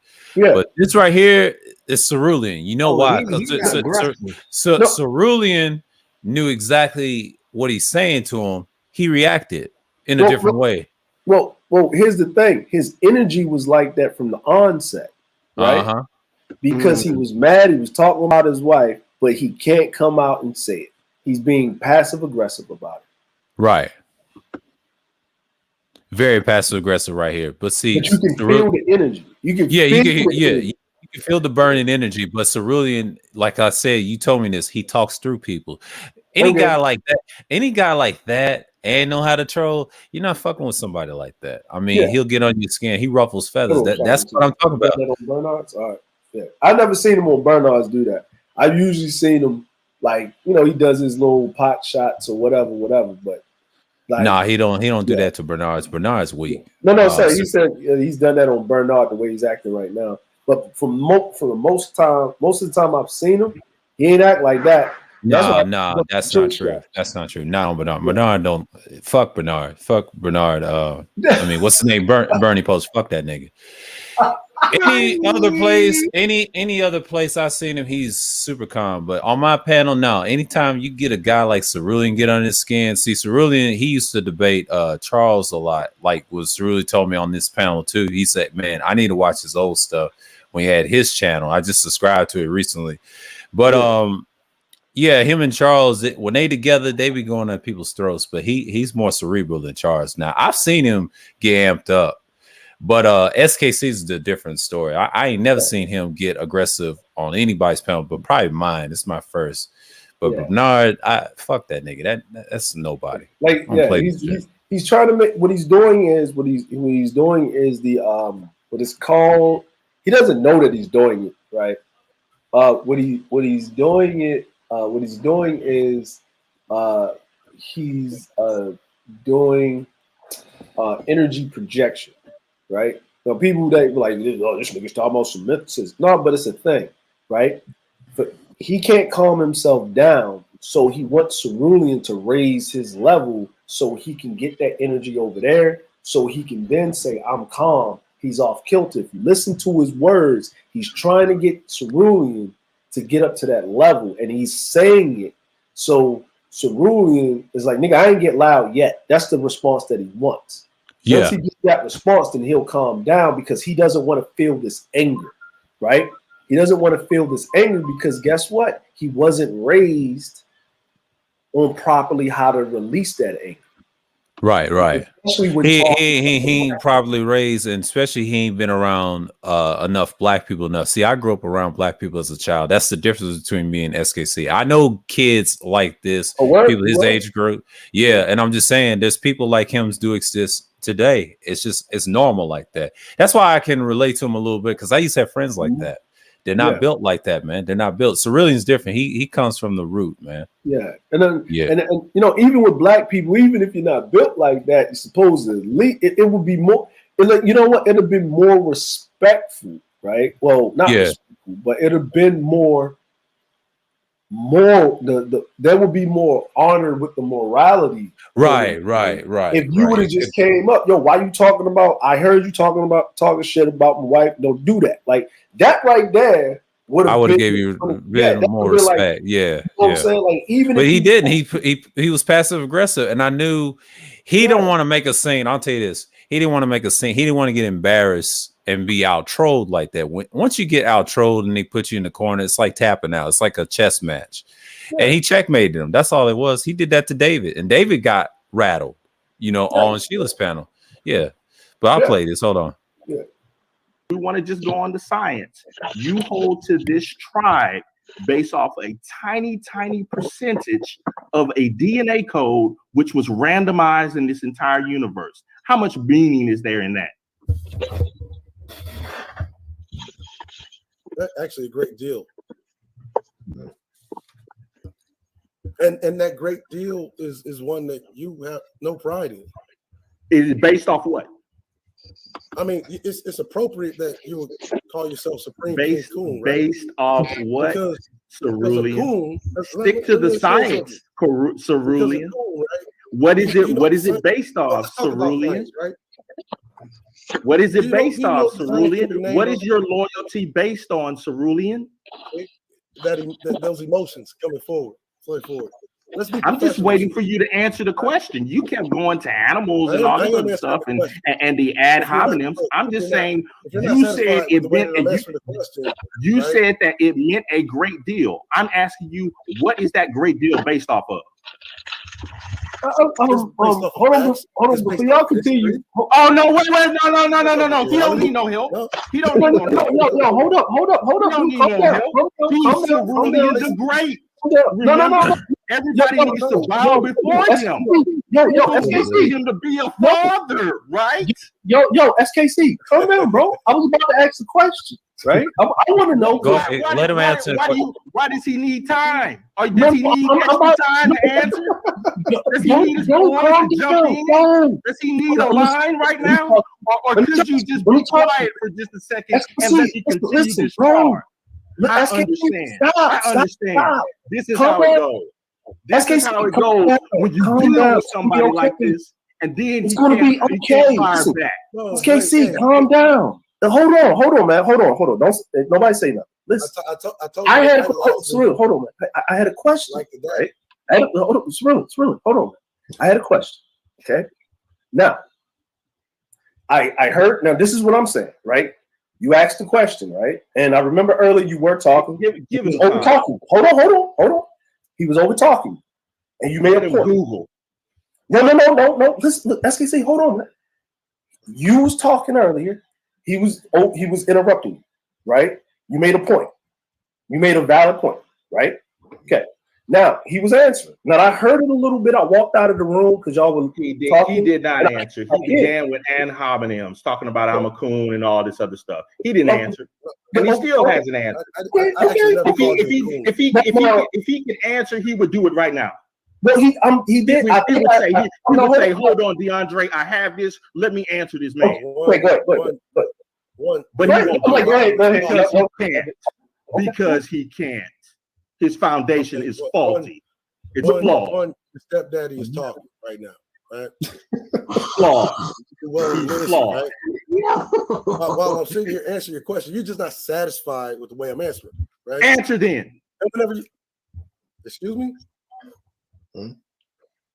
Uh-oh. See, I'm gonna need you to reel back those emotions. Now pause it right there, sir. Pause it right there, sir. Pause it right there. Pause it, sir. Right there. I got it. Hold on. Now, I ain't the smartest man in the room. Everybody up on the panel. Did he just get chin checked? Right there. Yeah, right there. Right there. I was there. Yeah. Right there. Right motherfucking there. Yeah. Right? Now,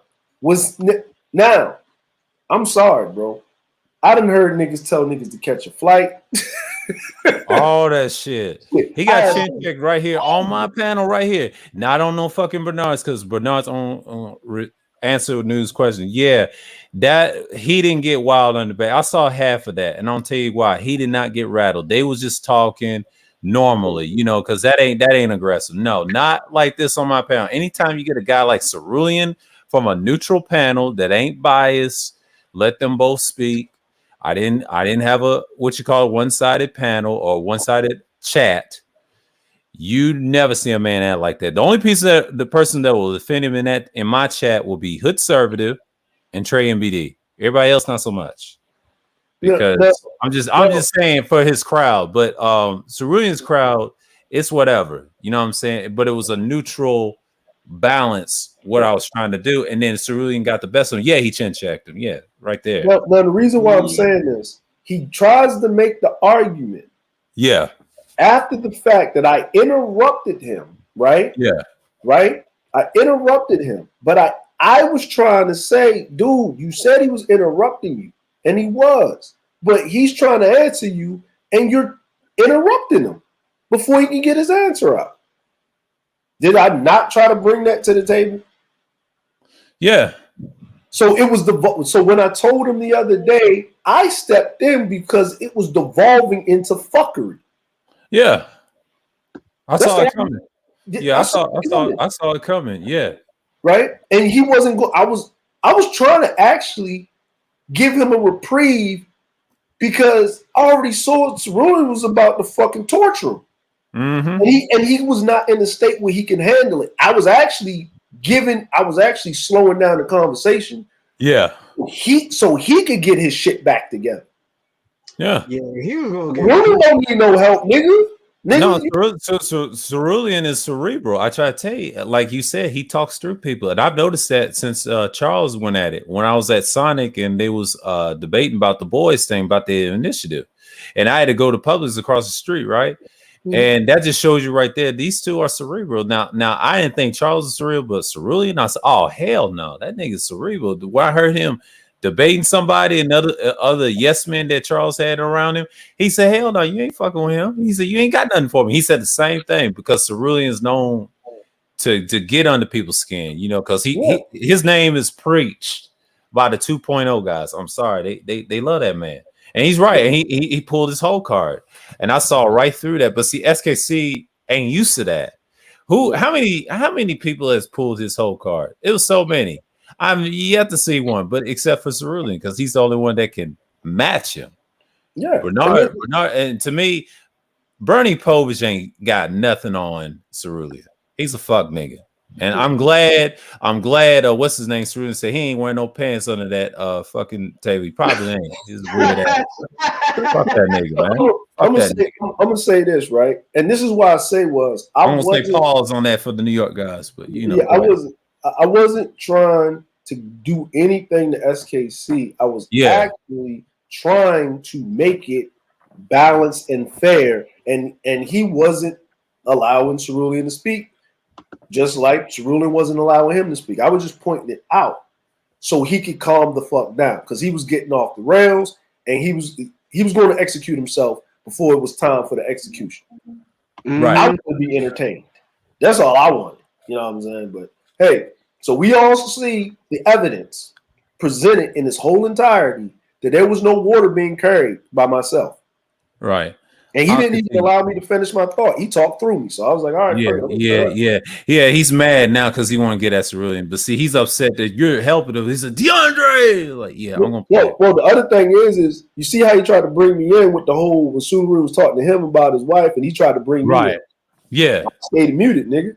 You talking to Cerulean. I ain't got shit to say, nigga. I know what I ain't got the shit to say either. I was even super reaction. So go for it. You know what I'm saying? Hold on. Yo, I gotta highlight this. You asked me what is the importance of it? Why is it important? See, those are the rantings of someone who has no pride, not even in being a human, right? But see, my pride in that one little speck that you think is meaningless, and I'm telling you that it's actually a great deal. But that's why I said that it's appropriate that you call yourself Supreme King Coon, because if you know the makings of a coon, it is a voracious trash eater. And those are the things that Negroes say, right? When they don't want anybody talking about, their little infatuation with their pedestalized fetish of non-familial groups. right? That's what a motherfucking SYSBM nigga would say. Because you don't have pride in yourself nor your group from which you come. Oh, it's just all a cosmic accident anyway. Nigga, wasn't nothing accidental about us making this country what the fuck it is. There wasn't nothing accidental about the inventions that were created by the great nobles of this society, which benefit the world today. Yeah, there's that little accidental speck of genetic derivation, right? Actually created most of the shit that you still use and find useful and find new ways to innovate it, change it, improve it, evolve it. But when you're a voracious trash eater, I'm hearing deflections you're going right to now sit there because the path of everyone least knows which is because why we're not on a why you- we're why you- not on a panel that's why- we're not on a panel that's of why you're women. eating out of the You elephant can't in the man trash. you can't run from this, Cerulean.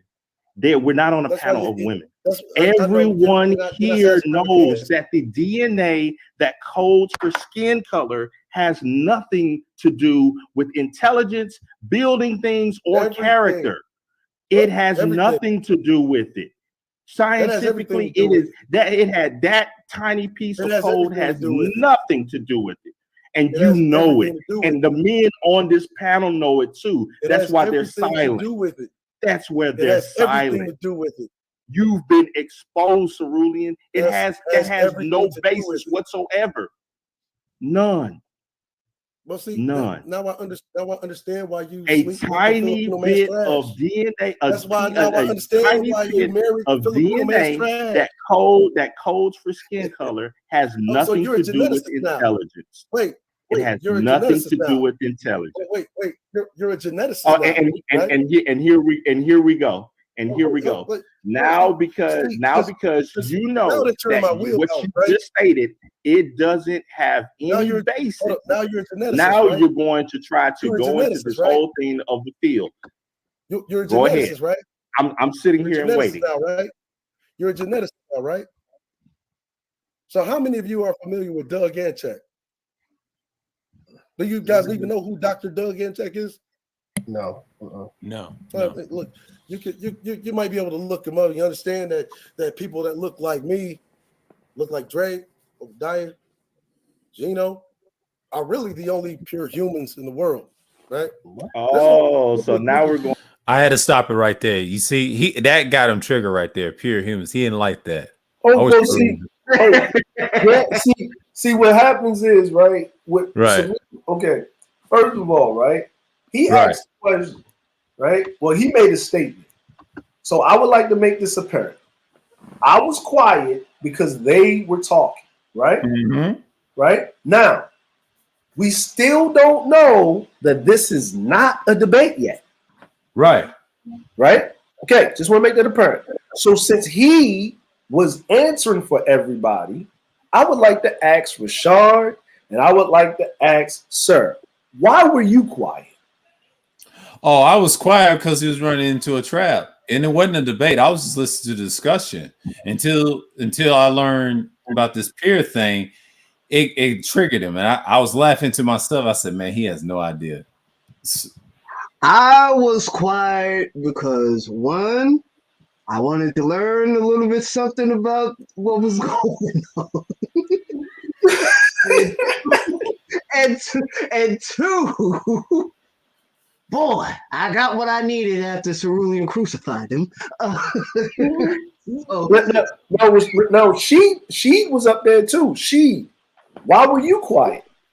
Yeah, my thing of it was, I wanted to know what direction he was going because I'm like, okay, so let's say that our DNA didn't, do anything magnificent. That all these inventions that came from black people and everything else, pyramids and stuff they can't understand. We got a couple of people that might be lacking on the geno pool, but overall, we're more dominant. But reign supreme, right? Rewriting history. You can say what you want to say. You the victor. So then again, why aren't we supreme?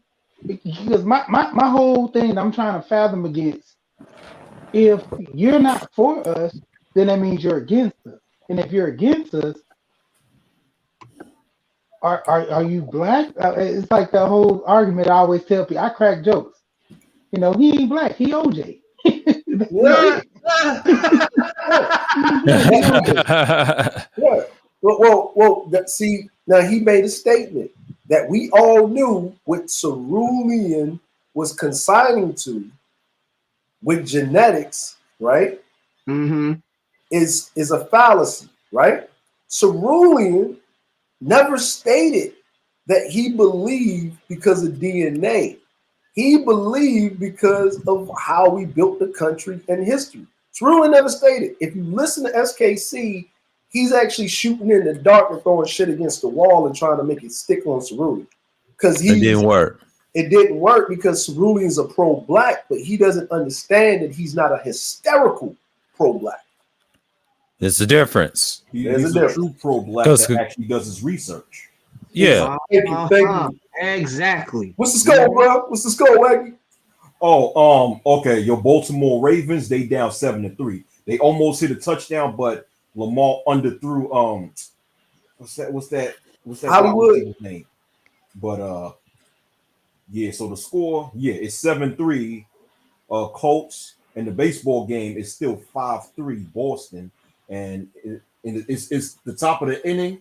In Boston, they on first and third base, man, about to score. Damn it. Yeah.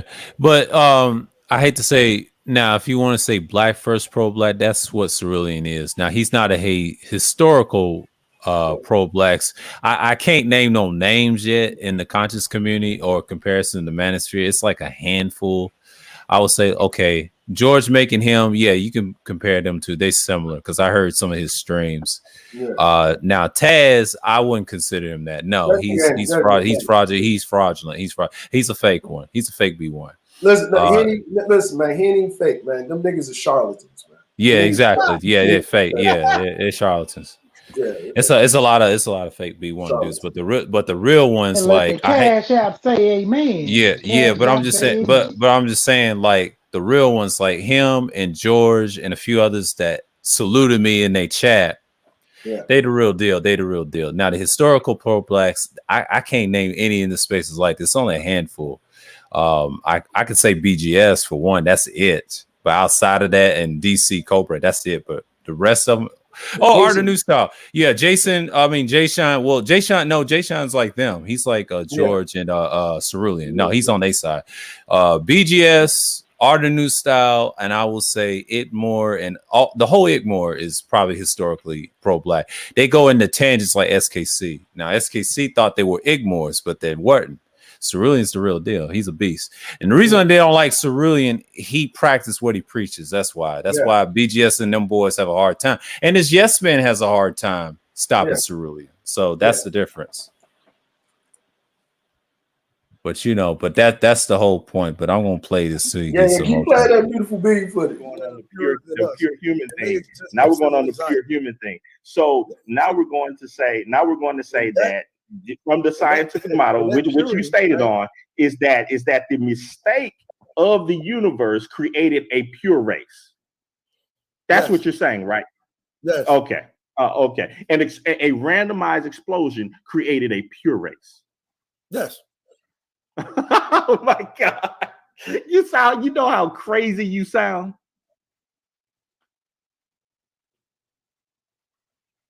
This is why I troll people like this, because the stuff that they come up with has no sense whatsoever. Yes, there we go. One person dropped out. He said, "I got to get up out of here from here in this bull crap." Look at these emotions. Where are the other people that are standing up for this? Does everybody else agree with this? That a cosmic explosion, because from Cerulean Gray's point of view, the Darwin model of, they're not being a god or whatnot and the universe exploded, created a big bang, created us. He's saying that from that explosion was created a pure race on planet Earth. Is that the argument that you men agree with? No, I'm asking the rest of the panel. I just want to see the consensus. I want to hear the consensus, because outside of your little outside of your little circle, you are not God. Pause this, sir. Wait a minute. I want to hear the rest of the panel. I'm like, you're on your own, nigga. Bring me into this shit. Let me see what it seems like. Okay, this is what it seems like, right? Because remember, I'm like sort of a novice to this whole situation. Right. So remember, I'm coming in as a novice, but when I'm listening, it seems like this: that SKC, his intent was to troll the panel, but his games backfired on him because Cerulean was trolling him, and they got SKC all mad. There you go. Right there. We know this nigga because he does this all the time. See, if you're at Teapots, his fanboys are biased. I'm just trying to tell y'all. Imagine that was BGS's bias crew, and then someone tries BGS. It's the same thing. It's the same concept. It's just SKC's nice with it. See, when you got BGS's crew, it's nuts, man. You know what I mean? It's a cult following, like Beasley said. They love to see bullshit. But see, if you try to counter their shit, they gonna throw ad hominems at you in a nice way, like you don't know this and that, and it is fun. It's some funny shit. But go ahead, DeAndre. But see, what he keep forgetting, the tactic that he's using. We used to be in the Coliseum with BGS in them, and we used to fuck his ass up and send him back to fucking Obsidian, right? You know what I'm saying? So we know how it works, but when we was over there in the Coliseum, you had to hold your own nuts. It wasn't the yes boy model, because anytime you said something, you had to bring up empirical data to back up what you were saying, right? And then if you brought it up, you better know what the fuck you talking about. Right. Talking to is going to rip your shit to shreds and then challenge it and show you how to read your own fucking graphs, which most niggas didn't know how to do. I used to be over there with BGS. Cerulean used to be. Listen, we talking about 14-hour Google Hangouts. And then when the stream was over, we still be in another 8 hours. In the back chat. Hey, I remember this shit, bro. I remember when I first started coming over there, it was so crazy. We did a 14-hour stream. I'm talking about, like, this was when I was working my night shift. So I started at probably like 6 or whatever I got off of my other job. Started at probably 6 or something. 7. No, I think it was 7. 7 to 7. So from 7 that night all the way to 7 in the morning, like, boom, I'm getting ready to go to my first job. I'm like, damn, like, dude, we still on the panel. I'm going to my other job, still on the panel talking shit. And I'm like, damn, this shit all live. They was like, I like, cause y'all getting reckless. Y'all talking about some, personal shit and this and that. They was like, nah, man, the stream ended like 6 hours ago. The fuck? I'm looking at my phone. I'm like, damn, we've been on for 18, 19 hours? What the hell? And they're like, let me say this though. Let me say this. What DeAndre mentioned earlier about, if you're going to debate a point, you better come with facts. That's how the original black sector of YouTube used to be. Yeah. That if that if anybody that was there, especially Sir with Yahoo and anyone else that was there earlier, that if you're going to debate anything, you better come with facts. Because that's how we used to crush a lot of white supremacists who used to troll in the early, in the early black sector groups, right? Yeah, especially troll me, and I would whoop the shit out of them. Why? Because I came out with information after information after information, and more people came with information to the point that the racist trolls left us alone. Yeah, they end up leaving us alone because they know, okay, them motherfuckers, they don't play that shit. They know. We don't play that shit. And Wacky's right and DeAndre's right. That's how we used to do. And in the streets, Like if you was preaching that bullshit, we ran you off the corner, and that was normal back then. Oh yeah, you know. oh yeah, especially the Israelite movement back then. Yo, you bet if we came in the street, you came against us, you better know what the hell you talking about. You're talking about exactly. Because we've seen it. I've seen it. I've seen it a bunch of times. Yeah, I was there because I used to be out in the streets with a certain Israelite group, right? And we had people run off, man. We used to be in Times Square, like on Saturday night, like in 2 or 3 o'clock in the morning. Yeah, I be seeing them. Yeah, them niggas be running people off the block. Yeah, I think I did that with one individual, one-on-one, and not with the Israelite group, but it was like people challenge you all the time. Even in the barbershop, I used to do that all the time back in the day. We ran people out the corner, man. You know what the hell you talking about, man? Yeah. That was fun back then. No, it was fun back then. Even the barbershop, I was debating males and females and ran them out the shop. That's why I would love for a person to try to troll me like that. I just come with straight information. Exactly. Now, where's your counter? You see, I don't play these types of games with people. I come straight with the information. I come straight with evidence and challenge them to provide counter evidence to prove that my evidence is incorrect. See, Wacky. Fuck out of here, you know? See, Wacky. We're about to get to that part. Now, listen very closely. Yeah. Because he asked the question. Now, I want everybody to keep in mind. Did he not ask a question? He did. Right? He did. And he said he wanted the panel, right? And Rashawn just said, he said, you ain't dragging me into this. Sir Obadiah, you didn't say anything. Why did you not say anything? A lot of reasons. Because I knew he fell for the trap. Okay, but he was trying to bring us into the trap. Right. Yeah. Nigga, I don't know what you're talking about, right? But right, pretty much. Right? Hey, the same way he tried to bait you in the beginning was like, the same food that me and Andre, girl, we eat. He's trying to say, hey, Dre, give me a hand. Oh, you gonna leave me hanging? Dang, I gotta go to the group then see if somebody else can help. Yeah. He wants to tag in. But it didn't work. It didn't work. But nigga, and here's the problem, right? Nigga, whatever time you was eating, my nigga, it was morning for me. We don't even eat in the same time zone. Fuck you talking about, dumb nigga.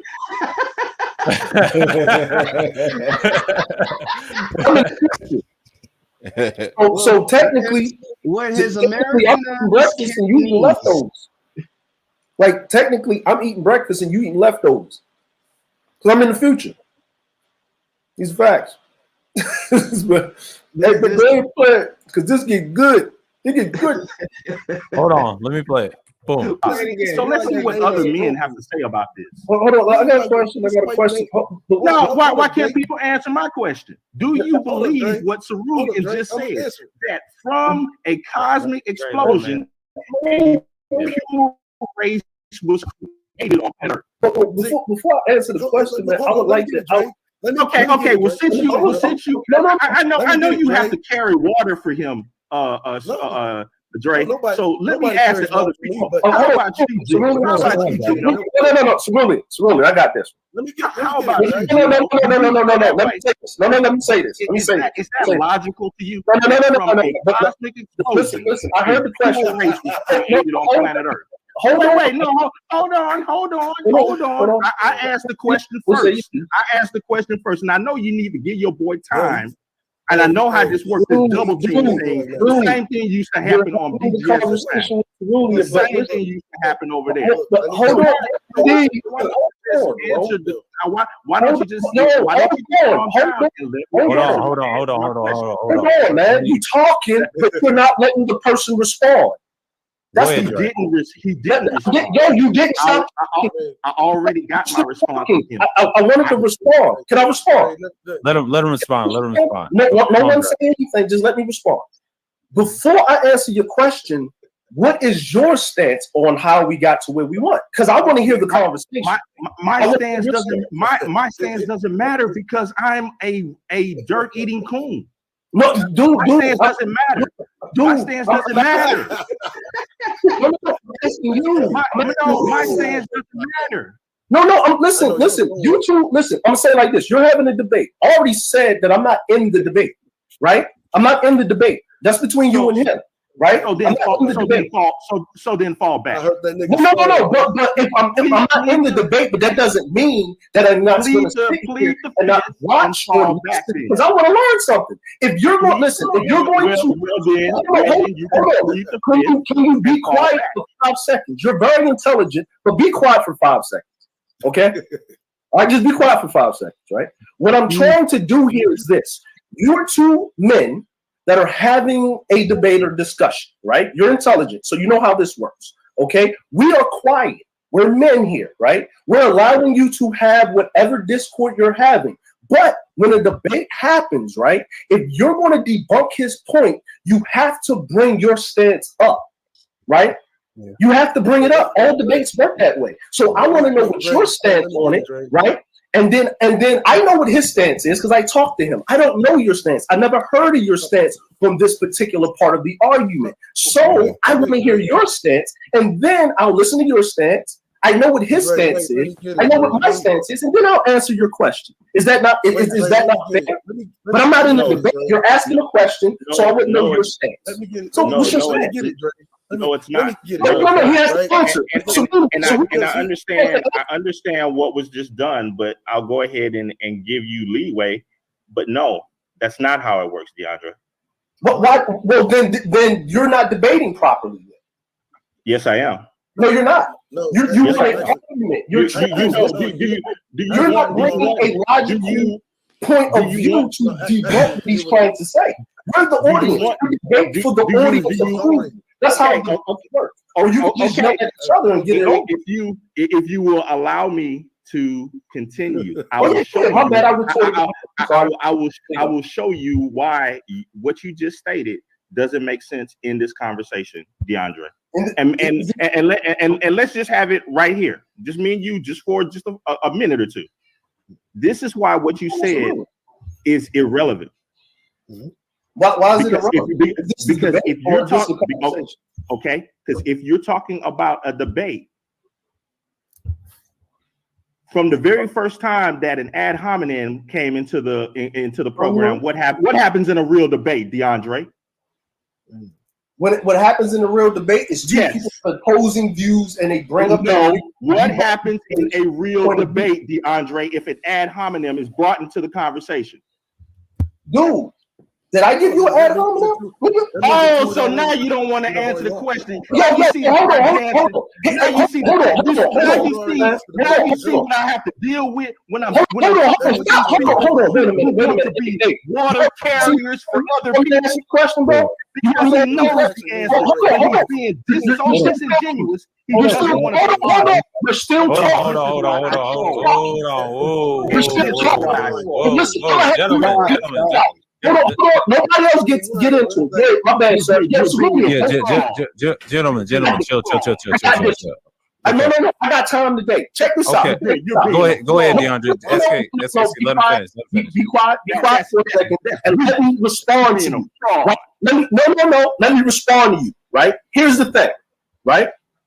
You was in the chat. You said it. I will debate. Cerulean wasn't here. DeAndre was up here. Right? DeAndre was up here. Cerulean wasn't up here. Cerulean didn't even know Sir Obadiah had his channel.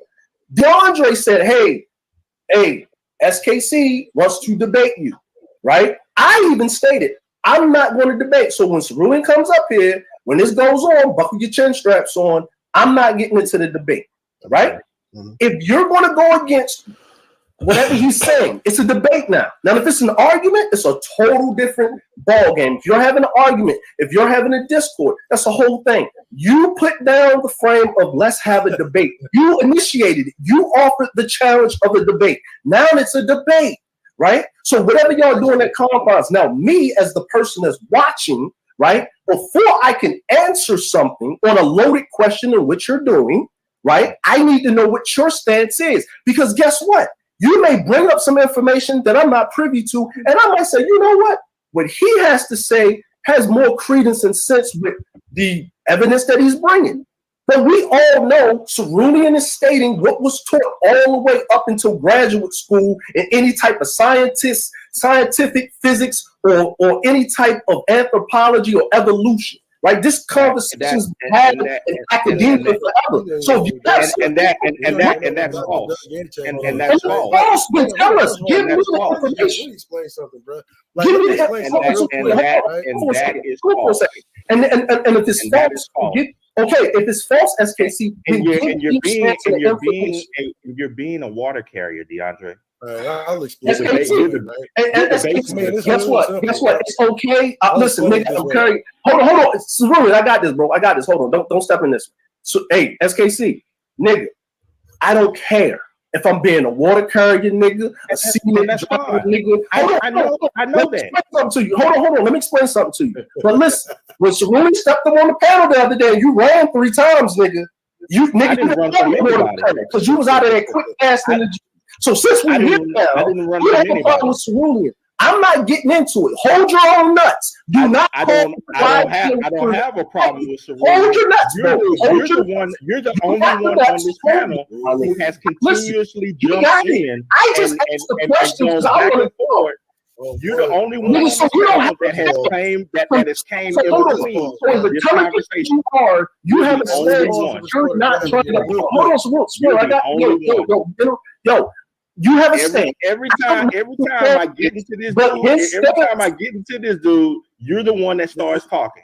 Yo, hold on, dude. I was quiet. I asked the question. You asked the question for the panel. You said, "Hey, is it your debate or not? Stop. We're not talking to disingenuous, unintelligent individuals, right? Listen, nigga, you asked the question.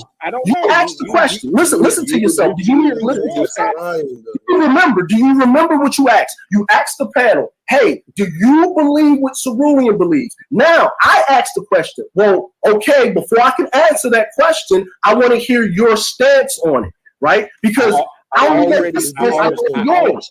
So I can't make a fucking intelligent motherfucking decision on what you sit on the side of the argument with evidence. And if you don't have any, or that's your belief, then I'm not going to answer the question because that's your belief, and I'm not going to try to debunk what you believe in, right? I'm not going to try to debunk that because that's your belief, nigga. Like that's nothing. You don't have no evidence to prove it otherwise. So what you have to say is on belief, and that's your preview. But in the field of study and facts, where are your facts? Cite your sources. Show your fucking work. He cited his source. Where's your source? Let me let's restore. I'm not going to answer something real quick. Cite your source. That's the end of it. That's my answer to your answer. Yeah, let's go ahead and get in. I'll explain it in very plain terms, right? Understand, this is not a debate. It never was. Okay? Because reality is you debate facts, you don't debate theory and hypotheses. See, and understand, you would have already lost if it was a debate because you're asking someone to debate hypothesis. Now, therefore, that I'm going into it understanding that it doesn't matter what the fuck I say anyway, because you're still going to believe what you believe. Second of all, you're asking me, do I believe that? Say, sure. You want to know why? Because how many times, anyone on this fucking panel, anyone in the chat, how many times have you ever heard Cerrone Gray even use the word believe in a sentence? I don't believe shit until I see it. I don't believe shit until I can prove it. That's true. So it doesn't matter about your fucking hypotheses because hypotheses are never debated in the halls of academia.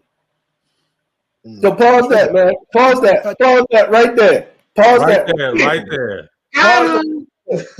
Right? Now, for everybody, Wagon, good looking on the updates, man. They're killing me, and Ravens killing me, man. But yeah, but at least they Tampa Bay tied it up. Now we looking at this, right? Yeah, we're looking at this bullshit right here. Yes, this motherfucker tried to bring me into it so much, and he got mad because in question. Right? Empirical data by Toyota, what she was trying to say for the win. Yeah. Was I wrong for asking this niggas? Well, where are you sitting on the argument? You already know my stance. No, nigga, you talking about evolution now. You're not talking about the animal shit. You're talking about evolution now. Now we're talking about DNA and evolution now, bro. So what the fuck? So what is your stance on it? He didn't give no stance. That's the whole point. Nigga, you're that's see what I'm saying? Right? Yeah, he's trolling. Yeah, I saw right through that. He's trying to set traps, and then he's trying to play victim. Every time I try to get into Cerulean, you step in. Dude, I've been quiet. What are you talking about? He tried to say you're a water carrier. Nigga, I told a nigga, I don't care if I carry goddamn concrete, nigga. I don't care. He used that against Big J in the whole debate, too. He slipped that in there. Yeah, and then he tried to throw shots at you. He tried to say he's a Cerulean. It's not your fault. And then he said, and then he said, DeAndre with the whisper. He said, DeAndre, it's not your fault. And you know, guess what his audience did? Try to use my name. They said, Sir, it's not your fault. You know, trying to throw shots. But go ahead, Wacky. What, Wacky? Oh no, I was about to say something, but now just think about it. What I was about to say is really irrelevant because I was about to say, hold on, SKC is talking all this stuff about throwing ad hominems, but when he called when he said that DeAndre is a water carrier for Cerulean, that's an ad hominem right there. But then again, but then again, at the same time, I have to say it's irrelevant because he was going back and forth with Cerulean. Well, see, but at the same time, it still make no. Actually, it is not still relevant because it makes still relevant, SKC a hypocrite because if you, it was proven. Yeah, because if you're against throwing ad hominems, then you should practice what you preach and not throw ad hominems at all. You know? Hey man, your buddy in the chat, bro. Yo, come on, Jerome. This dude, man. Come on. Oh my god, bro, what the fuck? Where's your beard at, bro? Where's your beard at? And do your acronym snails know that you're over here trying to be all cool with us niggas? Nah, we don't comply with traders. Fuck out of here, nigga. So now you notice how he changed his stance. I asked him a thing. That's irrelevant. Okay, it's a debate. Now remember, it's still a debate, right? It was still a debate up until the chance that I asked the question. And guess what happened? It's not a debate once the ad hominem attacks was levied.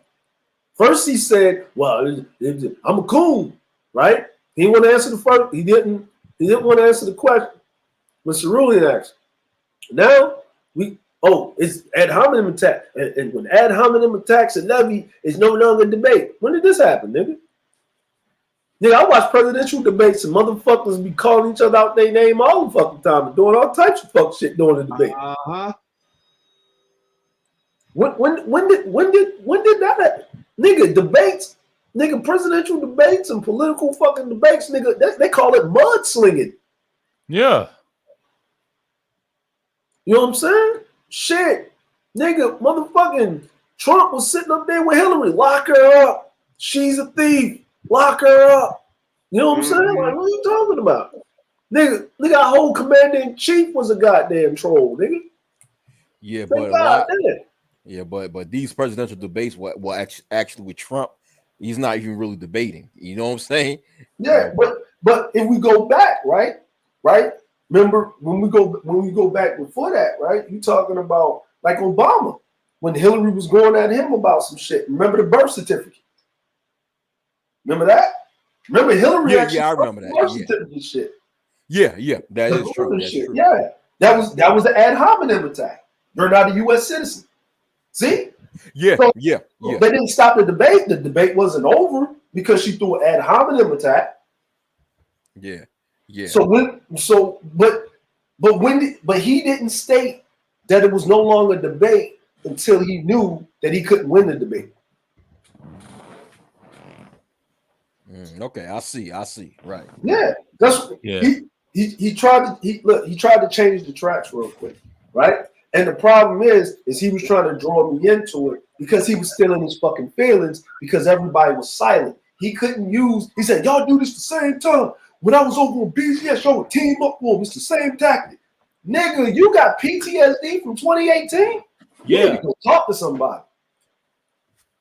Nigga, who was the black niggas in your neighborhood taking your shoes and sending you back home, nigga? Throwing your shit up on the line. Nigga, you really got a problem with niggas, bro. Like niggas used to fucking push his ass in the mud, take his little chucks and tie him up and throw him over the fucking telephone line and shit, laugh at him, pull his pants down and give him wedgies in front of the black chicks and shit. And he got this nigga up here in goddamn high school wearing Spider-Man goddamn underwear and with slingshot drawers on and shit. You know what I'm saying? You know, nigga running around looking like Steve Urkel with a pocket protector. Look, man, this nigga got problems, but go ahead and play it. Because he get better. I did an ad hominem attack anyway. You already lost the debate just by trying to present a hypothesis for debate. See, understand there is a process in academia. Your worldview is based on a hypothesis in academia.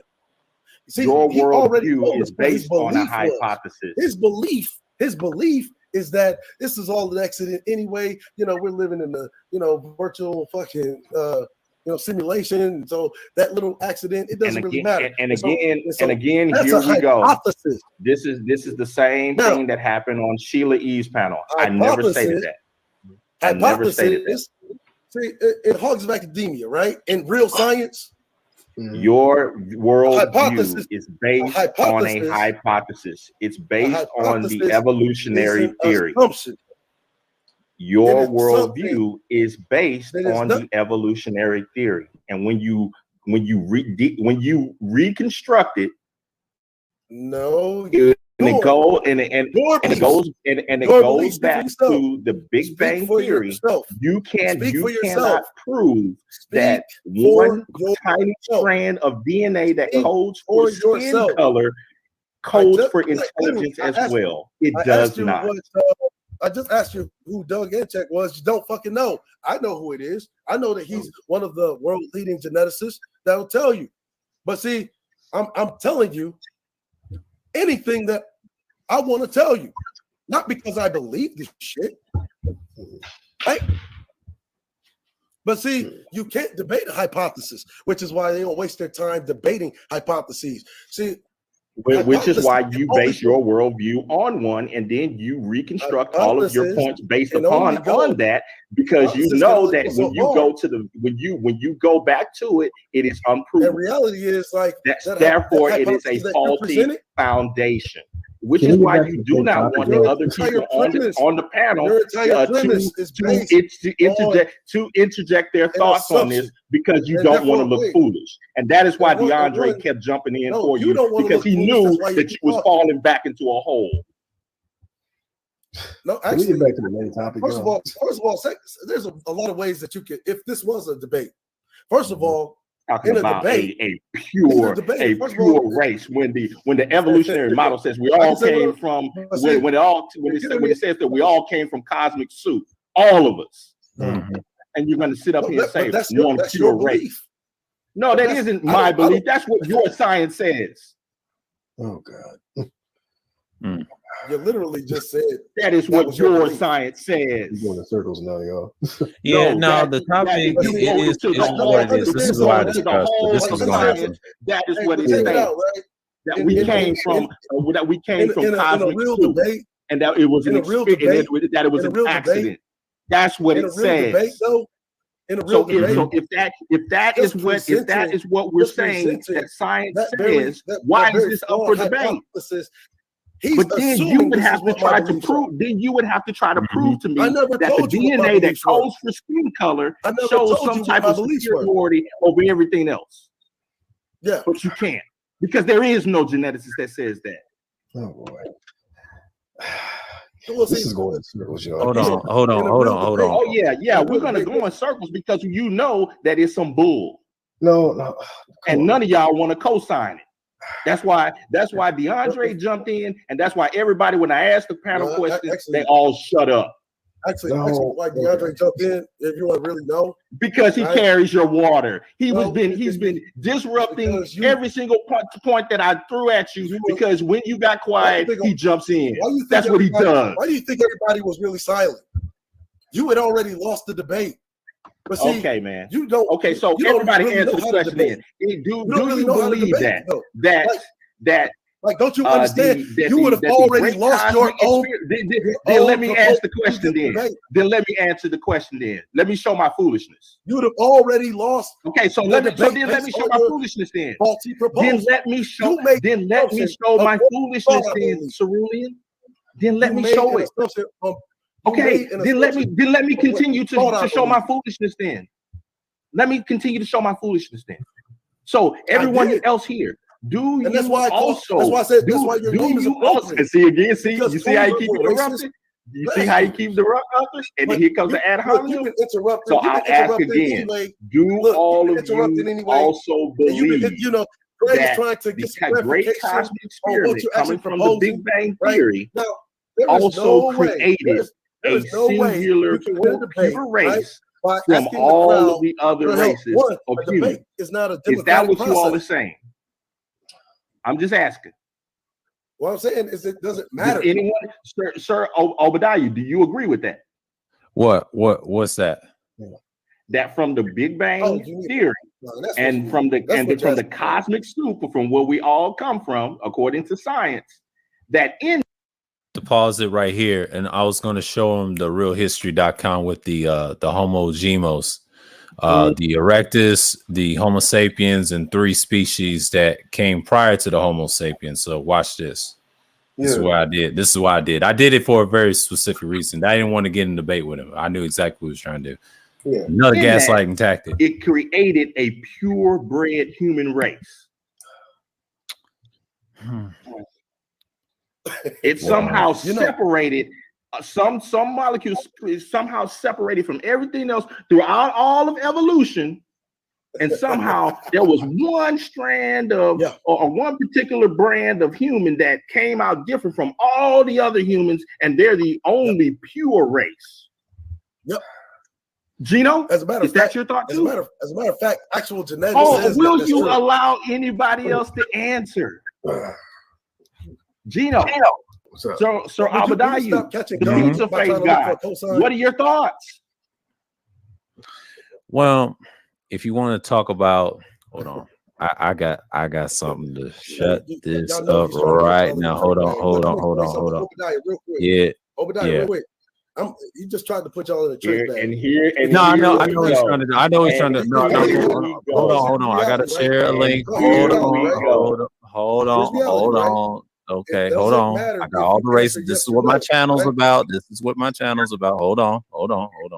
We got the Homo sapiens erectus, and this is the guy that I do research on. I don't believe in the big thing there. This is where I stem from. Okay, right here, these species right here, different 3 species, right?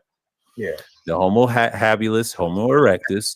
And that's the false science that this my man say here, this black scholar that I followed for 9 years. It's rude. And here's the Homo sapiens. This is us right here.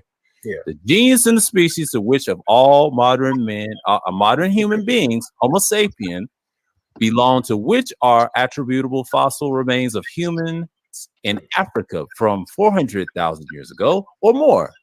But in the Quinzian cave near Rosh Hayan in central Israel, human teeth were found indicating the existence of modern man, Homo sapiens, human beings in Israel, and early as about 400,000 years ago, but thus proving the modern man is much older than 400,000 years ago. Homo sapiens are distinguished from other animals, from early humanoid species by characteristics and habitats such as a bipedal stance and gait, brain capacity averaging about 82 cubical inches, high forehead, small teeth, jaw, defined chin, construction and use of teeth, and the ability to make use of symbols such as use, language, and writing. And some of these features were possessed by immediate ancestor Homo erectus, but in the aggregate, they are characteristics only of Homo sapiens.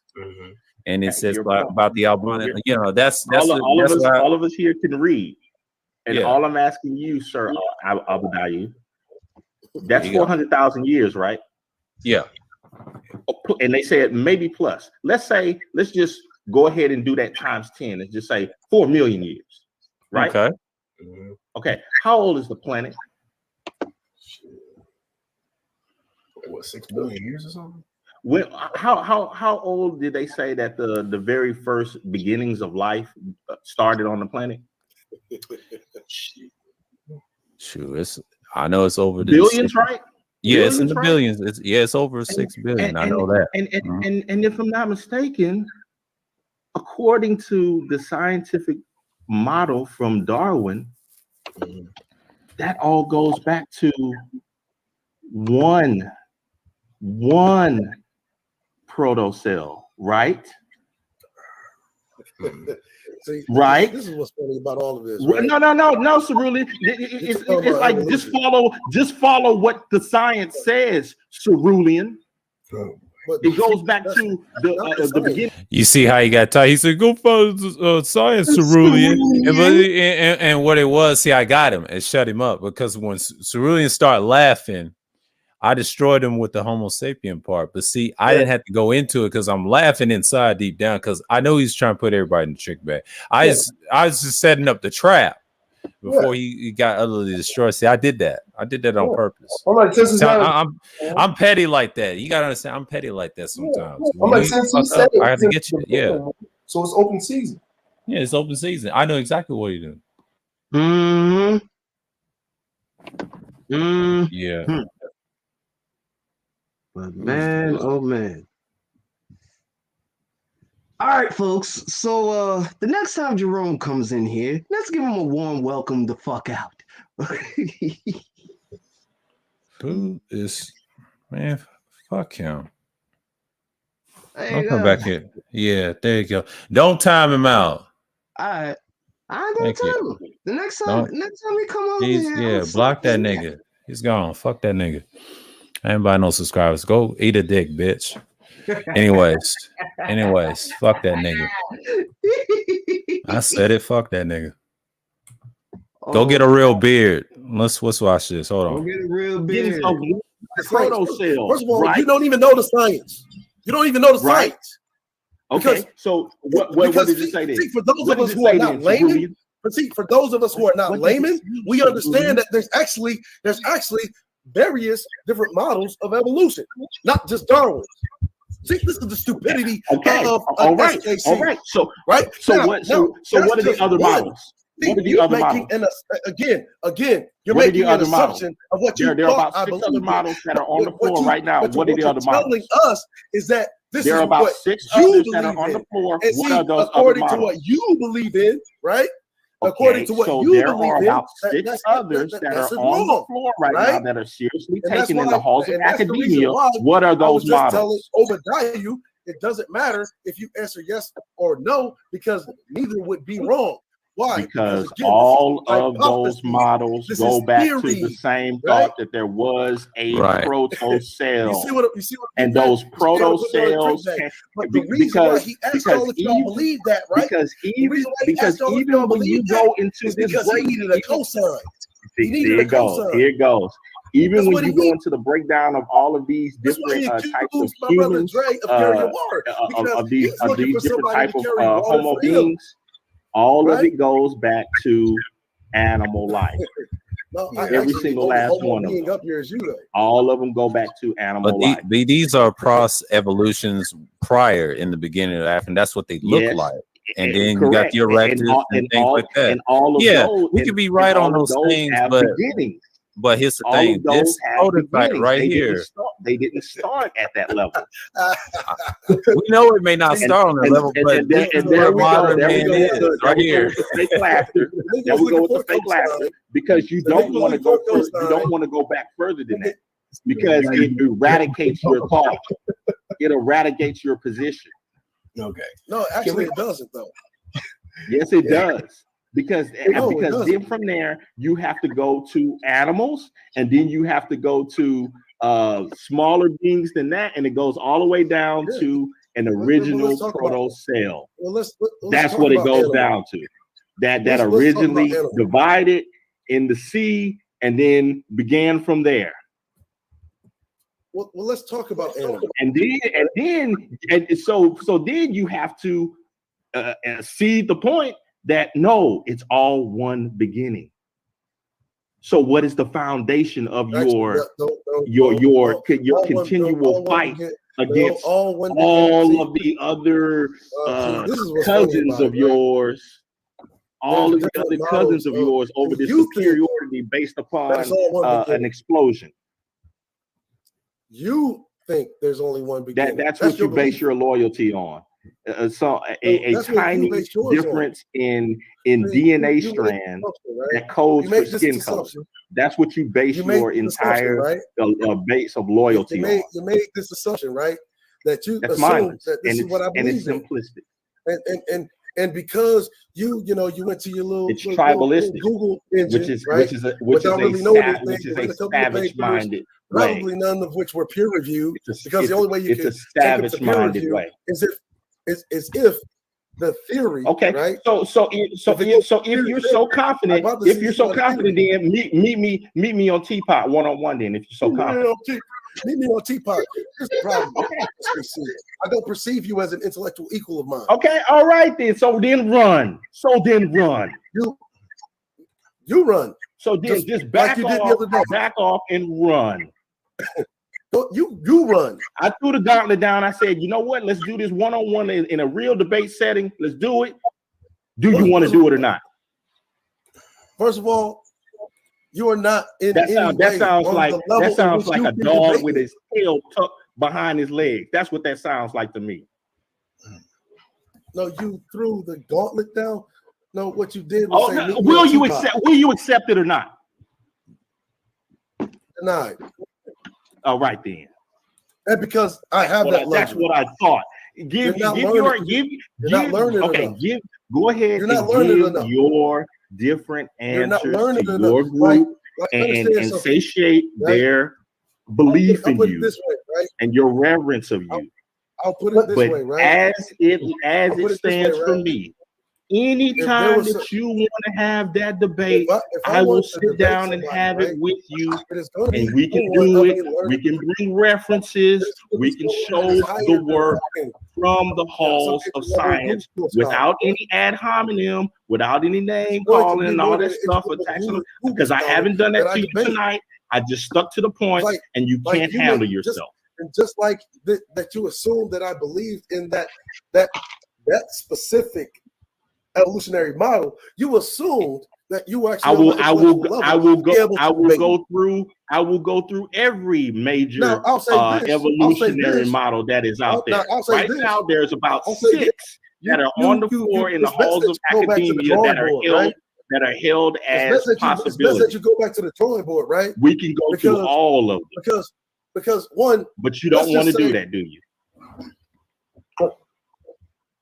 For what? It's a waste of my time. You don't want to do that, do you? It's a waste of my time. Okay, well, you've been wasting your time talking to me now. No. See, I'm an actual scholar. You're a Google scholar. Oh, okay. So I'm a cool. I'm a pseudo scholar. Yes. So why are you running from me in a debate? Just go ahead, blow me out the water. First, again, it's not a fucking debate. Just show the work. I'll be easily defeated. And then I wouldn't even be able to show my face around anyway. Everybody be like, "Oh man, that's that dude that's Cerulean just blew out the water and destroyed." I have a question. You're assuming, right, that you're my equal. No, I'm not assuming anything. You're better than me. You're smarter than me. Hold on. Hold on. Beyond that, no, I have a question. You go back to the drawing board. You go back to the drawing board, right? You I want to step into the arena and get beat up. I want to step into the arena and get beat up. Hold on. Read up a little bit more on the various models of evolution, because there's more than one. I want to step into the arena. I want to step into the arena as soon as possible to get beat up. To me, what you have learned, and only then I may consider a debate with you. Oh, okay. Hold on. Before we do all that, let's just keep this. Before I ask the question, I'm gonna make a statement. Right? First of all, right? We all know that there's pretty much no neutral panel. Okay? Like pretty much. It's very seldom if we do find one. Right? So now I understand why SKC he asked for the debate. okay? Because there was 2 times where he was on a place where the crowd per se was slighted in one side. Is that not correct, SKC? No, I don't think that the crowd was sliding in one side. I think that the crowd was doing what you were doing. Whenever there's points that are stated and a person is getting pinned up against the wall, then you have other people that will hoop and holler. And I'm just saying this as a, that's why you, I would say this in a figurative sense. Yeah, instead of hooping and hollering about actual intellectual points, they'll hoop and holler about ad hominems. Okay. You make a fair point. But like, I have not called this man anything out of his name, and I haven't said anything against him as a ad hominem throughout this entire discussion. No problem, right? So you do make a fair assessment and you do make a fair point, right?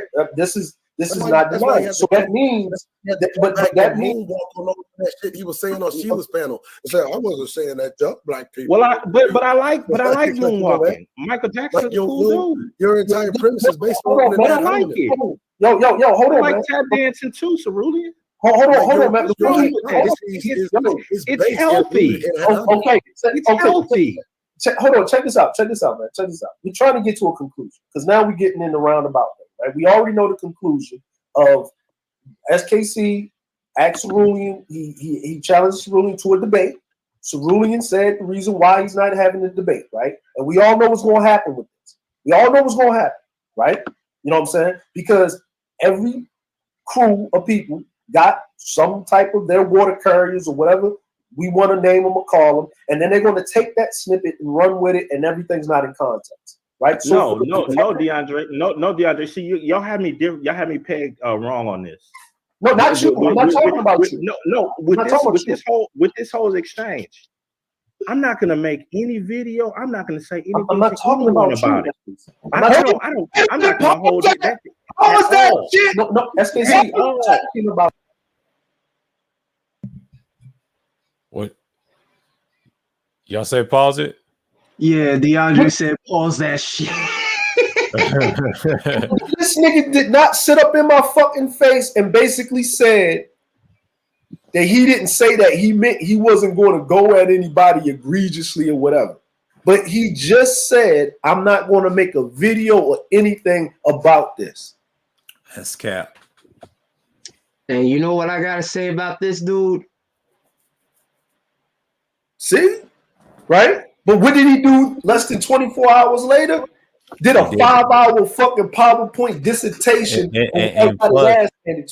and plus, he used certain clips. He used the 3-hour mark when I was talking about my history of my grandfather's World War II and used that example, and then how he introduced himself. He was trying to use that for a Cerulean. Now I knew why he did that, but he didn't want to play the 4 and 5 hour mark.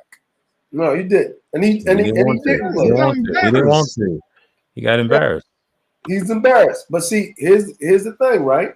He just sat in front of us just a day ago and lied. Mm-hmm. Right? That he did not say it. Right? See, I'm very good at video editing. I can sit up there and fucking run that shit on repeat. Right? But he already stated that he's very good on moonwalking and tap dancing off of his positions. He already stated it before he said what he said. But did I ask him to do that? Or did he volunteer? He volunteered. And I didn't ask nobody to do that. No. I was saying we need to just get the context out of there for the conclusion so we can come to a resolution on this shit so we can move the fuck on. You know what I'm saying? And talk about some other shit. Right? Mm-hmm. So that was it. I just don't want it to be Cerulean ran for me. You're Cerulean ran for me. Nah, nigga, you challenged him to a debate. Then you got your ass whipped. You had time to talk. And then you made it as not a debate. Then you wanted to move the motherfucking to your advantage, to your home field advantage. Mm-hmm. You know what I'm saying? You came with where you thought Cerulean was at. You didn't do your research.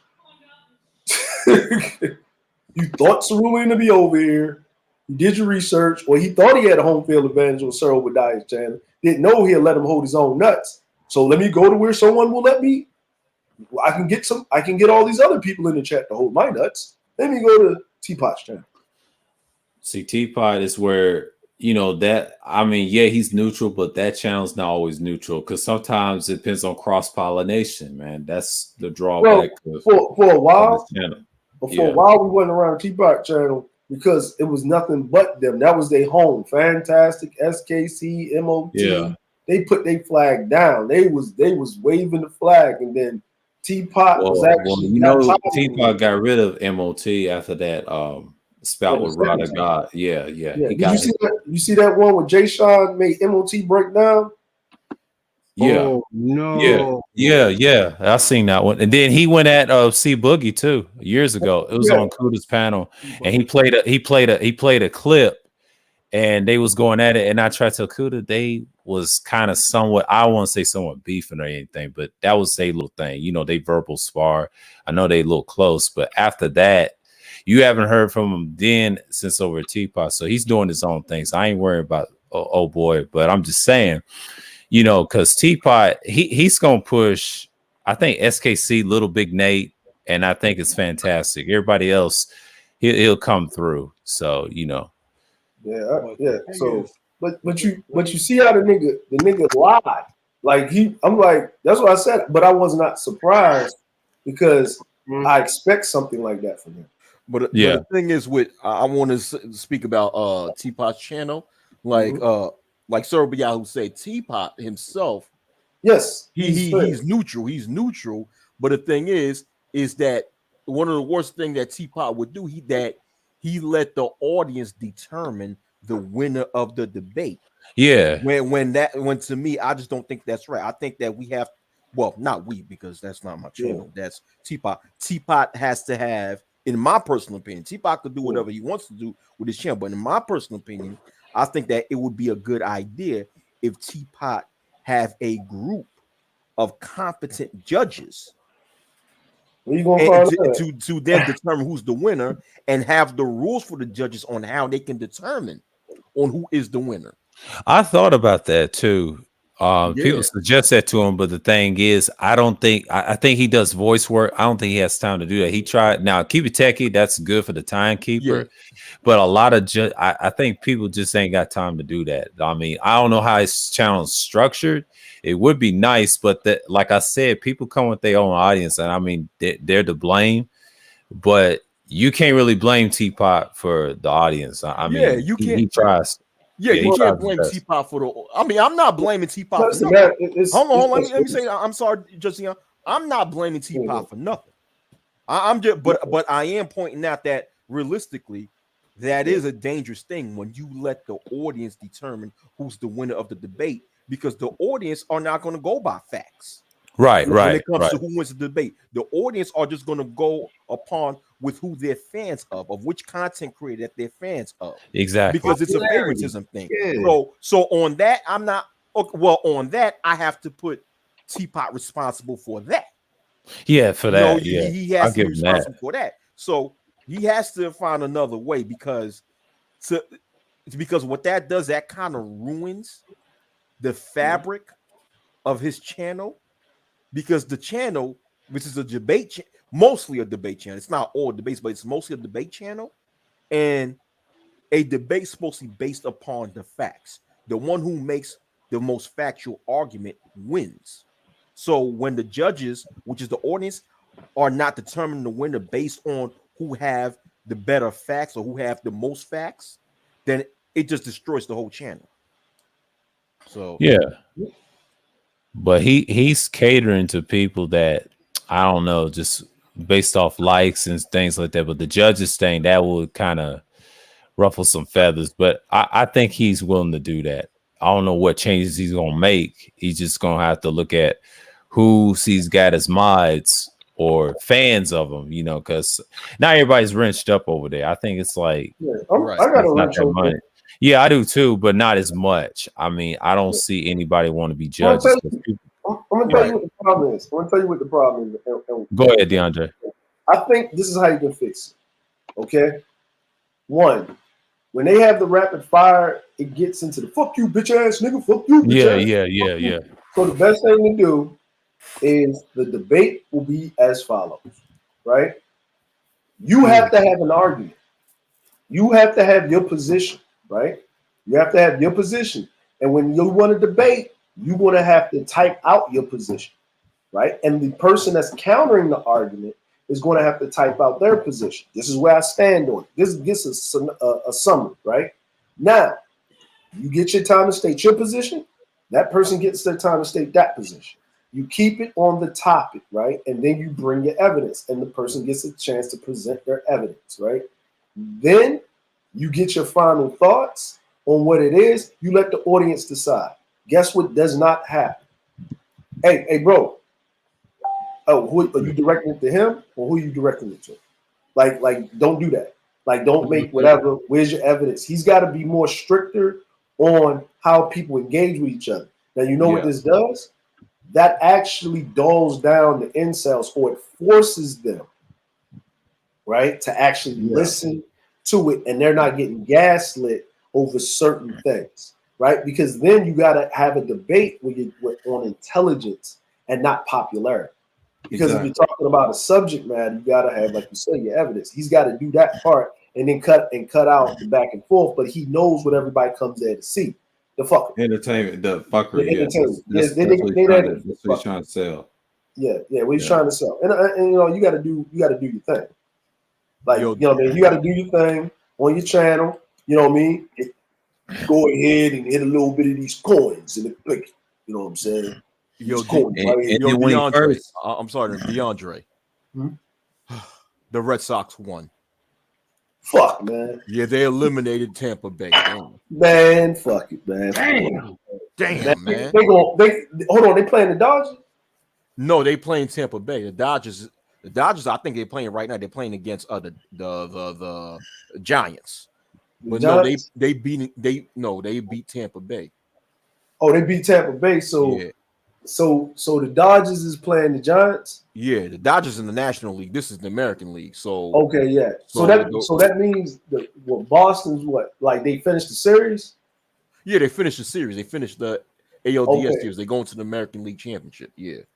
Okay. So they playing Tampa Bay American League Championship, and then the Dodgers are playing the Giants. Yeah. I can't see the Dodgers, man, winning that.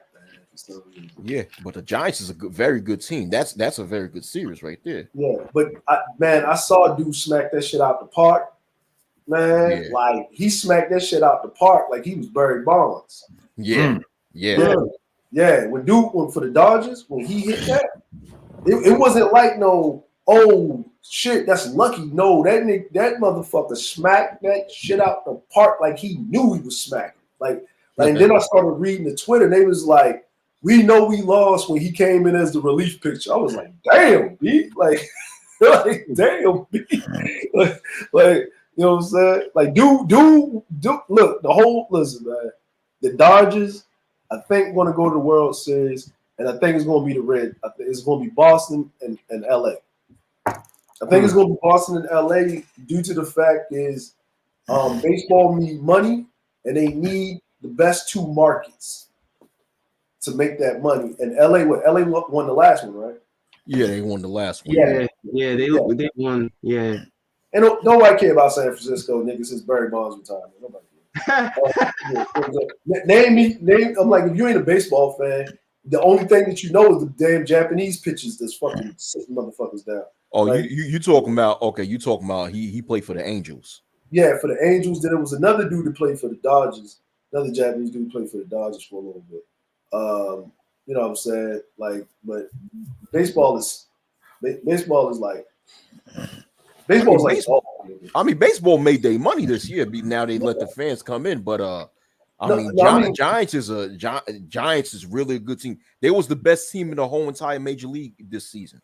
Well, what I mean is like, you know when you were younger, right? Like in the 90s, like the 80s, the 90s, right? Yeah. It was football, baseball, right? And then, it was basketball too, but it was football and baseball, right? You know what I'm saying? And then basketball was coming, And it's like basketball and football, and it's basketball, and then now it's like, damn, man. And then I get, you know what it was? It was the incursion of all of them damn Dominicans and shit in the baseball. And they stopped doing the inner city baseball like leagues and shit, stopped investing in that, and black people stopped doing baseball. Yeah. Because I remember back in the day, man, everybody was in Little League, man. That shit was cool. Yeah. You know what I'm saying? You learn real quick if you can throw or not. Oh yeah. You throw like a girl. You throw like SKC. I'd rather throw like a girl. No, but see, Wacky, you see this dumb shit, right? You see this dumb shit, Wacky? Yeah, I see it. Yeah, I see it. Right. So you see, like now you see I'm staying out of it. Right. Right. You see I'm staying out of this shit, man. I'm staying completely out of this shit. Right. And he keep trying to draw me into it. So he looked like, right, I can't get Cerulean, so I'm gonna get DeAndre. Because I know DeAndre to go the fuck off, right? But I'm not going to fuck off, dude, because there's no need for me to go the fuck off him. I'm not passive aggressive when I go to fuck off on people. You know directly what you did, and then once it's over with, it's over. I move on. I wake up, fuck my wife, make my money, eat my food, maybe turn on YouTube, and then you still thinking about me. It feels weird. I think that nigga's a stalker. You know what I'm saying? I'm telling you, listen, man. That's why SBM dudes be having some stand tendencies, man. Oh, you know what? SKC is cable guy. Dude's cable. You know what I'm saying? Man, go ahead and play it, man. Go ahead and play it. Yeah, I'm gonna play. I'm about you. I'm not talking about you. I'm talking about does with it. Oh well, that's no, him. I'm not talking. Listen, listen. SKCs. Listen, check this out, man. Listen what I'm trying to say. I'm not talking about you. I said people outside of here that are watching it.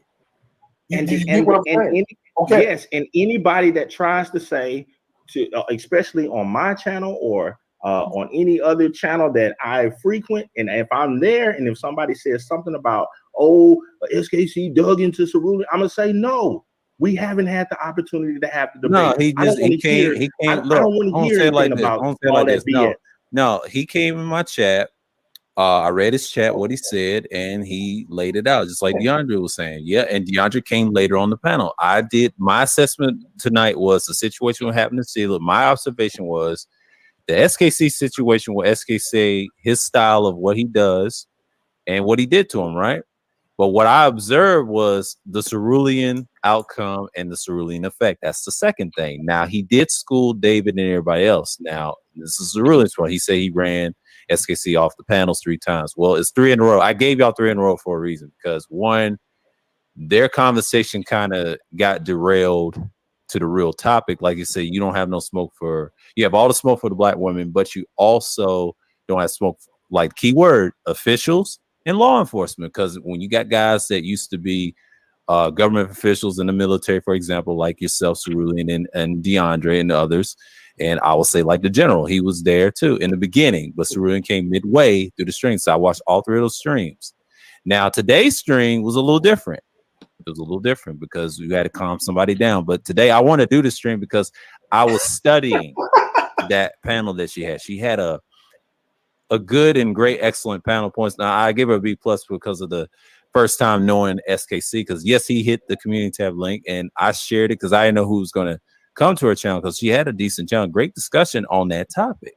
And I felt like I said, you know what? Let me look at this.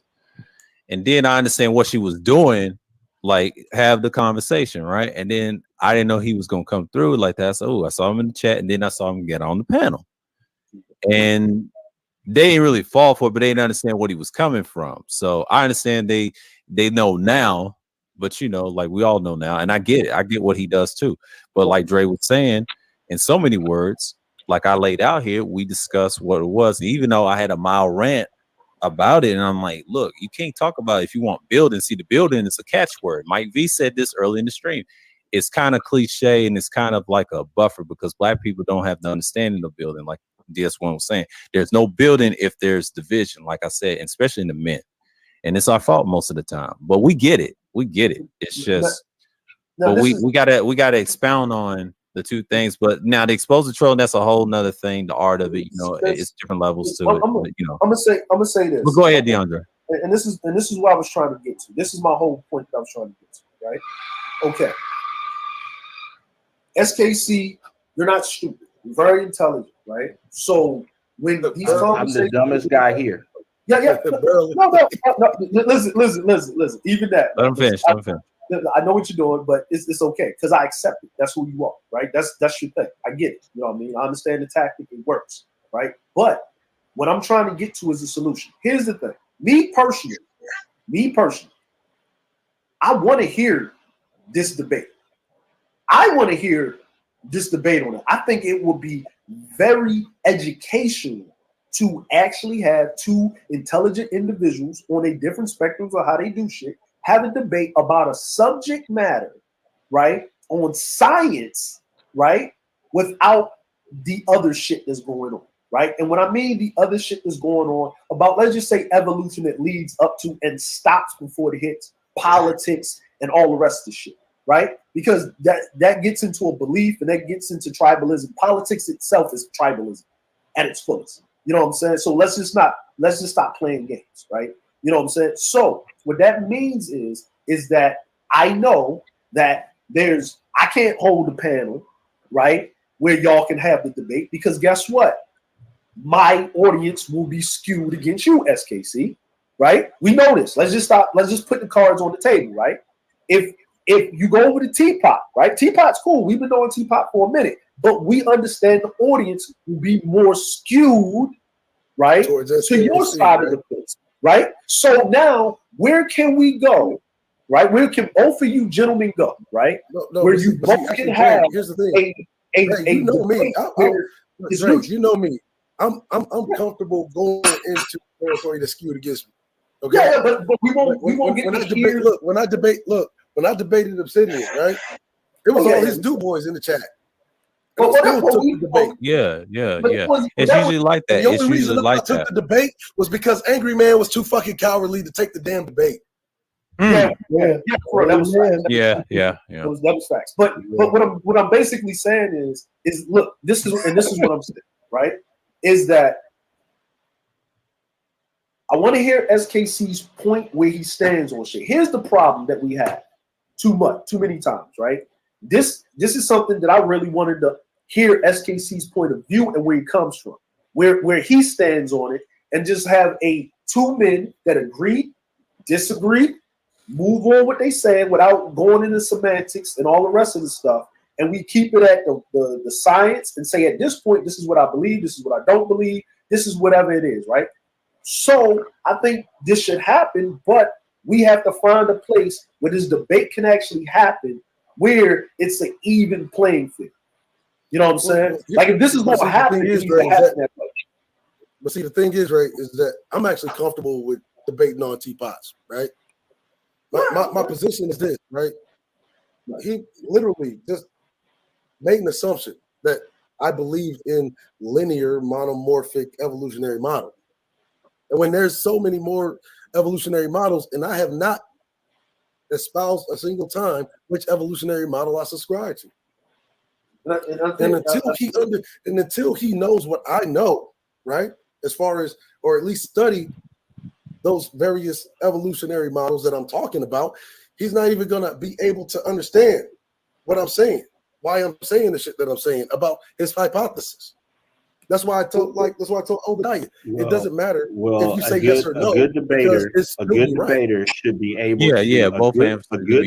should be able to convey their position before an audience. You don't have to convince me, you have to convince the audience. So if you go into some esoteric thought about evolution that the audience doesn't understand or can't grasp, that's a poor reflection on the speaker. Well, let me say this. This is where he's wrong. First of all, the debate isn't even for who wins or loses. It's up for the audience to decide. But there is no immediate winner or loser in the debate. It's really the point of a debate is by putting. It's to be an exchange of ideas. There you go. It's not. But you're not interested in an exchange of ideas because you feel that you are in a superior position without even knowing what my position is, which is foolishness. A debate isn't even about trying to change anybody's mind on anything. Correct. It is about being able to convey your position before an audience in a persuasive way. Can you do that, or can you not? Debate about trying to prove something right. Why? I'm not trying to prove something right. The portion of the debate is to try to persuasively put to an audience which position holds more weight.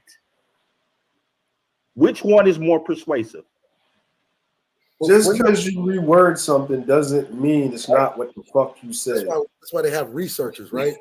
Understand? In the scientific, then you should be able to state your researches and present it in such a way in which the audience will be able to understand. That is on you to be able to do that. Could you do it or not? That is that's the question that's being asked. It's an assumption. That's what a hypothesis is. Okay, so let me say this. What that individual thinks is the best guess at a specific phenomena. Right? Correct. So if we're going on best guesses, let's present before an audience which one has more credibility. That's what a debate would be. Can you or actually? Can that's you not not what a do debate is. Okay.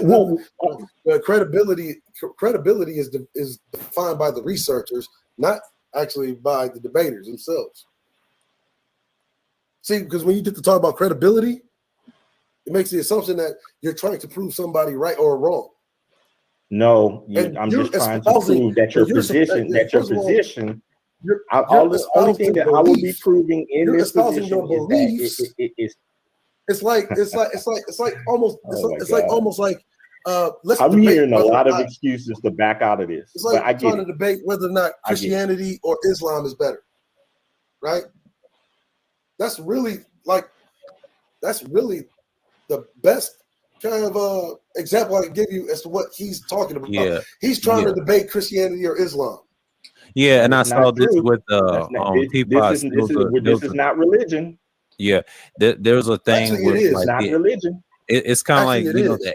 If you see the atheist debate with Christianity, so now you are saying that what you are basing your fidelity towards so far as race is based on a scientific religion. No, what I'm saying is that this is what you believe. Is it based on fact or not?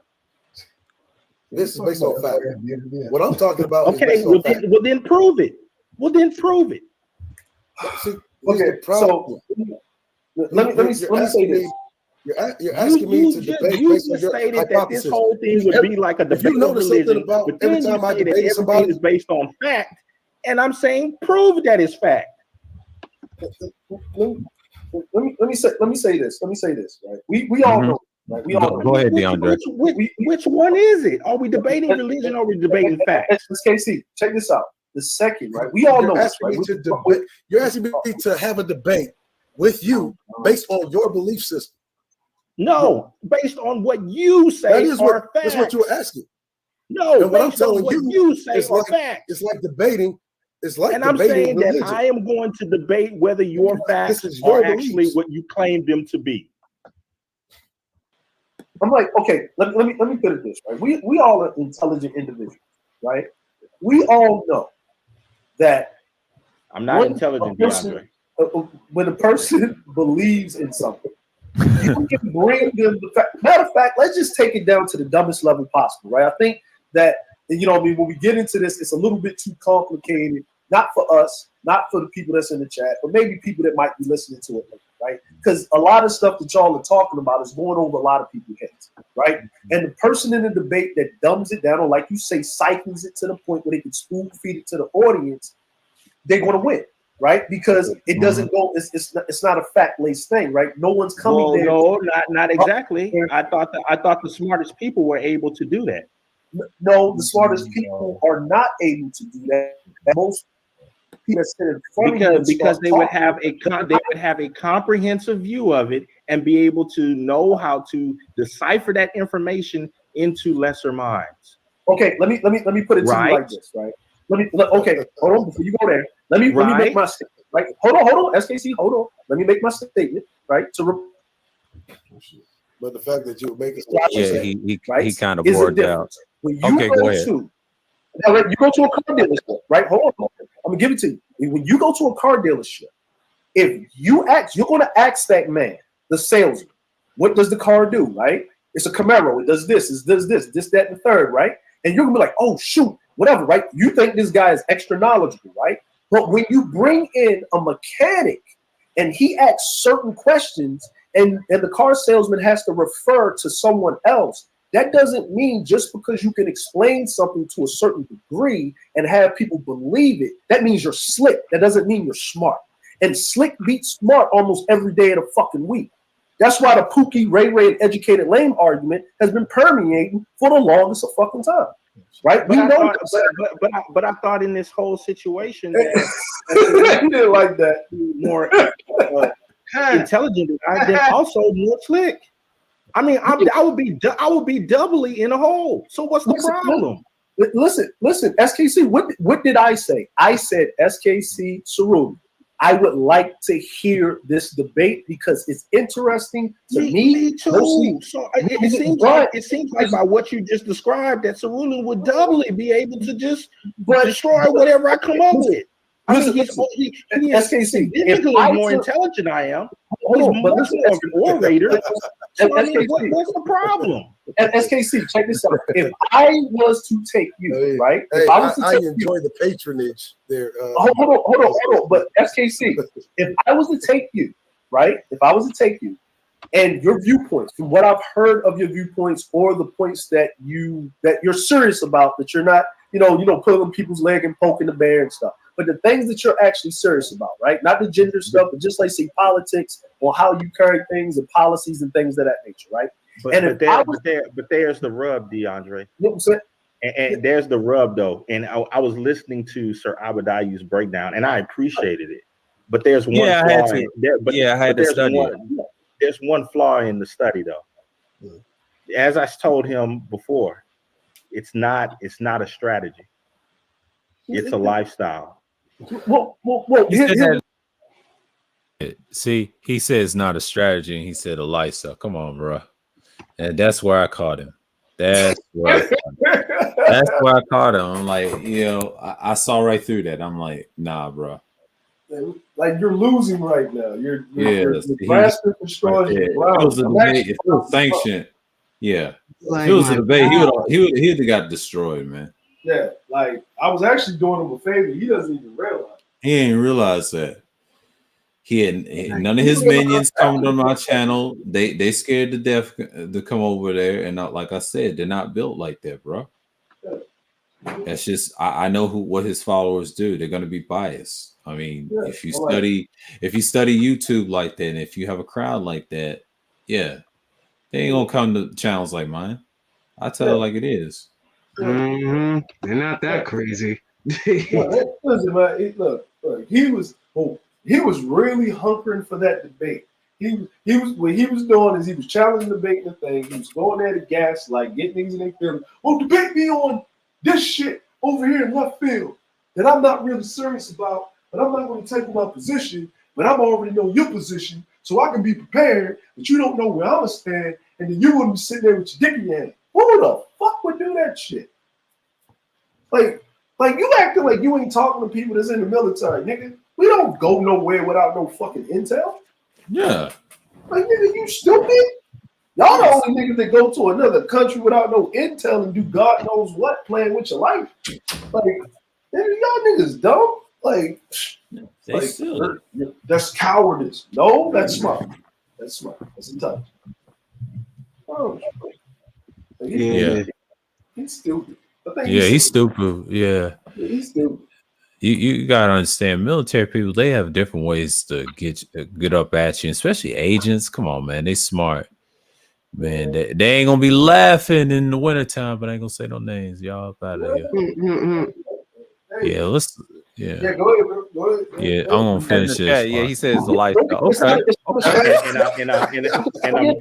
so you think it's a lifestyle. I just call the strategy, but that's okay. This nigga's Listen, it's good. I get it, but we get it. He said the lifestyle. I didn't say it's strategy, but we can both disagree on that. But SKC, yeah, I know. SKC is saying what he's saying. You know, he said, but this is what he gonna stand on it. Look, at least he's stand on it. See, I don't get mad because I'm glad he's here. That's why I don't understand. That's why I don't understand in a lot of these conversations, like I've had with other people. One thing that they will say is that I'm an honest troll. I don't run and hide from people. You are. That's why I'm about it. I know what you're gonna do. I don't get on different accounts and all of this other stuff. I want all of my trolling to go to my true account. But SKC, I have an ego about that. I'm not going to allow that to happen. So when he was saying this other stuff, I'm like, man, what are you talking about? That is beneath my trolling. I put work into this lifestyle. I'm not going to allow some fake account to a piece of my trolling. SKC, let's put it like this. See, you're getting off the thing. This is the thing that I'm trying to say, right? Go ahead, DeAndre. Go ahead. This is the thing that I'm trying to say. When they do elections, when they do debates, presidential debates and stuff like that, right? The motherfucking president or the president incumbent or the candidate to be a senator or whatever, they don't know half of that fucking shit, right? They got advisors, they got a cabinet that brings them information, and they got a person that writes their speeches and sets up the bullet points. But it's up to they're rich dummies. But they're slick though. Right? You know what I mean? Like it happens in all society. But here's the thing. It would be foolish, right? It would be foolish to sit up there and have a sensible debate on a place where it's skewed, right? Where it's skewed. Now, you will go up there and do it just cause, right? But how many of those people are actually listening to your points? See, I actually listen to what you have to say. I don't think, and here's another point. I don't think that it would be skewed, and here's my reason.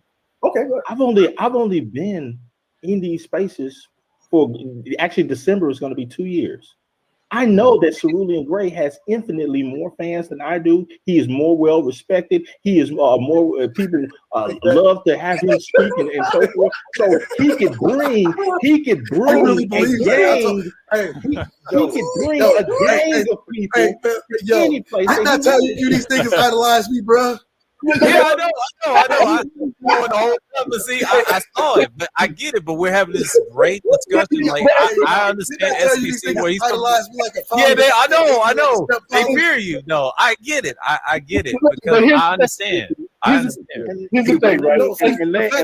Let me add that he really believes that I am more popular than him. He really believes that I'm more. No, listen, I know SKC really believe that. It's the audience that needs to believe.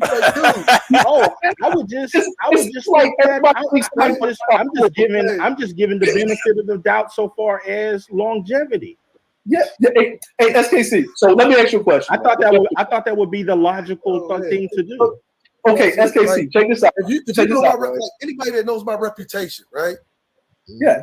Niggas hate you. That I'm completely comfortable when everybody else thinks one way, right? I'm not really about consensus, right? Yeah.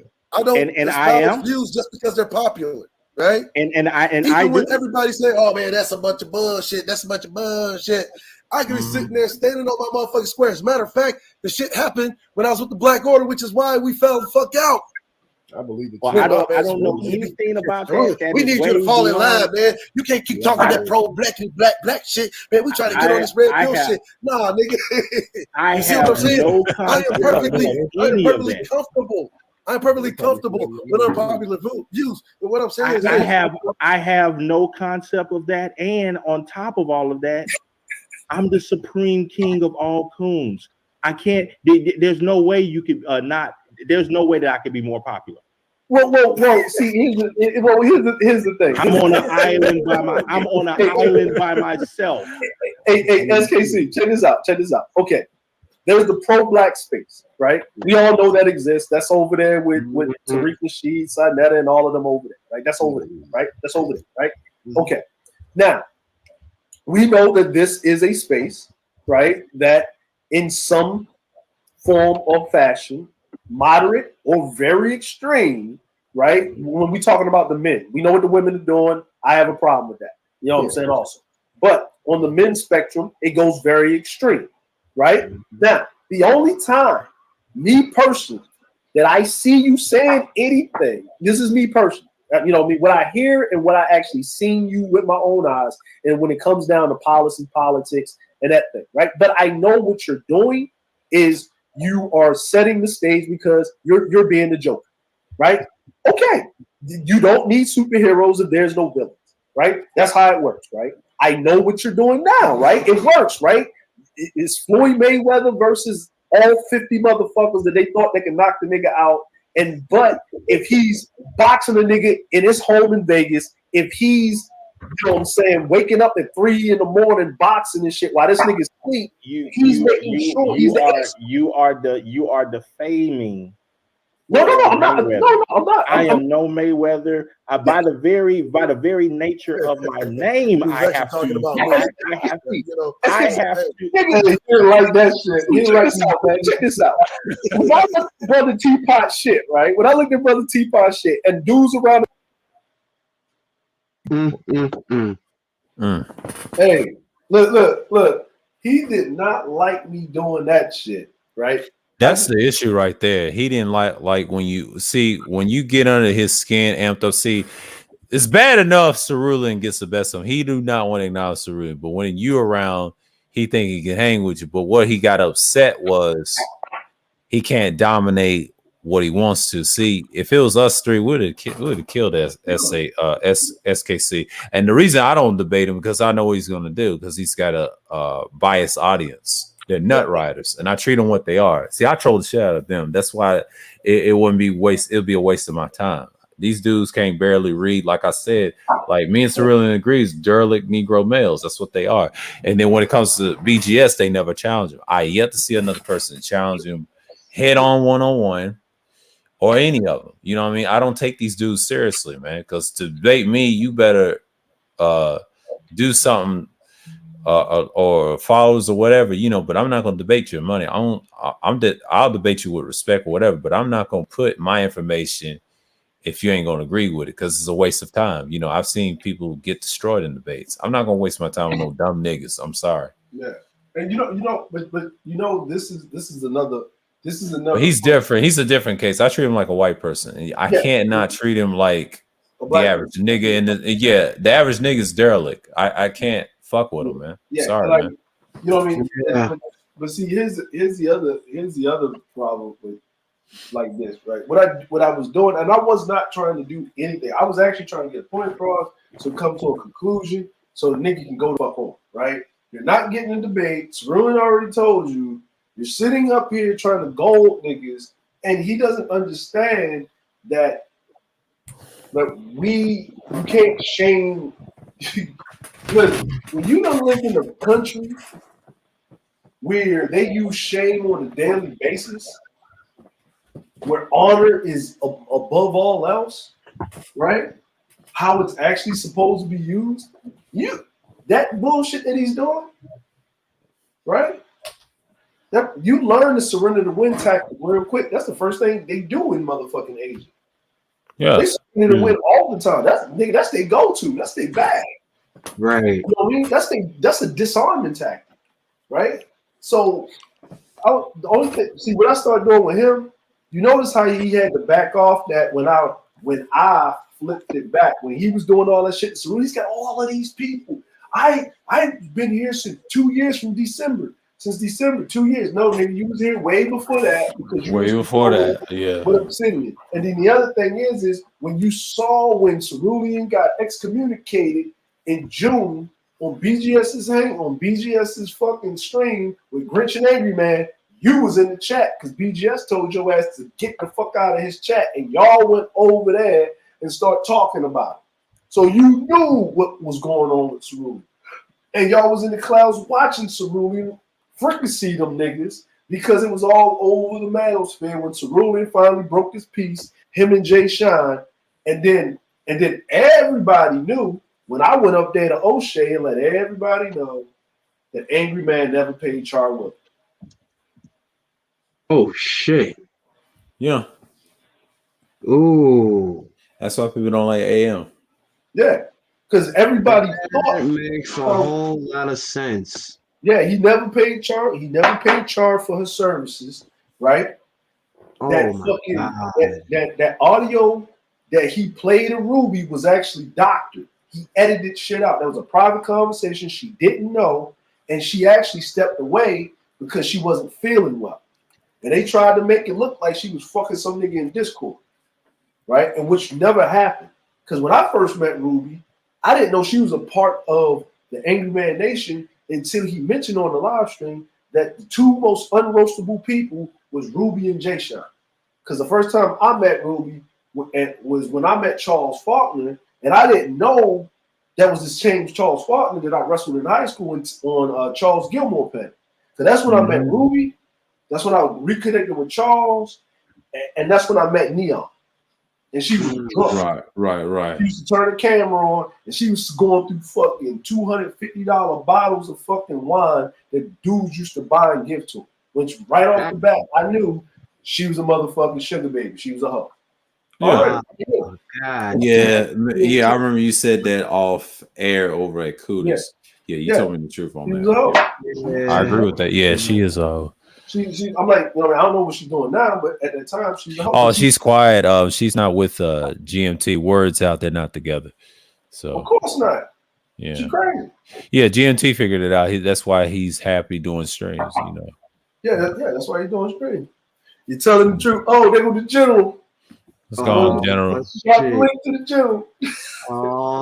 Yeah, because he was in this stream too. But I ain't gonna play that part. Yeah, I'm gonna play when it gets to the 5 hour and see what he's gonna get off. I saw you in the chat. Let's give it up for SKC for making these wonderful intros and the next shit is coming.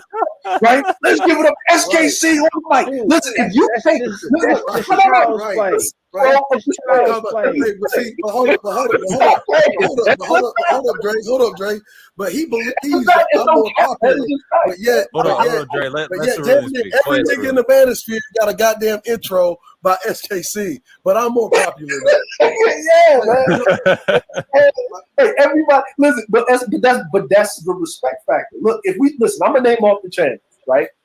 Bernard Riley, we can the Roger Report, we can name out, you know what I'm saying, Fantastic, Game Changer, Jessica X. If they go live, and if you take their numbers, right, you know what I mean, Ramil and them, if you take their numbers, right, and compile those numbers together, okay, and of those people that watch the live stream, the people that participate in the chat, the people that are, you know, whatever they're talking about at the time, right, and you're sometimes maybe on the panel, sometimes you're down in the chat, you're saying your piece, whatever, that's your space, you do whatever you want.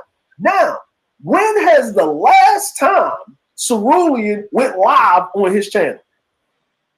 I have no idea. That's a while ago. Nigga, that's so much a while. Nigga, it's to the point where niggas forgot the nigga existed, and the only reason why people remember that Cerulean existed is because if I go around and I mention him in passing and talking about the only person mentioned in passing is you, Charles, sometimes BGS, I've heard, and several 3.0 dudes from the Black Brain Trust and the other artificial 3.0 that O'Shea created to blame my other boys, and it's a lot of shit going around. But yeah, he's mentioned in the chat too, and even by James, known as Slick Talk. He's in the chat. That's the one you talked to. But people, real quick, right? But when he said that, right? I've been saying that he suffers like a low self-esteem, like, bruh. Like, you see what I'm saying? Like, he really believes that I'm more popular. Oh my God. Listen, but at the same time, a lot of those guys do, right? But I'm gonna say this, and this is the reason why I refuse to debate, right? I cannot in good conscience take that debate. Okay. The reason why I'm saying that is because what I actually espouse to is actually not just a mixture of the various evolutionary models. because I'm not a solid adherent of the evolutionary model. You see what I'm saying? That's fair. That's fair. That's fair. Okay. So with that being said, He stands on that. You know, he stands on it. So, but see, that was the point. That was the point of contention. Is that what I'm trying to figure out is. And that's why I asked the question, SKC. It wasn't to come in there because when you asked the question, I really wanted to answer it, but I don't know what your point of contention because I don't need piece of information, man. The shit, like, listen, the Big Bang thing. I say in a theory because you look at nature and how things move and shit. Like motherfuckers at one time believed the Earth was flat. Yeah. Like, and you still got people that still believe that. Now you got the other side that believes it's round. You know, yeah, it's the same argument that it's like people it's the same argument that SKC is coming from, and then I would say Gray is coming from like a world perspective, like, you know, Earth is round, but his concept is basically common sense, and then SKC, he's coming from, you know, the Darwinist point of view. You know, I'm not a big Darwinist fan, but I get it though. But I get it. Most people believe that. You know, you got some people believe that. But that's the point. I don't know. That's why I was laughing, right? Because he keeps saying that's what your science says. It's like whose science? Like I don't even really subscribe to that. Right. You know what I mean? But all I'm saying is whatever science that you bring forth to the argument, I'm going to show the flaws. See that? And it's going to show that the position that you're holding of this superiority of this one race is flawed. Okay, so but let me ask you a question. Let me ask you a question, SKC. Let's just take that out of the perspective, right? You know what I'm saying? Let's take that. That's the entire center of it all. Okay, so if we're debating, hold on, I'm gonna explain it like this. I'm gonna explain it like this real quick, Drake. Like because really the core of what I ascribe to is rooted in history, lineage, and pride. That's why I said that. Yeah, it would be like debating the Bible versus the Quran. Yeah, I'll give you something better. Not at all. Okay. Because I'll give you an example. I'll give you something. I saw those lineages and stuff back. It's going to take you back to animals, and then it's going to take you back to lower beings than that, and then after that, it's even if you go into the part where it goes to animals at that point, all of everything that you're talking about so far as superiority is completely thrown out the picture because it's all the same stock. Well, let me put it to you like that's this. That's why I see. I thought you said this guy was kind of smart, Dre, and that's why I said listen. Hold on. Who else heard me say that it would be a waste of time to debate it?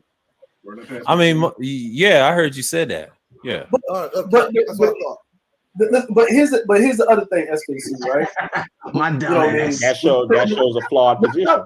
But this one says my monkey is more superior than yours. Hold on, wait a minute. My amoeba is more superior than yours. SKC, hold on. See, here's the point. My string of amino acids are more superior. This DNA code that codes for brown skin shows that there's more intelligence. No, it doesn't. No. But here's the thing. But now let me ask you a question. Right? Let me ask you a question, SKC, right? Now, in the science, right? Is there a thing about the division of cells when it comes to human beings?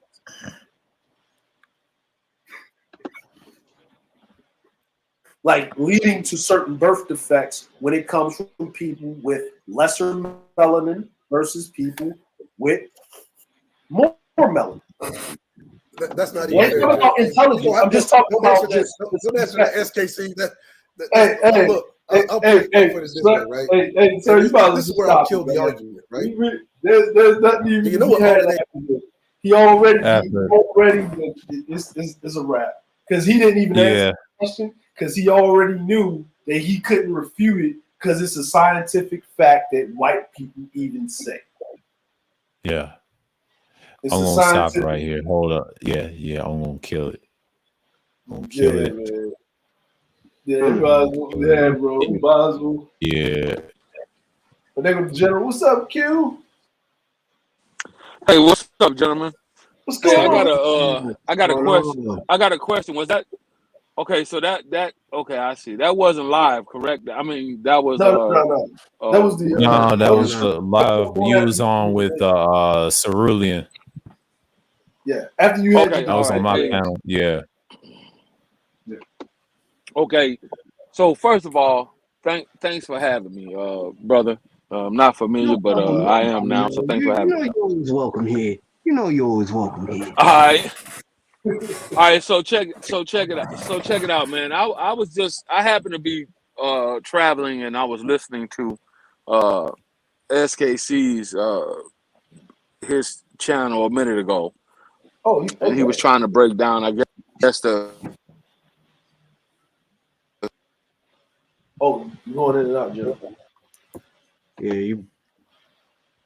He said travel. Yeah, you're right back. What, SKC live again? Damn, man. Oh, already this nigga, man, this nigga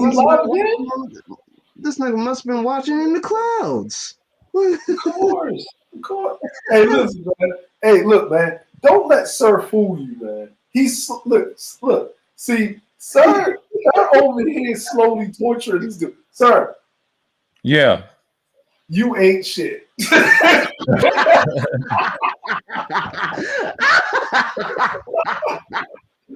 know, look, Sir probably sharing on his community tab and everything. See? Hey, that's probably why Jerome popped up on your shit again. Like nobody cares about your beard weave, my nigga. Like, pack that shit up. Yo, so I'm like, yo, damn, nigga, how many tours you gonna do? Like, I think you know what I think it is? They mad because they had this grand plan. You know what it is? Fantastic ain't around. Well, no, he's going on tour in the Navy because the deployment. Yeah, that's what. No, but I'm saying, like, they don't have any beef. They're not relevant. Yeah. Right? Like, they got a beef with somebody. Like, they went over there to beef with the women because Sheila Panel just started pumping. Right? They can't go nowhere else. Right? They know the women over there don't really know, or the crowd over there don't really know too much. You know what I'm saying? And the ones that do know, they're kind of in and out. You know what I mean? Because they're still going on, and then they think they could slide in and poke, and then go back, and then you know, whatever. You know, I would tell Sheila, you should take it as a blessing that that your name got mentioned on these heavy hitter Manosphere channels. Yeah. My name got mentioned in SKC's channel. You know, I shouted him out for it, but it's all good. Hey, I don't care. Yeah, I don't care. I mean, he subscribed to me. He's cool, but you know, it's just it's for fun. It's for fun for me. Hey, what's up, General? What's going on? Listen, man. Listen, fellas. Look, all right. So I don't have a beef with SKC, but I've asked him several different times.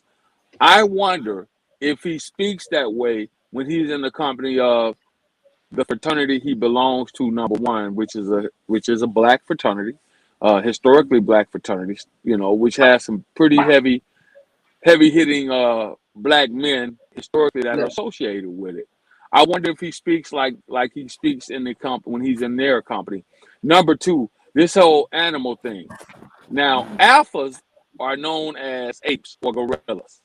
That's kind of like their thing that they do. If you're familiar with the whole collegiate fraternity organizational structure, right? Yeah. They all have an animal, like the Qs got dogs, you know, that the bulldogs, and the alphas have the goddamn little monkeys, apes, whatever you want to call them. The goddamn Kappas got rabbits. So there's this whole like that. There is the whole animal thing if he wants to go down to that specific you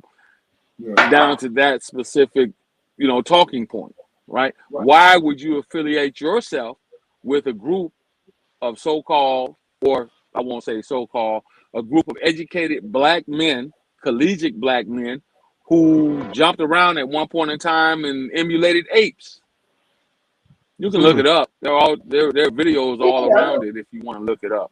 So the next question is, why would it be necessary for a 40-plus-year-old man to want to play a game or participate in a game? You're educated. You are, I guess, you consider to be part of the talented 10th. Is that the best that you could do as a man, since you don't subscribe to color, being black or whatever? Is that the best that you could do? You don't have anything more mature than that, other than to play a game that children typically play. That's like playing nigger knock, or that's like calling and breathing heavy on the phone and all that old kind of stupid shit. What are General, I do have this statement to make, right? Well, it's a question, but it's rhetorical. No one needs to answer, but if you want to, go ahead, right? Oh shit! Go ahead, brother. Go ahead. I'm waiting. I'll be willing to. Not true, but this is a rhetorical question, but it's the SKC scenario. Okay. A traditional talented 10th black fraternity, traditional black colleges, right? And they are part of the black community. Is that not correct? That is correct. Okay. And if they're part of the black community, but if you're SYSBM, you shouldn't be a part of a fraternity that's black. So he should basically resign from his chapter and join a traditional Greek fraternity that's white. Is that correct? That is correct. However, I'm not here. I'm not here. Every time I ask him that. That's what I said. Hold on. So every time I pose that question to him, and I say that, and I say, okay, we have these conversations, and then it's the laughter, and then it's the laughter. It goes from the laughter to the the feminine. I'm not going to answer that question, and then it goes to the benign denial. Then it goes to the but why, and all of that shit, right? So that's telling me that obviously there are some things there that you yourself can't necessarily stand to the test of time. This is why people resort to the trolling. This is why people resort to the ad hominem attacks when you can't compete and through conversation. That's just where I am with it. If we're having a conversation and you ask me a question that I can't answer, then my response is to resort to an ad hominem attack, or my response is to go the feminine route and say, well, it doesn't matter, or who cares about that? I mean, you know what, General, you just missed, and we're probably not going to look at it again. You just missed what, 2 hours, sir, of us going through him doing exactly what the General just summarized. Yeah, he missed it. You missed the General. So I'm like, but what was his response, General? When you what was his response when you had asked that question? Well, that's just it. Every time I say, I wonder what. Yeah, man, just don't fuck it up. No, I'm not gonna fuck it up. I got 2 more days. All right, just don't fuck it up, and we're good to go. All right. Okay. So,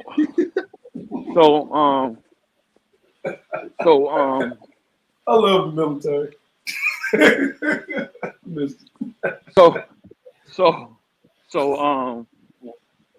we motherfuckers, when you talk to a person like that, and his only response is, well, I don't want to. Who cares? It doesn't matter. We're not talking about that. Well, yeah, obviously we are, because I posed that question to you. So obviously that's what we're talking about at this particular point in time, right? Mm-hmm. Yeah. So So can you answer it or not? You know what? I didn't know that he was in a talented 10th fraternity. That's a part of the Black community that has history rooted in the Black community as we speak. Now everything makes sense. Well, there are a few fraternally associated men within this space, and a lot of people, I don't think they either one know it or either two give a shit about it. But if you listen to some of the others who are members of said Greek organizations, their talking points are vastly different. Yes. Yes. Right? When you listen to Information Man, for example, yeah, I know he's a member of a Greek. He's a member of a Greek lettered organization. When you listen to Art New Style, he's a member of a Greek lettered organization. So I think he's a Kappa or Q. He's a Kappa. No, I think he's a Q. Yeah, I think he's a Q. Who? Yeah, he's Q. Yeah, he's cute. Yeah, usually the artists. These are men of Omega. But the point that I'm trying to make is that we have to look at it for what it is. And again, this is not to knock the brother. It's just simply to say, okay, when are you going to be really available to have a grown man conversation, or is it that when you get cornered? Hold on, give me a second. Yeah, bro.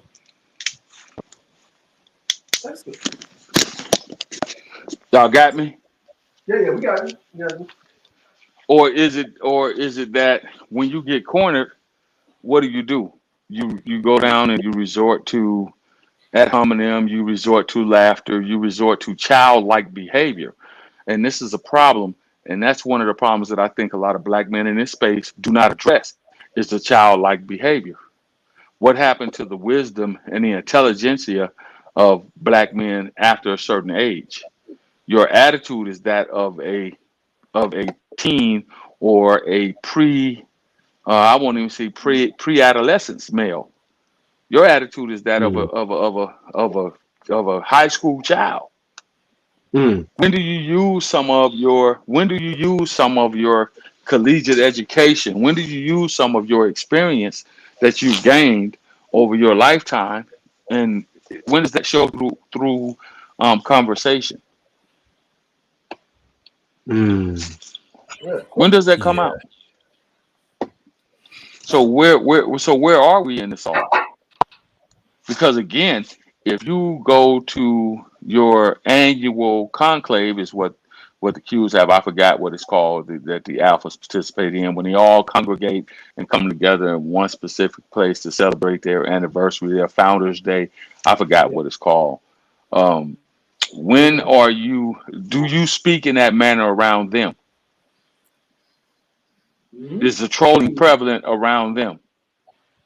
Is the laughter prevalent around them? And I'm quite sure you have a lot of pro-Black brothers that are members of the said organization. Because I got a nephew that's an alpha man. I have a cousin that's an alpha man. Matter of fact, I got many relatives that are Greek letter organizations, both on the male and the female side. So that's my question. When does your, first of all, right? It's a Black fraternity. It's structured as such. And the whole reason for having Black fraternities was the exclusion that was done by the white elites at said universities. Really? You also know, yeah. Shit. No, but yeah. Yeah, I know, but so you also know that ARC is a member of a Greek lettered organization. Yeah. Did you guys know that? Yeah, he's a captain. Kevin Samuels. Kevin Samuels is a member of a Greek lettered organization. Yeah, he's a captain too. Yeah. right? I'm gonna try to speak And to there, the bigger picture. What's it? I'm sorry, Dejan. I didn't mean to cut you off. My bad. oh, that's okay, bro. And what's the newest the attorney brother that just entered the manosphere? The lead attorney. No, not him. The other one. Father Son. He's a captain. And there's also another one who I From can't Team think Big of. Game, right? Yeah, that's Father's son. You talking about Holman? Yeah. Yeah, Holman, and then the other brother. What's the light skinned brother? The kind of Latino, or he's the attorney out of Houston. Lead What the fuck attorney? is his name, man? Lead attorney? No, not him. He's out of Atlanta. He's the lead attorney is out of Atlanta. Are you The talking other one about is, Sperling? Yeah, Dennis Sperling. Yeah, he's Dennis another. Sperling. Yeah, he's mixed, I believe. Yeah. Yeah, but he's also a member of the Blue Letters organization. Yeah, he mentioned it several times on his channel. It was him. You mentioned Holman, that's Father's Time. He's been in space since the 1.0 days, and it's a lot of other brothers mentioned it too. BGS is surrounded by them guys all the time, so it ain't nothing new. So my point in mentioning this is okay, real quick, and I'm gonna close out, and you can have it, brother. My point of mentioning mentioning that very fact is, do you comport yourself in their company as an older cap or an older alpha? The young guys, they always full of foolishness and shit. But do you comport yourself in that manner when you're around them? Because you're at the 40-year mark of your age in life, you should be a lot more mature than just having a bunch of fuckery through conversation. That's the only thing that I ever had against the brother. Was you don't have a square to stand on. When do you stand on your square? Go ahead, brother. You got it. Yeah, I almost cut you off twice, and I want to speak to the bigger picture there, and I think I caught the tail end of it. But you were saying this earlier on Miss Sheila panel. You were saying a lot of young brothers don't respect a lot of you older cats because what? You a troll, you giggle a lot, you're a satire what a black man's supposed to be. You don't have a square to stand on. So I'm looking at a satire supposed to get life advice from you. You don't even have moral fiber. And a lot of people don't want to address that. I shouldn't have to respect you because of your age. Like Dr. Martin Luther King said, I should respect you off the content of your character. You can be 80 years old and act like a child. I'm not going to respect that. Or you can be 40 and have wisdom beyond your years. These people don't put on what they experienced in life, or maybe they just been fucked up so many times they just spew vitriol that you can't get jiggy with these. I remember Michael Blackson said that one time. I can't get jiggy with that shit. So I feel what you're saying, General. That shit crazy as fuck. Excuse my French. Hey man, we're all real men over here. This ain't church. Go ahead, man. Go ahead. Let it out. Let it out. No, that was it, man. I just want to No thing about the villain sphere, we keep it real over here. See, when I don't know if the general or the brother up here that just came up here. I read those tenets from the SYSBM tenets, those 23 tenets of what they got. I read it on Sir Obadiah's channel. I read it on Sheila E's panel. Sheila knows what she's dealing with when those guys come around, because they're going to come around now. They be snooping around, and she doesn't know any better who's what, because she stays to herself. And she has she has this caring heart because she wants to help the community, right? And when I started reading it, right? But if the general's saying he's a Q, then that means whatever you got in your life, it was the black community that helped you get it. Because why would you join a fraternity? Because that's a community, that's a brotherhood, right? And then you have sororities, and those are your sisters, your sorority sisters. And if you need to get into a space, or you need to get a job, or you need to get a leg up, you contact your brethren or your sisterin, those black women, those so-called ain't shit black women. Right? You know what I'm saying? the black women in the gynocracy, the government, right? You know what I'm saying? Like if you're I'm just talking about the SYSB on the tenants, right? Right, but sometimes you can be so ill cultured to whereas you've been outside of the black culture for so long. And case in point, I got a good friend of mine who's been in Europe now. I did 10 years outside of the United States, continental United States, during my career military. He's been overseas now. His son is 22. He's been overseas for 21 of the 22 years of his son's life. His son does not understand what it's like in black culture. He doesn't understand it.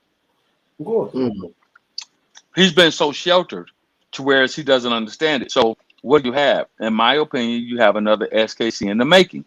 You have another brother who's a young brother who's going to marry outside. His dad is like, man, I don't know what to do. And I'm like, well, hell, partially it's your fault. You never allowed this kid growing up to be around public sector, public school system, public other black kids from other diverse areas of the community, of the black community. So he doesn't know what it's like when somebody's trying to run a fast one on him, or he doesn't know what it's like when somebody's trying to run a game on him. So what is he going to do? His son is going to go. His son is going to a military academy, right? Like he's going to the Naval Academy, I believe, and he's in my opinion, he looks like a black man, very dark skinned, but he's cultured into, his mom and dad are black, both of them, no mixture, none of that, no admixture, none of that stuff. But his upbringing has been so sheltered to whereas he couldn't walk and catch the subway or catch the bus in most urban areas. Oh hell no, you can't do that. He couldn't do it. Yeah, you can't. Yeah, I saw that when I was growing up with my cousins. They were squared. Like I'm actually the nigga of all my grandma's grandkids. Like everybody else is squares. I'm the nigga. I'm the nigga child. So my point of it being, it's just like we talk about the spook who sat by the door. My point of it being, could that be an adolescent version of the spook who sat by the door? Someone who's still cultured within the black community, which is why he opted. And I'm not talking about the brother. I'm simply laying out some parameters here. Okay. Could it be that that's the reason why he opted to marry outside of the race? Because he's never been around a lot of black people, actual black people from various diverse cultures in our community. See, because the best thing about us is that we have black people from everywhere. We have black people from our blue collar, we got white collars, we got ghetto, we got thugs, we got gangsters, we got everywhere. So if you've never experienced any of those cultures, all you know is that little sector where you grew up at, the little ritzy neighborhood, where everybody turned the collars of their polo shirts up and they spoke through their noses. That's all you know. Oh shit! You talking about the pop? It's time to bring heat. But I'm not bringing heat. I'm not bringing heat. But there are several. That's just like the brother MBD, the mad bus driver, right? And I wonder the same often about that brother. You got brothers that come up and they can't truly be who they are. They hide behind, avatars and they speak down their nose and they hide their, which it's okay. If you got a job where you have to hide your true identity, that's fine. I get it for security purposes and things of that nature. I understand. But at the end of the day, you still could be who you are and stand on your square instead of using ad hominem attacks, instead of using troll tactics as a grown man. That's childlike behavior to me. Go ahead, y'all got it. I want to say this, right? And this is what I mean, right? I don't know how many colleges outside of the HBCUs that have chapters of the traditional Divine Nine or the traditional black fraternities and sororities. I don't know, right? I do know University of Maryland has a chapter. There are quite a bit. There are quite a bit major. There are a lot of what we call PWIs, primarily white institutions, who have these said organizations on their campus. Like Indiana University is a PWI, and that is where the Kappa Alpha Psi Fraternity Incorporated was founded and started, right there at a historically white or primarily white institution. Okay.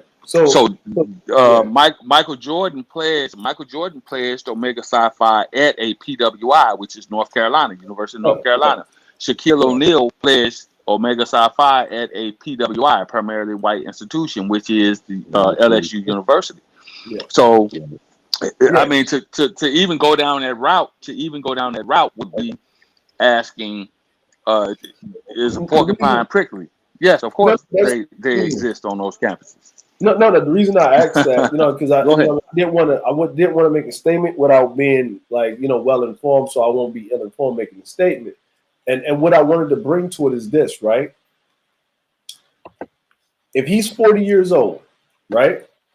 If he's 40 years old and he's a part of the fraternity, then he remembers, like I remember, a different world, right?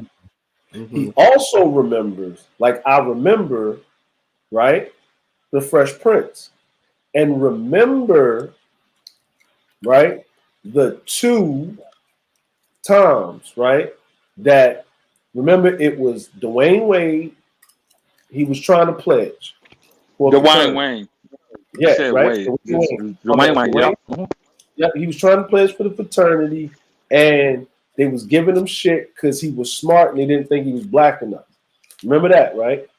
And then they gave Carlton shit. Remember they was when I was gonna say that. So that happened on Fresh Prince too, right? Yeah. And that was the running trope because that was a problem in the we didn't know in college about these brothers that didn't grow up necessarily with the struggle.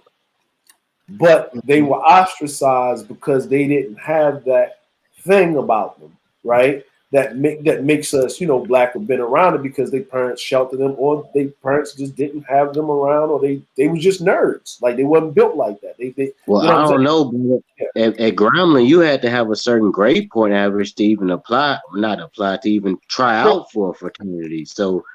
Yeah. You have to be smart to get in it. So that's just that truth that you're talking about. That's just simply untrue. No. It's not that. It's okay. Check this out, right? What I mean is everybody's up here on this panel right here is smart, right? But by us talking to each other, we know at the basic level, we got some type of street smarts, right? We got some type of people can't get over on this quick. We know how to deal with each other. We know how to code talk. We know how to say just enough different things. Now, if you mention a SKC and a game changer, right? Mm-hmm. And say, you and them, right? The grade point average or whatever. And if y'all two would have walked and start talking and try to join the fraternity back then, right? Mm-hmm. They would look at him like, before he even say anything while he's talking it and the way he acts, how they perpetuate themselves online. Because remember, it's a brotherhood. They would be considered a coon off rip. Right. Just how they act, right? They would be because they would be considered white, like Oreos, those colors, right? So he's 40, white on that side, black on the other. So he's 40. So real quick, DeAndre, it depends on where or what chapter you try to pledge to, because if that chapter has other men who come from similar backgrounds, then it's gonna be looked at as the norm. Like there are some chapters, like for example, the difference I think you're trying to say would be him trying to pledge at an HBCU versus trying to at certain HBCUs, because we know we got some bougie HBCUs. Oh yeah, we do. Right. Howard bougie. Right. Yeah, big bougie. They good. Right. Yeah. So what I'm versus what I was trying to get at with this whole thing is, no matter if he's bougie or not, you get a goddamn dunk. Like, you get waterboarded into pro-blackness. You get waterboarded. Like, you can't do anything unless you know it, unless you feel it, because it's driven into you when you pledge it, right? You gotta wake up, you gotta whatever. I don't know if y'all do this in the Army, but it's just like in the Navy when the dudes become chiefs. They gotta go through initiation. You know what I'm saying? It's like this, it's just like this. You in the secret fraternity because you're a chief. I'm not sure how y'all do it in the Army, but I just know in the Navy how they do it is different, right?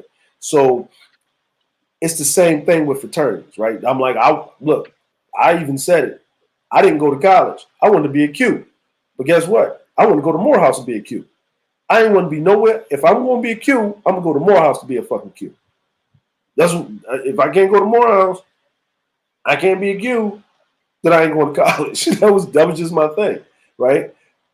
Because I saw it. I saw the difference when I went to look at colleges. I saw the difference between the Qs, like you were saying, on the University of Maryland campus and the ones at Temple. But when I got down there in Georgia and the Qs that was at Morehouse, it was a whole different ballgame. I'm at the root, right? And then I saw it was a difference. Yo, I'm a Q. Oh yeah, you a Q? I'm a Q for Morehouse.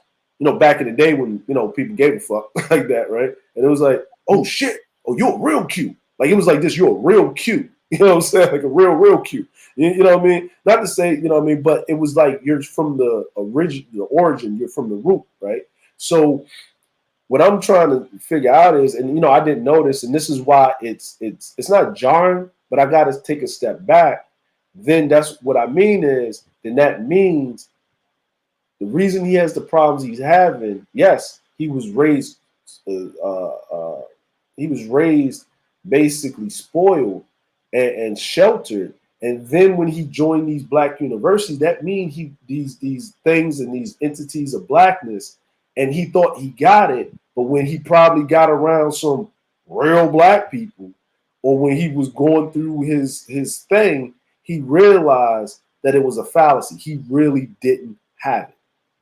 He really did, and he wasn't accepted, or he was always denigrated about it, or put in a thing. Or you know how we as black people, we ain't gotta say nothing to you. We can just give you that vibe that we don't fuck with you. Mm-hmm. Right? We can be nice, nasty just by our silence. Like if we're talking like this and he comes around and we start talking to him like a white person and shit, he's gonna feel left out. Right. He's gonna feel, and then he's gonna want to get at the women, right? Because why join a fraternity when you ain't got access at the top of the top women, right?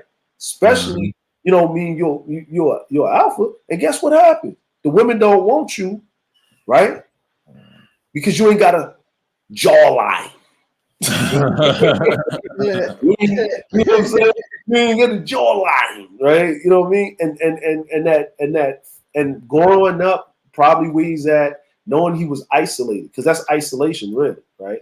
And you know, when you're away from black folk, and then when you get around black folk, and then you're isolated again, and you done exhausted everything you can, and then you do something that you're used to doing in your quote unquote environment, which black people take as you're acting white, but you feel as though you're acting normal, but then you see everybody else act a certain way, and you don't know shit. Like, you know, you listening to Tom Green and niggas is listening to something else. You know I don't know, man.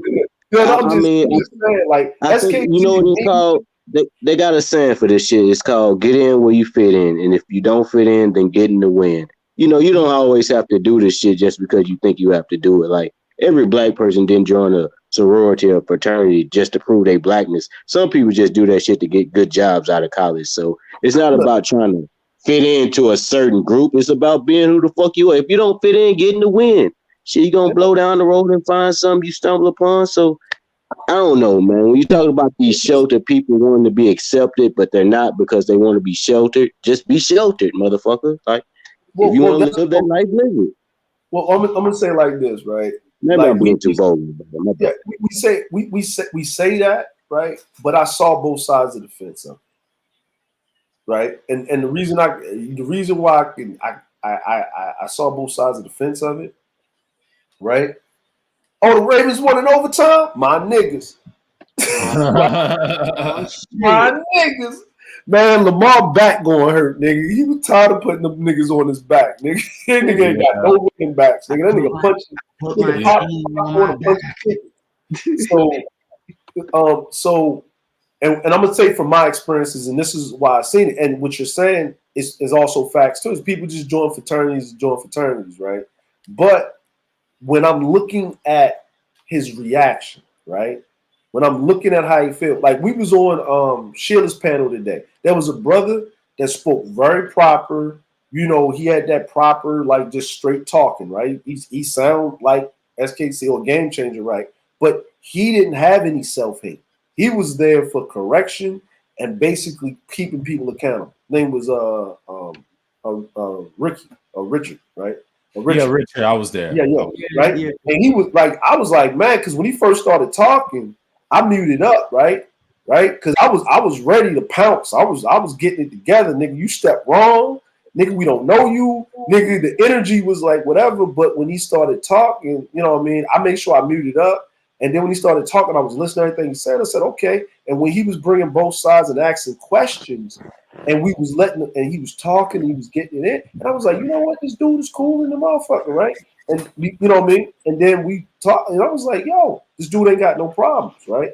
But yeah, but see, that's the one thing that we have to, that we as black people in general, and particularly black men, when we go into these spaces and we have these conversations, what happens is we turn on this switch, and it's like, okay, nigga, I'm waiting on you to make one misstep, and that's your ass. We have to stop doing that, because what happens is we oftentimes do not allow an individual to fully express himself before we interject or interrupt or jump on the motherfucker. The motherfucker sitting there like, wait a minute, what did I do, brother? I'm just trying to meet you on some common ground. So we have to stop. We have to. I've been guilty of that as well. That's not how I live my personal life. Just in the space, you get accustomed to doing that because so many people have done it to you. People will trick you onto a panel. Hey, I would really love for you to come on to my channel, man. I would like to do a one-on-one with you. And you walk into a fucking ambush, and you're sitting there like, well, wait a minute, bro. I wasn't fully prepared to, operate this way. But if you with the shits, then I can instantly flip that switch and become with the shit. You see what I'm saying? I just want to speak on something. Mm-hmm. Sometimes black people be on guard, right? It's like, damn, this brother, he's just waiting for me to say one thing and he gonna get on my ass. We don't necessarily have the luxury as black people, I'm speaking, of being off guard. Maybe that brother on guard because he had to grow up his whole life being on guard. That's how he carries himself. But so sometimes growing up like that, you is how you is. And it might be harsh, but shit, that's just how that brother is. But I can respect that, being on guard. Trust me, I know what being on guard is. I'm from the city of Compton, and I know everywhere I go, my spidey senses tingle because I'm like, okay, regardless of whether I'm out at the Alamo Dome, I went to a Spurs game the other night. I'm on guard because I'm like, some shit might pop off at any time, because that's the environment in which we come from. However, come a pause through conversation where there's not any immediate threat, physical harm that can be done to you, there's no reason to comport yourself like that. And this is why we are so set asunder. This is why we have that wall in between us as black men. We can't come together. Like, I'm just gonna wait. Oh, the nigga gonna say something fucked up, and I'm gonna tear his ass up. And I don't know why we have to have that. They know that nigga step on my Jordans and shit, knowing damn well I can go buy a new pair of Jordans and shit. Right. Accident, and then some dumb shit. And then you done killed. And then you done shot and killed everybody. You done shot all your friends. You done killed all your so-called friends or playmates. And now you ain't got nobody to play with. It's just you. Not even that crucial. Shooting somebody. You done waited for a brother to slip up on a panel and he had something to offer, but instead of letting them offer it, you just maybe slipped on something and you cut. Maybe you felt like he stepped on your Jordans and you just committed panel homicide. You just cut his head off. Just put it in, right now, some petty shit. Yeah. So I was in the office. I was in the office. Real quick, DeAndre. I was in the office the other day, and I played something. We was listening in to a couple of panels.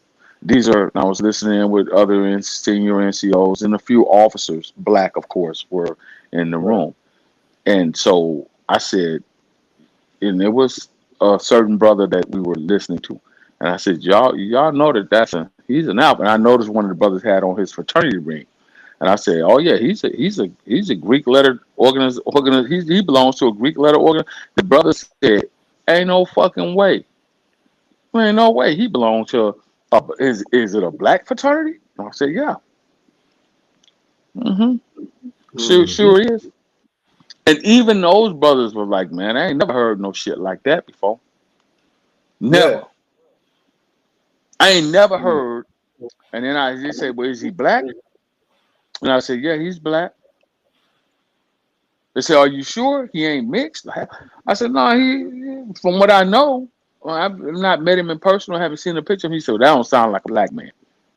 Not that belongs to a Divine Nine male Greek letter organization that would speak, and I haven't had a chance to talk to him about it because I really want to ask him how do you talk? And I have asked him that question. Do you speak like that around other Greek letter organization men that you work with or that you come in contact with? And if so, what is their disposition towards you from your the vernacular that you use? I'm anxious to know. You got me all go with that question, but I'm pretty sure you was talking to the brother. He sounded like a black and gold. What do you call that? That's not a Sigma, but they do the little snake symbol. No, that's an alpha. That's an alpha. Yeah, that's an alpha. So again, he goes off on this animal as if that triggered. First of all, human beings are animals when you look at it from a certain scientific point. We're mammals, warm-blooded mammals, of course. We just happen to be on the highest pinnacle of being a mammal. We can think for ourselves, make decisions, and we have feelings and emotions and all that shit. Other mammals do too, but not as deep as ours are, right? But here's a brother who comes from an organization who mimics animals in everyday life. If you think I'm lying, go to YouTube and watch the Alpha Step, and you will see it. They mimic snakes, and they mimic fucking monkeys, and they mimic gorillas and apes, and be pounding on their chest and all this shit. But you got the audacity and the gall and the nerve. See, this is where the hypocrisy comes into play. You got the audacity, the gall, and the nerve when no one has literally mimicked an animal like the organizations you belong to. So bring it up, brother. I don't know who panel this is. Go to YouTube and bring it up. It's there for you to play. Well, and you will see exactly what I'm talking about. Well, I'm gonna say this. What he did was he didn't say it directly. What he knew what he was doing because the whole thing. I'm like, we all saw what he did. Yeah. You know what I mean? Yeah, Everybody was on my having, panel. Yeah. Everybody was having a regular conversation. They was just talking about, community and stuff. It was a jarring title, but it was a title to have a conversation about solutions, community based. It wasn't, you know what I'm saying? It's like, you know what I mean? It was just to have the conversation, right? Now the thing is when he came in, right? He knows that anytime you talk to a group of black people, and especially him having the name SKC, Supreme King Cool, right? His avatar, right? Of a slave or something on there. A runaway slave. Runaway slave, right? Yeah. And him talking the way he's talking and basically nonchalantly, or like you say, General, how he's connotating things and bringing up, and he said, can people devolve into animalistic behavior? That's what he said. Right.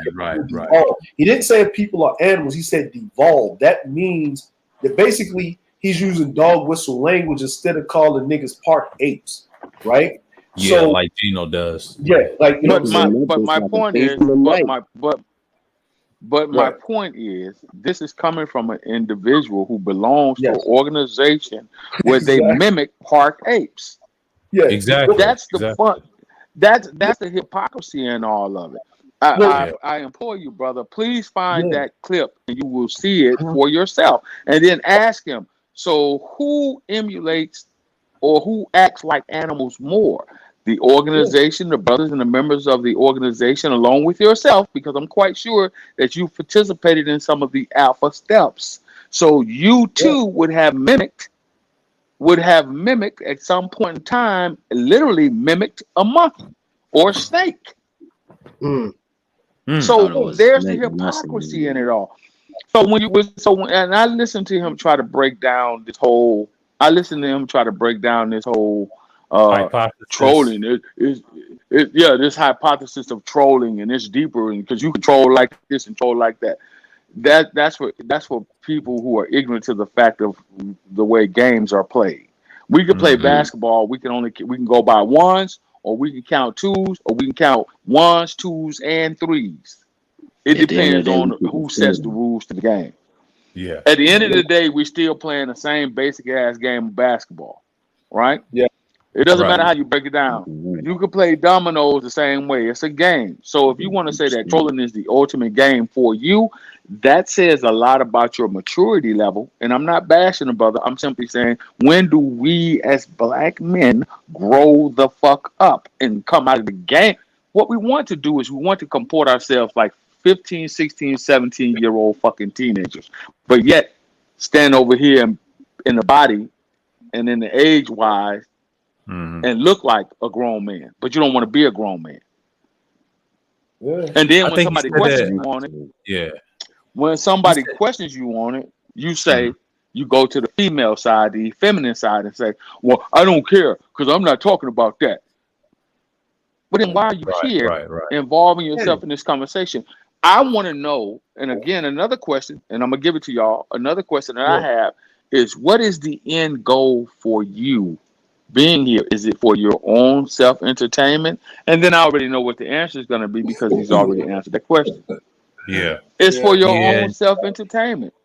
Yeah. You answered that on the panel, I think on the tail end when Gino was there, and I think SKC left. You said the same thing about the trolling. He said he kind of stopped it in his 30s. I did the same. Yeah, it's fun, but I stopped somewhere around in my early 30s. I realized I ruffled people's feathers because there's a point in your life. It's not about ruffling. It's not about ruffling. I mean, it's about what you look like as a grown man.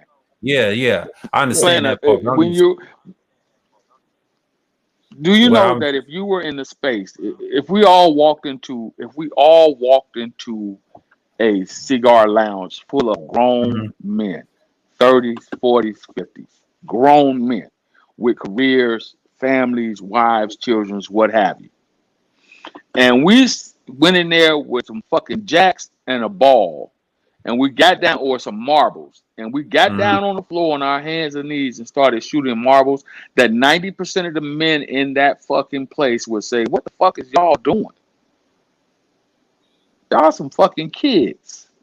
That's a kid's game. So my point is, when do black men stop playing kids' game and get into an adult role and start adulting? When is that going to happen? If you're looking for solutions, don't be a part of the problem, be a part of the solution instead of being a problem to the problem. Yeah. See, that's where we have had our disconnect at. And I'll speak freely. I have nothing against the brother, but the more I listen to him, it's been a while since I've actually interacted with him up until he started his panel. I went up there the other one day recently, and now here. And so my point is, what are you doing it for? Are you doing it because you need to have some sort of vindication? Because maybe you wasn't popular, even though you pledged to a Greek letter organization and you went to college. I believe it's maybe you played high school basketball, football.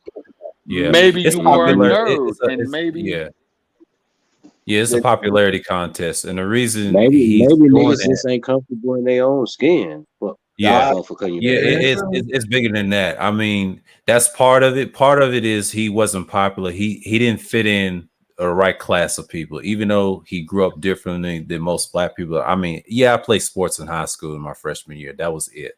Outside of that, I played sports on the street level. You know, it didn't really matter to me because I had certain people around me. But he's the type of dude that had a couple of black friends, but not a lot. But he probably had more white friends and know how he was raised. And I can tell how he talks too, because he does little condescending jokes and trolling. The reason I say it's the art of trolling, he just makes a stream about what I said on my recent live stream because it got to him. But see, I know his little game and stuff like that. But see, the reason I bring up ruffle feathers, they can't take the jokes. Not all trolling is just playing kids games. Sometimes it turns into jokes. Then it gets a little serious a little bit, and a lot of people can't handle it. You know, it's a psychological damage. A lot of dudes don't like how I troll because I always pull a whole card. Like, for instance, it could be about politics. It can be about anything. It could be about the George Floyd situation. I did that to one individual. He don't like that because he has to take this L because, number one, there's no evidence of him of fentanyl because it wasn't in the system like that, you know, because if you want to count it, and that guy is doing some hard time right now. So again, like, you know, yeah, you can be an adult like any age, but I'm just saying when you get to be 40, that stuff is out the window because I'm realizing now, see, I'm transitioning in my 30s, you know, a lot of that trolling stuff I used to do in my 20s, that's like dead and gone. You know, I'm trying to get away from because sometimes people are just bored. You know, when you're bored, that's when people start trolling. And I understand what you're saying, Joe. You know, it's like it is kind of childish and how can you petty. be bored? How can you be bored if you have a whole career and if you are in the place of a grown man leading a family? Where is the boredom time? Where do you get bored from? What I don't understand. If you're married, you have children, you have a career, where do you get bored at? You see what I'm saying? And again, this goes again. This goes back to not growing. You know what I do when I get bored? You know what I do when I get bored? When I sit here and I'm like, man, I'm bored. I ain't got shit to do. Let me see. I cut the grass. My house is in order. What the fuck can I do because I'm bored? I study military history and ethics and tactics. I study political science. I go back and I read up on things that, you know, I've studied in my past academic life, or I'll go and I'll shoot some fucking pool, or I'll go and I'll wash and I'll clean my vehicle up, or I'll go and I'll check my wrenches and my power tools. I do adult shit. I do man things. I don't call on a panel to get some laughter. If I want to laugh, I'll call one of my buddies up, say, hey man, what's going on? Let's go shoot some pool, have a drink, smoke a cigar, and we'll sit there and laugh about some adult man things instead of being a child online. And that's again, it leads me back to say, have I participated in the fuckery online? Well, of course you do. Everybody has. Yeah, we all. Am I excusing that? Am I excusing that? Am I excusing that? No, I'm not excusing it, but I'm not going to sit here and say, well, I only did that because I was bored. No, nigga, you only did that because that's who the fuck you are at that particular point in time in your life. Right. Stop motherfucking making excuses to say, oh, I was just up there because I didn't have nothing else to do and I was sitting around bored. You got a wife? Out of here. Go fuck on your wife. Go love on your wife. You got kids? Go play with your kids. Go teach and instruct your kids. You got cars, trucks, you got a house, you got family. Call your mom and your dad and check on them. Call your brother, your sister, and check on them. You got plenty of shit you can do that other than trolling. Trolling is a kid's game. I just watched a very important, very serious Squid Games. I don't know that's the new thing that's out now. So I watched. I heard it. Chinese people killing each other like that. I'm sorry. Let me not. But do you see? But basically, it was a trolls game. That showed the serious side of trolling. Yeah, because they were trolling those people. We're gonna give you this, but you're gonna play this game, and if you lose, it costs your life. You see how many motherfuckers would actually participate in trolling? How many motherfuckers would actually participate in trolling if you were all in a large conference room or an auditorium and you had to sit at the table at a large convention table with you? Would you troll then? Well, no, you wouldn't. No, you wouldn't troll then. To quote Tommy Sotomayor, that nigga snuck me. I'm sorry. Well, that's Right. facts. And this Yeah, is where yeah, we he ran go. his mouth. Yeah. And this is where we go back into the real life adult scenario of it all. A lot of motherfuckers that are in their 20s, 30s, well, now I say 30s, 40s, and some even in their 50s and approaching 60, they want to comport themselves as though they're just out of high school. This is the second phase of high school for a lot of people in this sphere.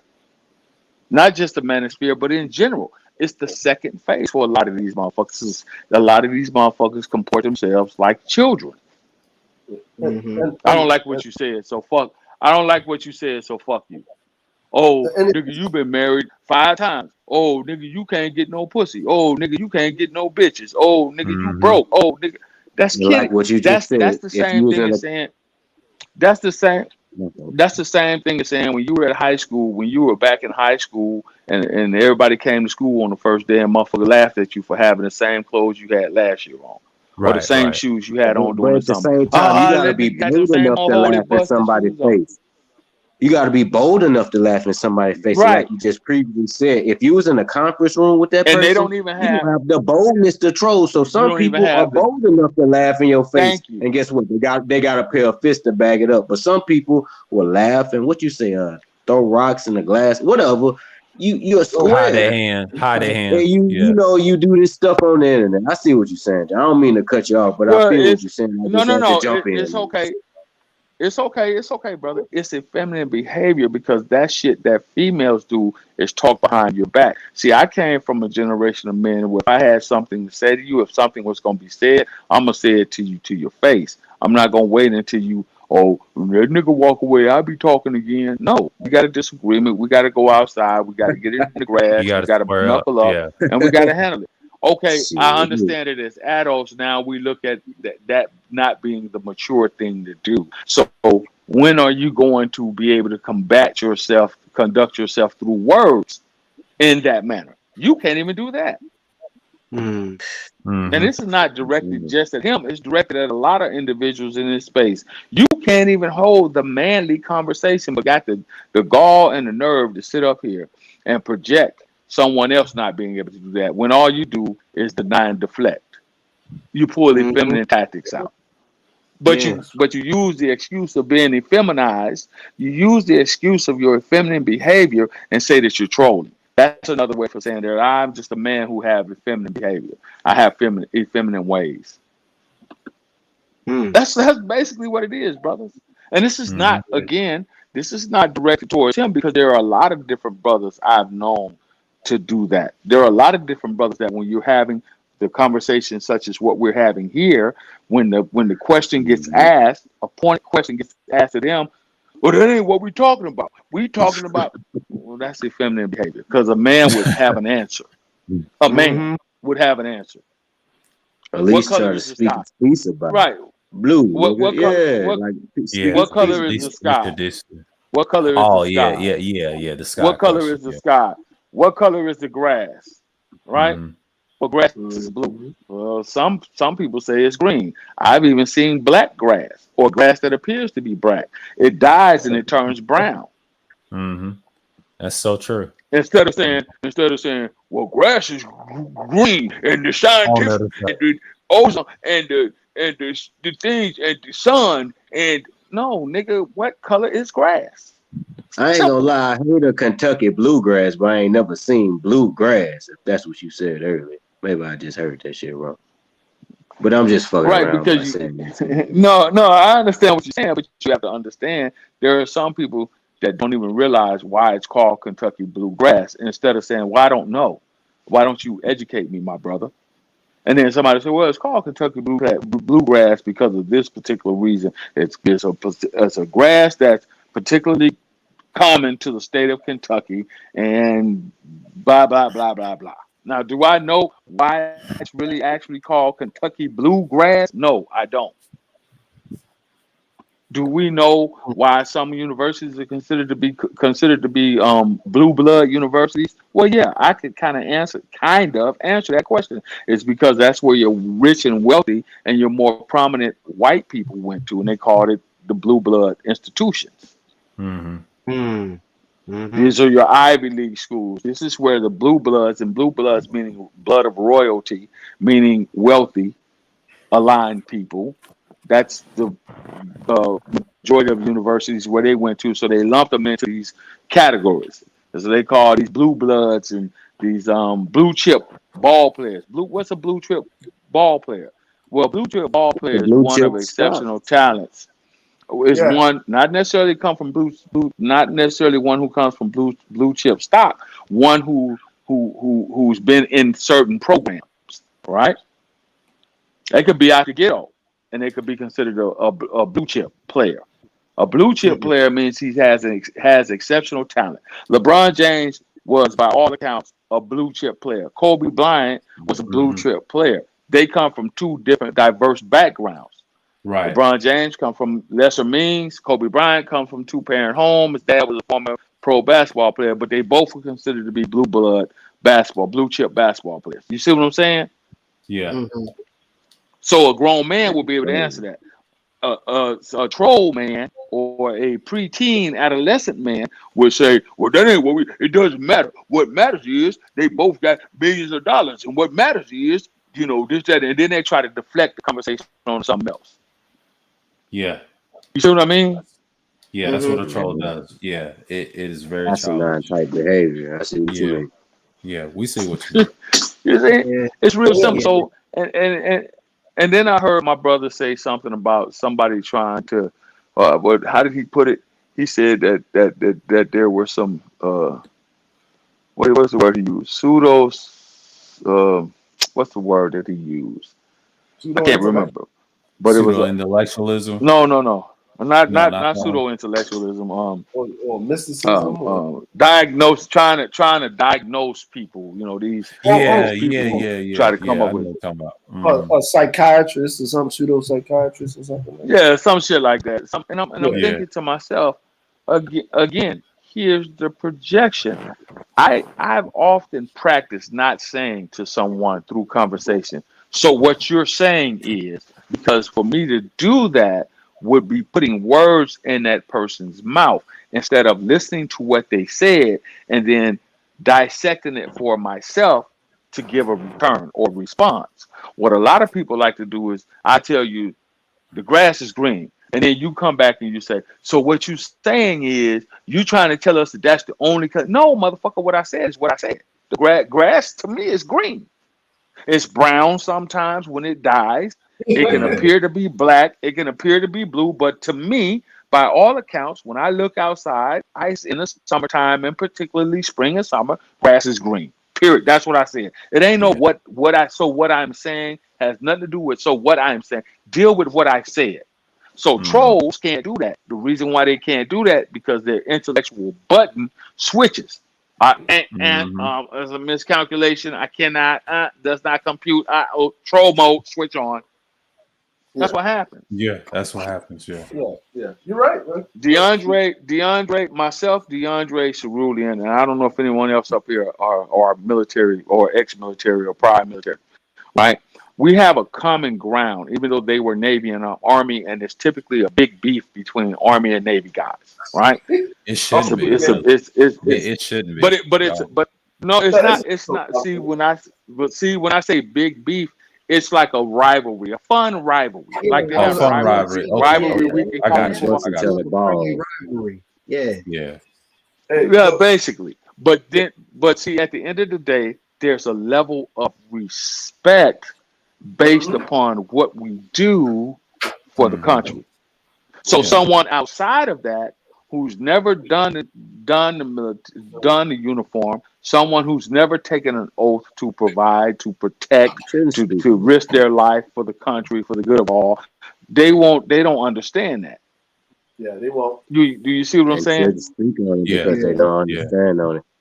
The closest I can get to the military, I took an ASVAB in high school. I scored an 88 on that motherfucker. I ain't gonna lie. The closest thing I can get is my family members have been in World War II and Vietnam. That's it. But still, that, right. So what they do is in the Air Force, right? So what they do is in the Air Force right now. I'm finna retire when he's 40. You remind me of that shit every day. That goddamn guy. So 80 bucks, nigga, you a goddamn genius. You're a rocket scientist. No, literally. So what they do is instead of saying, okay, I have respect for you. You've never, like I do, you've never served in the military, but you're an engineer. You're an IT specialist. Okay, I got respect for you, brother. I'm not going to sit here and shit on the very fact that, you couldn't make it in the military anyway because you're probably weak. You can't do push-ups. You can't do sit-ups. You can't run. You can't think on your fucking feet. You're too coward to get behind a gun. I wouldn't do that to anyone. Your election of what you decided to do in life is your life to live. However, you got motherfuckers who do not understand what ultimate sacrifice means, who can't even come close to understanding that, but they'll sit there and say, well, you join the white man's army. You damn fool, you pay taxes too. So that means it's your army too. Fucking moron. But this is the simple, dumbfounded, simpleton type shit that we deal with through conversation. No, the genius is the one that score 125s and go and be Navy, SEAL, Marines, or whatever that for. They score I think it's graded up to 125, even higher. So them are the motherfuckers you look at. Well, I'm gonna say this, right? I'm gonna say this real quick, right? Is that when I have a conversation, because I don't have debates, because a lot of people believe things, right? If they don't show data, empirical, all this other shit. So when people, especially people from whatever side they use that, you know what I usually say to them? I said, remember the Black Panthers? Yeah, they were ex-military. They were trained. White supremacists are ex-military, most of them, and they're trained. You ain't went in the military, so even if you got your gun, you won't be able to beat them because you don't even know the tactic of clearing a goddamn room the right way, even if you was going to protect yourself. Because you don't know. Can't even determine trajectory, time, speed, time, windage, and you sit up here talking about you ready to fight. You gonna get your dumb ass out of here. Nigga, fight the air. Nigga, fight the air. Nigga. Fight the air. And you know what fight? That means that's you flailing and talking to Jesus when you hit the ground. Wow. You know, hey, tell them, right? You trying to hit a motherfucker you trying to shoot a motherfucker that's 100 yards away, but you shooting a 22 at 100 yards. Like, okay. 100 yards. Little pop gun. Hey, listen. I'm gonna try to top left his ass like it's a fucking backboard, like I'm playing basketball, depending on which way the wind blowing. If I got a fucking 22, I'm gonna top left his ass. It's gonna curve. But you know, here's the thing, right? People don't realize this shit, right? You have to be trained to be shot at and not lose your shit. You know what I'm saying? You ever see motherfuckers shoot at somebody, right? They shoot, and then when they get shot back, they duck down, like nigga, like what are you doing? Like you got to get behind something.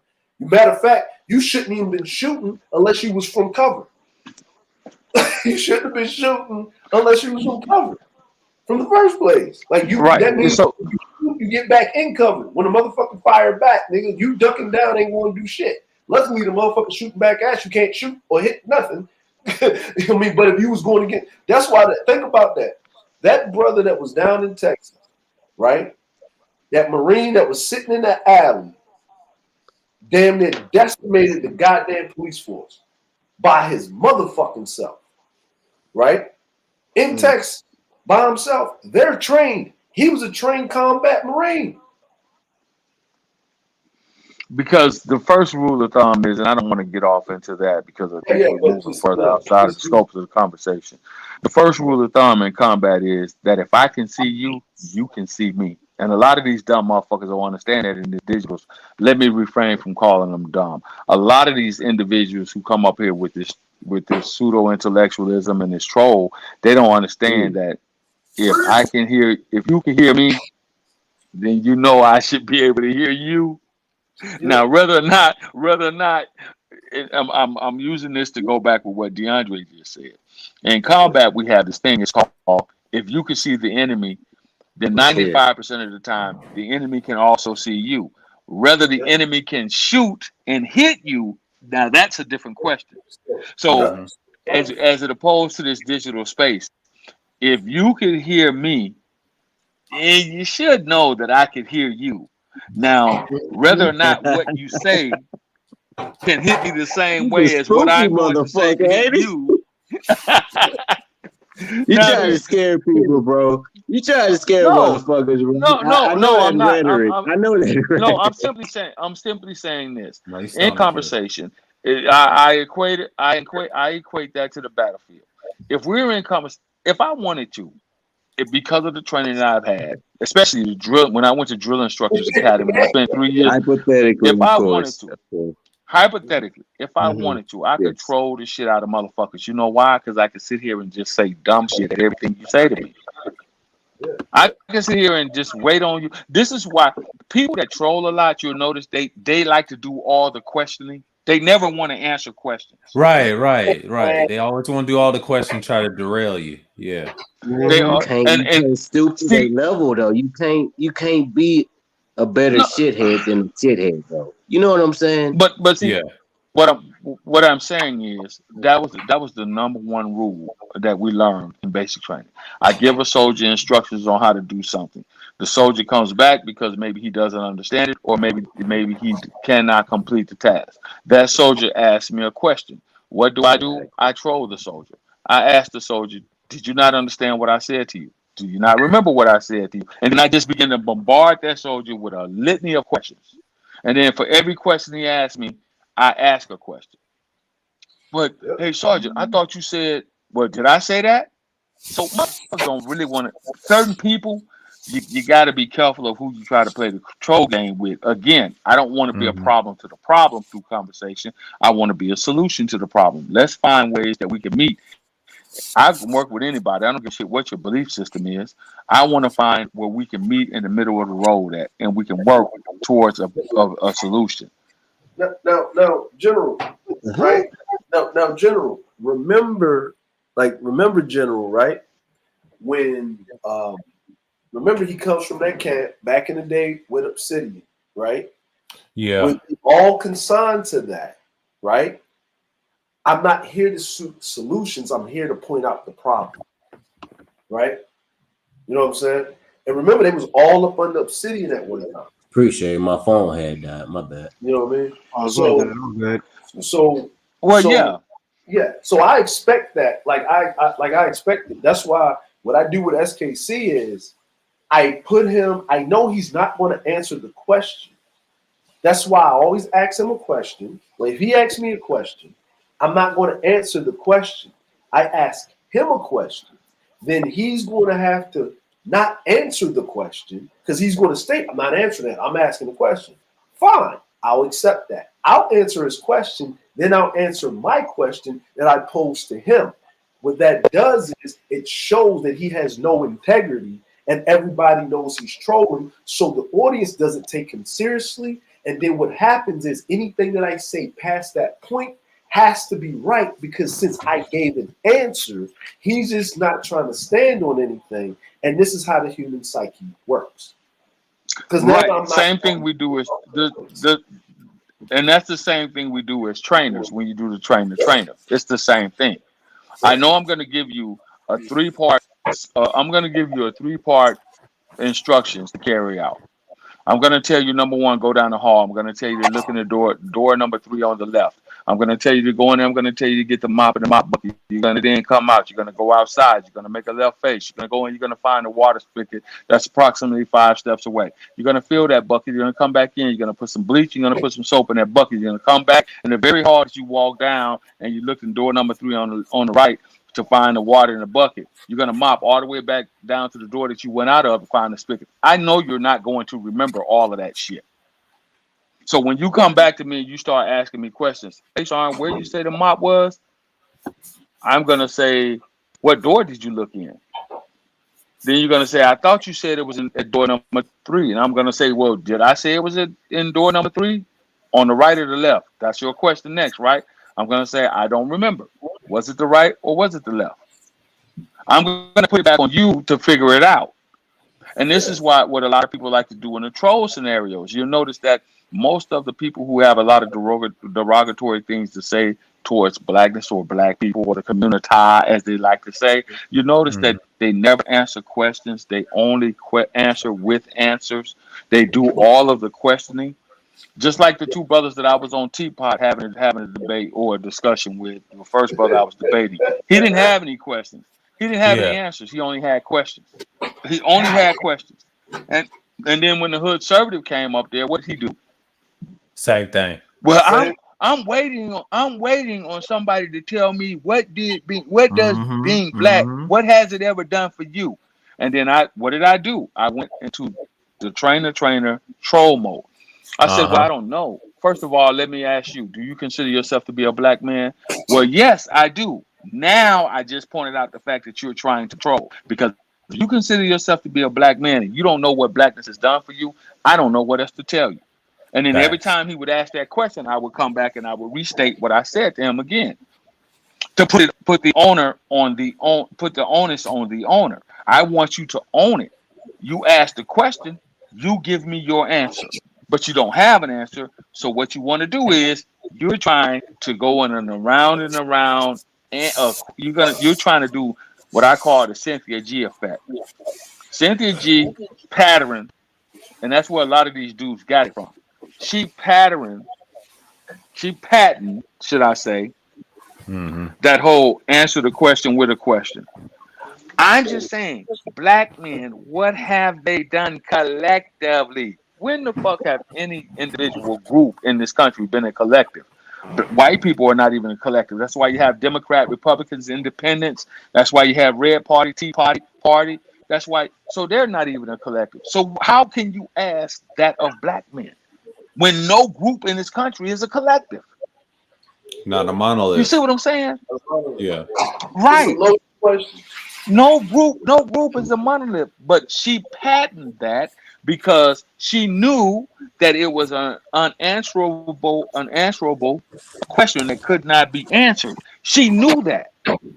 So then when you pointed to, you say, well, we had brothers like the Deacons of Defense. We had brothers like that Belong to War, SNCC. We had the Black Panther Party. We got the Black Muslims. We got those organizations who were monolith, who did fight for the justice of black men and black women and black people in particularly. So, but those examples are not good enough.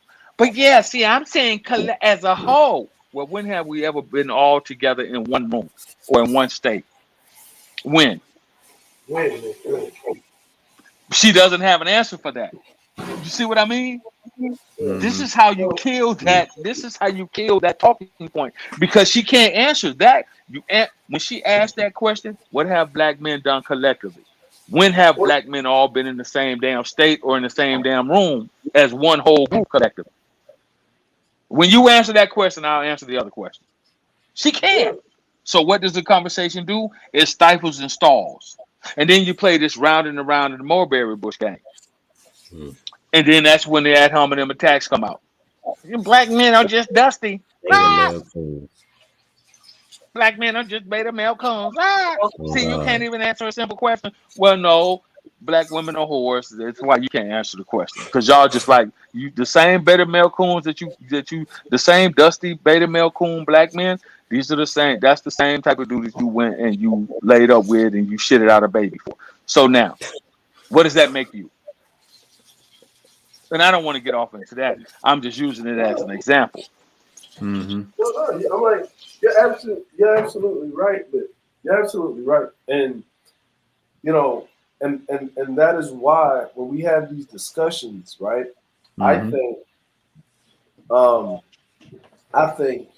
what we need to start having is we need to start doing as men, right? As men, women going to do women shit, right? She got her cackling hyenas over there with her. They're talking about killing black male babies, you know what I mean, and all that other fucking crazy nonsense, right? You know what I'm saying? Well, I'm surprised with all of this doxing and striking people channels, nobody went and did that. If you was going to take it down, she talking about kids. That's COPA fucking violations. I'm just saying, right? It is. Oh yeah. It is COPA violations. Yeah, right? It's COPA law. Yeah, if you have like a yes channel, If you press Right. like the yes, your channel's gone, and you got to be like a No, but mainstream even if, media channel. Yeah. right. But you know, it is here or there, right?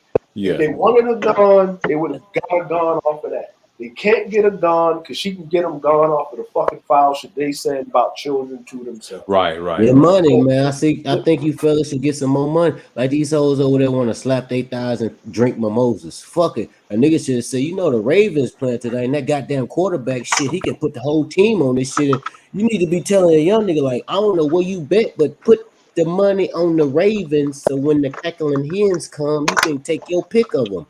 I don't know if that makes sense to you, brothers, but fuck. What I'm hearing is these hoes be tripping. They always gonna do it. We just gotta do it. What we've been doing, getting money, conquering the world, fucking inventing fucking cars and light bulbs and skyscrapers and shit. What James Brown? This is a man's world. You feel me? Like, But see, I don't know. I don't want to just divulge into that shit. but Beat my see- own chest like I'm Donkey Kong and shit. I just But see, that's you brothers that's are why- on this. Yeah, well, that's why I said. That's why I said what I said was they're going to do what they do. As the men, I think what we should do as men, when we have conversations, when we get together as men, we should bring more order to it, right? If there's going to be a conversation to be had, okay, this is the conversation. Everybody state their point. If you agree or disagree, that's probably not the time to agree or disagree or push back on it. Just state your position, right?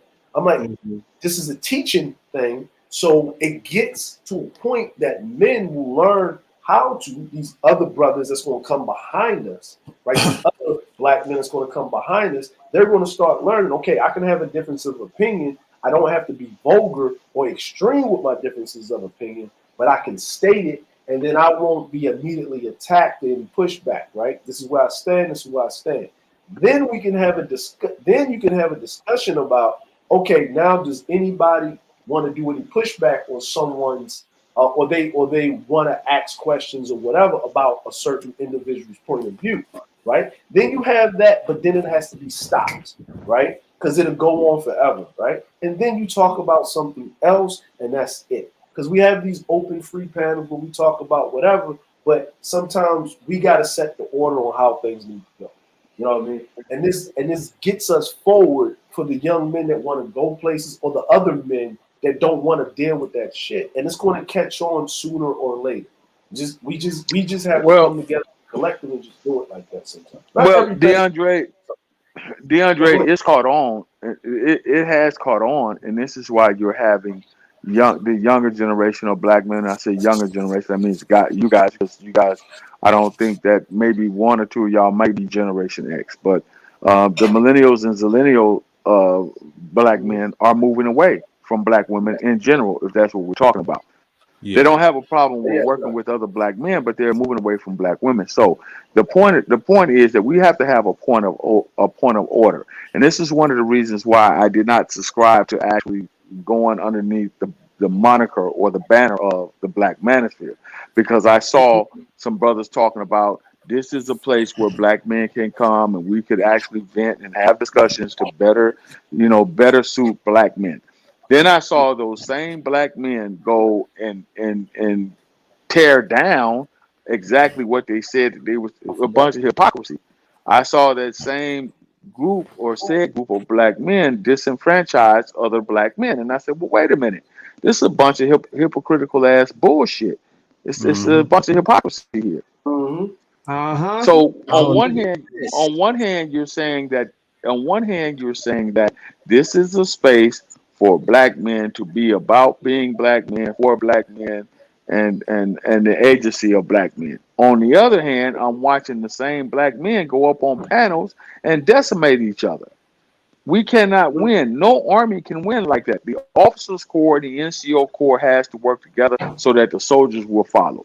Once they see dissension amongst the officer corps and the NCO corps, the soldiers are going to be like, well, fuck, we're confused. We don't know who we supposed to follow. So now you got a bunch of men and women in an organization that is picking sides. But the NCO says, hey, no, soldier, you can't take the day off work. You have to be here for this, that, and the third. Well, he don't have to respect you now because you and the commander doesn't get along. He can go over your head and go to the commander. Hey, sir, I got to take my dog to the vet. I've had this happen to me. And instead of that officer saying, hey, did you check with your first line? Did you check with your first sergeant?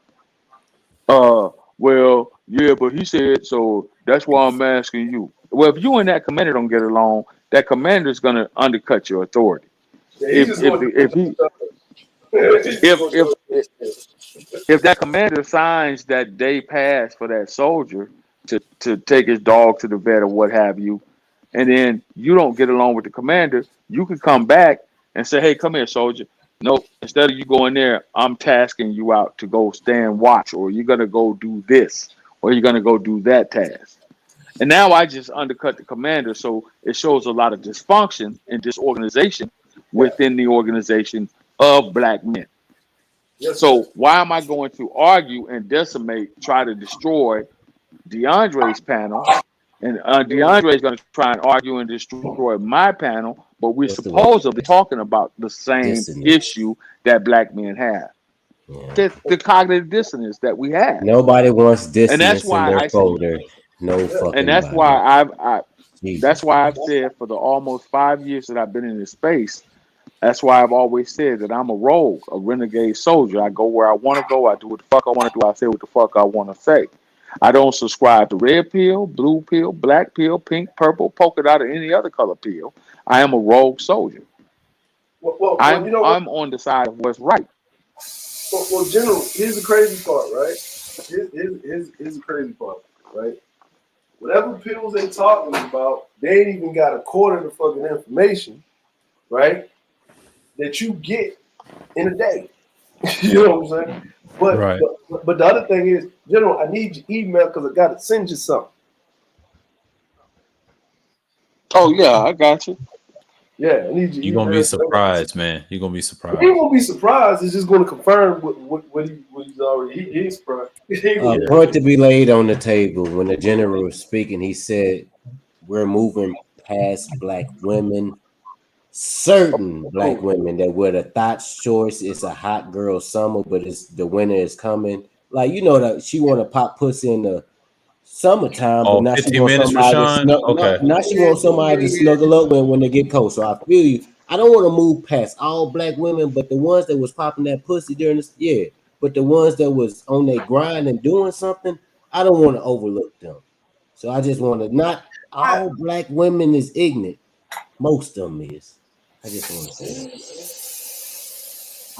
You know what? That's a good thing that you brought that up because, like, I don't want to feel like I want to like disregard every black woman because, like, not all of them are bad. It's just that we get caught into these situations dealing with these whapping tap hoes.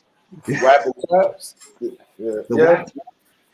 You know what I mean? So it's like, but at the same time, as a dude, you know, most of the times you're going to see that she is just trying to throw, you know, pussy at you,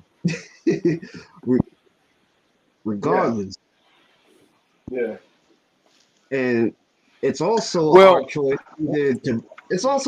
either like to either not to fuck with them or we do. But the chances are you are accountable for you know whatever you do.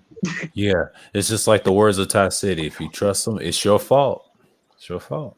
Yeah. Well, that's true. That's true. And as men, we're always put into the position to have to be held accountable for our actions. And women have always, seemingly since the dawn of the age, been given a scapegoat. They could always look to and blame the man. Well, my husband ain't shit. My husband left me with these kids, and it's his fault. You see what I'm saying? So, and that's a societal thing.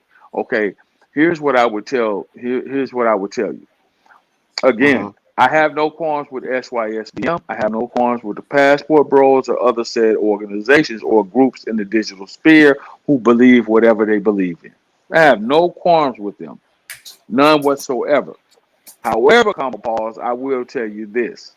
As someone who has experience of being around and seeing women actually in their homelands in multiple different countries, I can tell you that the same problems that we're having here in America exist over there, no matter the color or the ethnic background of the woman. Point blank, period. Anybody who wants to debate that, we can debate it. I don't give a fuck. I can tell you what it is because I've been to Spain, I've been to all these different places. Maybe not Colombia, but I've seen it. Even in Afghanistan, even in okay, let's look at it. Even Afghanistan and Iraq, for example, they say that the men there are very brutal to the women, but that's because the women don't want to fucking acquiesce and do what the fuck they're told. And we're having the same problem here. No. I didn't mean to laugh like that, but you know, General, I read the tenets. And you know what the tenets say? You know what the tenets say, General, of the SYSBM movement? You know what it says? Man. It says we understand the shortcomings of these non-black women, but we're willing to work with them over black women. Right. Yes. So basically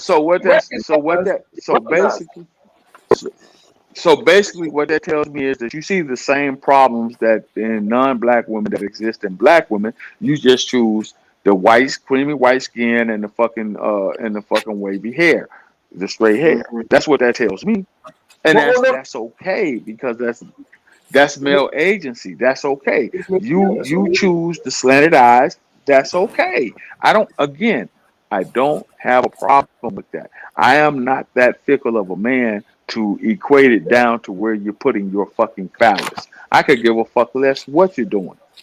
You understand? As long as it's within the guidance of my code of ethics that I live by. As long as you ain't fucking with no child, as long as you ain't fucking with no animal, no horse putting gerbils up your ass, brother, I ain't got no problem with you. Well, somebody did consider it when it was asked about books, but we're not going to get into it.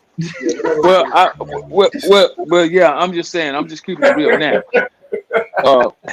As opposed to those brothers who participated in said groups of organizations, that's nothing new to me.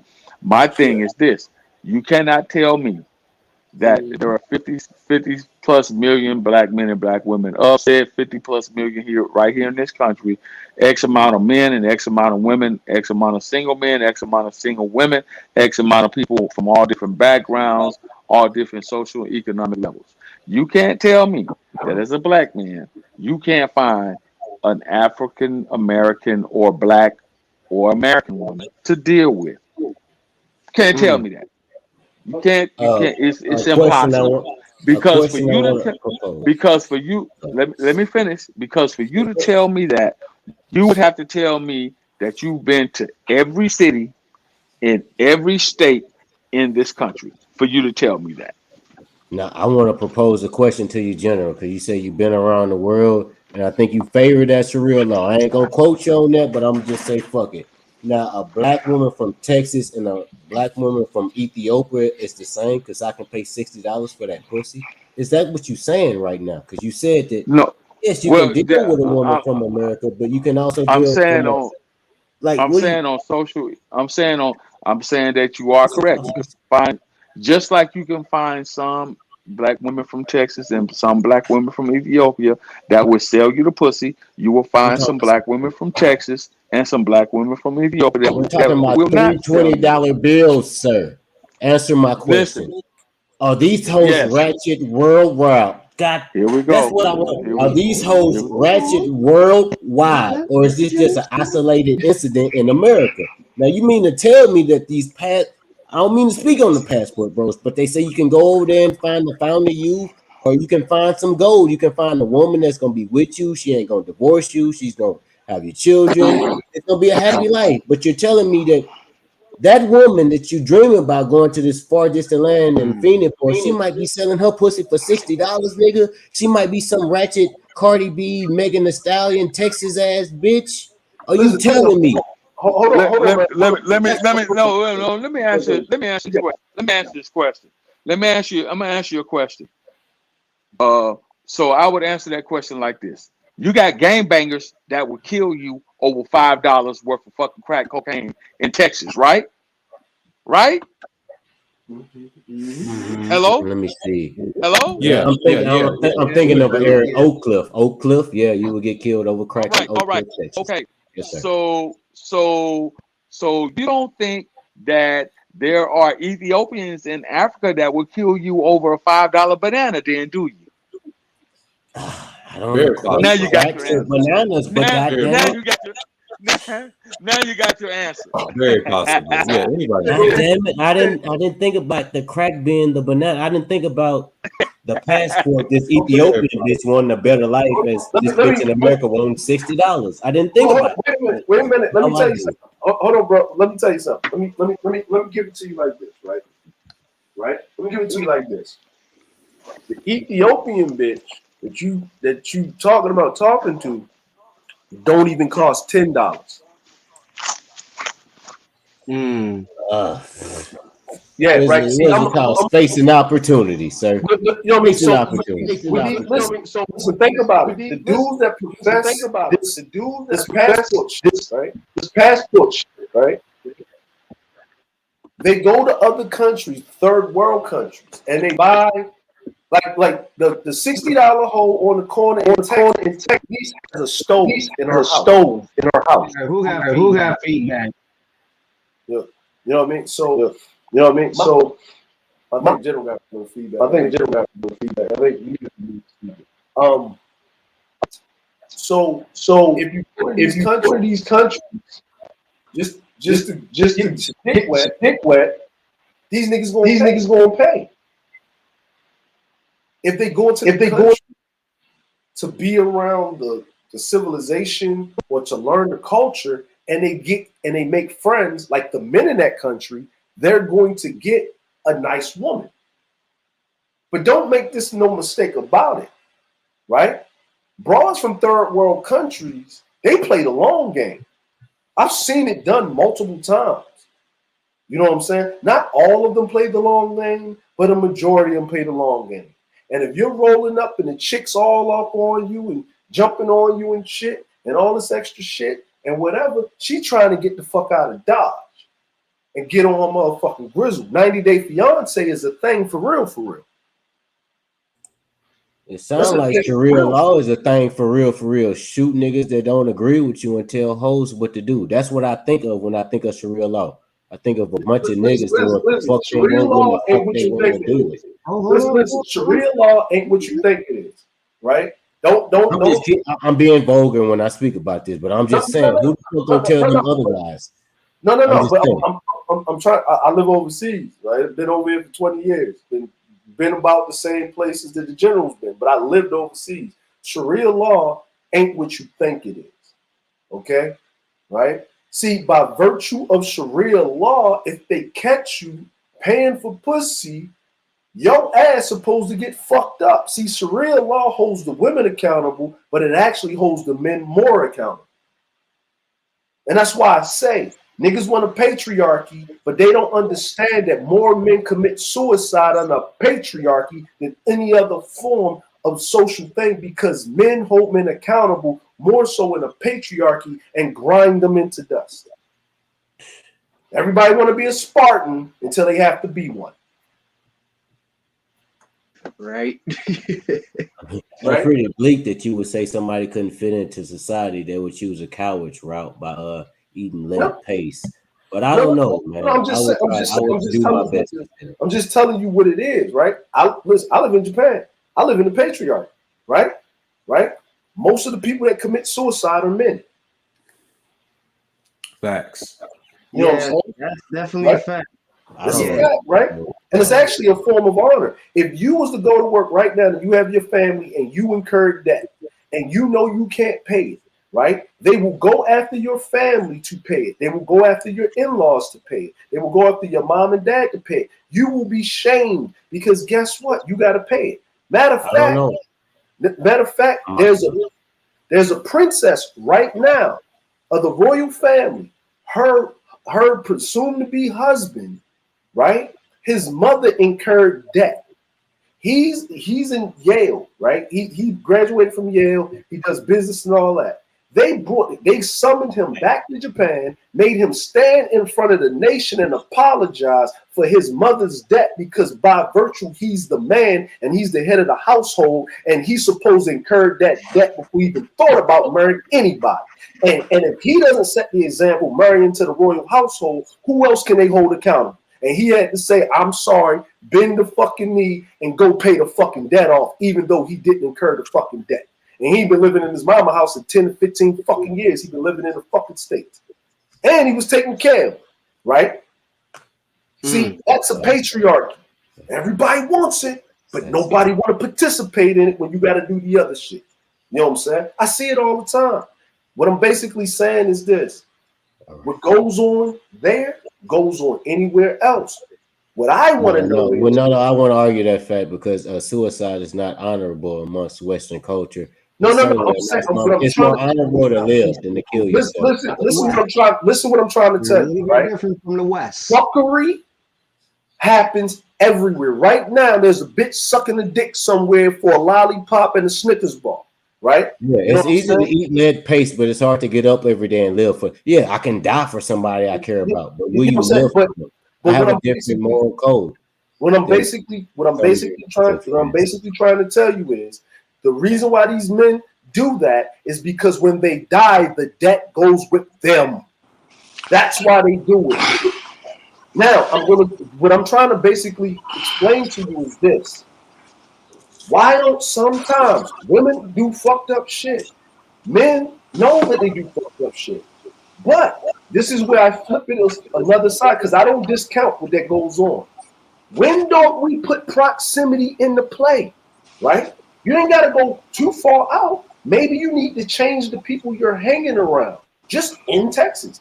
Maybe go on the other side, get another fucking hobby, get away from niggas, right? In high concentration, maybe move to a multicultural neighborhood where you have access to other people, or a higher version of women that you seek like yourself, instead of dealing with the bottom vestiges of fucking society. See how that works? You said when you put proximity into play. When you put exactly. If you're in the gutter, right? If you're in the gutter, you can't complain. If you're standing in the gutter all day, you can't complain when you got trash on your shoes. Right? The problem is you can't go to a fucking strip club or a whorehouse and expect to find a fucking virtuous fucking what's the fucking word I'm looking for? You can't expect to find a virgin in a fucking whorehouse. The problem in the West. Telling me I can't find a needle in the haystack, motherfucker? Yeah, exactly. So the problem that we're running into here in the Western society, and a lot of countries outside of America, believe it or not, have Western ways, to include some countries in Africa, right? And this is the same problem that Afghanistan is going through right now. The women over there don't want to wear the hijabs. The women over there want to wear makeup, and the women over there want to wear fucking pants, and the women over there want to do all this westernized shit. They want to wear their blue jeans and show their bodies. And the men over there is like, the fuck you say, this is what the fuck's gonna happen. This is what's been working for us for thousands of years, and this is what's gonna continue to work. And that's the problem that they're having. You understand? Versus here in America, we're more of a free westernized society where women have equal rights and all of that shit. And like when I was in, for example, DeAndre made a good point when he talked about accountability. Women over here on the Western side, Western hemisphere, right, in the West, they want all of the perks. And this is the problem that a lot of men, to include myself, have questioned and struggled with. You want all of the perks. You want the 35 to 3,400 square foot mini mansion home. You want the fucking 2021 baby Benz or the truck, the Benz truck. You want the red bottom. You want all of this fucking Gucci product and bullshit. You want all this bullshit. And the question is, what do I get for providing all these things to you? You got a $1,100 smooth cook glass top range. You got a $1,300 state-of-the-art wash and dryer set. You got a $2,700 double door refrigerator with ice and water and juice through the door. You got fucking the best fucking vacuum cleaner money can buy, the best dishwasher money can buy, the best fucking leather sectional sofa, the best bedroom set. You got the best toaster. You got the best microwave. What are you willing to invest in return? The problem with Western women is they're not willing to invest little, if anything, at best. Okay? That's the problem. So men are now saying, I'll be goddamn if I go out here and provide all of that shit for you, plus pay for your food, plus get your hair and nails done, plus all the extra little shit, plus trips, plus cruises. I'll be goddamn if I'm doing all this shit and all you gonna expect me to do is allow you to sit here on the couch and look pretty? You got life fucked up. Oh, and she got her own job. Yeah, but just because you got your own job and your money is your money, but my money is our money. Yeah, how does that work? Yeah. See. How does that work? And that's the problem. That's the problem that I think a lot of these brothers are having. So what do? You jump up and you go somewhere where a woman's going to be totally dependent upon you. Now they have a different culture because those women over there are not cultured like women, particularly and westernized women, are. They still believe in catering to the man. They still believe in washing your clothes and making the bed and sweeping the floor and washing the dishes and bringing you your plate and goddamn ironing your shirt for work and all that bullshit, mending holes in your trousers. They still believe in that shit because they understand the advantage that having the domesticated ways that a woman should have brings to a man's life. These westernized women here, they don't understand that because they could give a fuck less. Why? Because they're on par socially, economically, and in most cases politically. Well, and politically for that matter. So why? Their question is, why should I have to do these things? Even though you made it so I can choose whether or not I want to work. But why should I have to bring that to the table? Because that's what women are supposed to do. See, that's the double-edged sword in that conversation. The hypocrisy in that conversation is women are quick to tell you, well, you're a man. You're supposed to do these things. Well, when are you going to tell us, just like we were talking about SKC, when are black women, and particularly women in general, but black women in particularly, when are they going to tell us what the fuck women are supposed to do? That's what I've been waiting on in this space from some of the women that are here. When are you gonna tell me, well, a man is supposed to pay for dates? Okay, a woman is supposed to fuck the man after he pays for the date. True or false? Well, why should I just give you some pussy because I fed you? What the fuck you mean? And it's like, not only that, I also gave you my non-sexual attention. Fuck is you talking about? But here's the thing that I like to say about that. They cannot answer the question because most of the women that you ask this question to, and I've seen General ask this question for about going on 3 years, right, in count. They can't answer the question because majority of them are not married and they're single mothers. DeAndre, I used to think that way, brother, but I'm gonna tell you, it's not that they can't answer it. It's simply that they choose not to. It's not that they don't know either. They don't want to know. They don't want to do it because they don't feel like they should have to, because it's this thing of equal playing field. See, in Afghanistan or in those Middle Eastern countries and in countries around the world that allow you to have multiple wives, for example. Sharia allowed countries. Okay, yes. So if you take on one wife, I get married, cool, I got a child. I said, well, shit, you know what? I got enough money to where I could take on another wife. You got to do the same exact thing for wife number 2 that you did for wife number 1.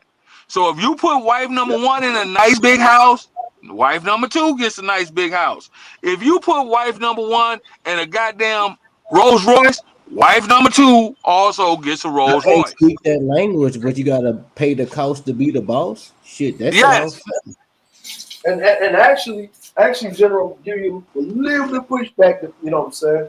Get a little bit of pushback. People keep forgetting this. It's a contract. Wife number 1 is priority. Wife number 2 and 3, a contract. And then if the wife number 2 and 3 has a kid, that kid is property of wife number 1 and husband. Yes. Right? Yes. And the wife number 1 can break the contract if wife number 2 and 3 get out of pocket. And that's generally how it works. What we're talking about on the base, I'm talking about on the baseline of it without going into intricate details. Because I've been around men in Dubai, for example. I've been around men in Afghanistan, for example, that were born there, generations of them. I've been around men in the UAE, for example. I've talked to these men like, damn, bro, you got 1, 2, you got 4 wives? What the fuck? Like, damn. And I have seen how they operate. I have seen how all 4 of the wives would interact with one another, and how the submission, even from wife number 2, wife number 3, and wife number 4, had to wife number 1. And I've seen the level of submission that all 4 wives have to that man. So you just got props on that shit. Because they understand. No, it's not about props. It's about culture. It's about culture. They understand that. They understand that if I get past a certain age in this country, my option for marriage is slim to damn near none. They understand that. Most of those marriages are arranged from the beginning. Right. This is what they have. This is why they have arranged marriage. See, what a lot of brothers in the West, and particularly what a lot of brothers in the West, men in the West, and particularly black men, this is what they want. I'm gonna tell y'all what they want. They want the bad bitch on Instagram that's flawless, with the natural hair, the natural beauty, the wash and wear, wash and go, the bitch with the exotic. They want make grits. Wait, hold on. The exotic woman, right? They want her to be I am every woman. But then when they come home, they want that same woman on her knees with a drink and their slippers in her hand, with her mouth open, ready to receive their dick and not say anything. That's what a lot of these niggas want. But with that comes responsibility. Yeah. I'm gonna drop down, so if I'm up here, we gonna be here forever. My man gotta go to work. Okay.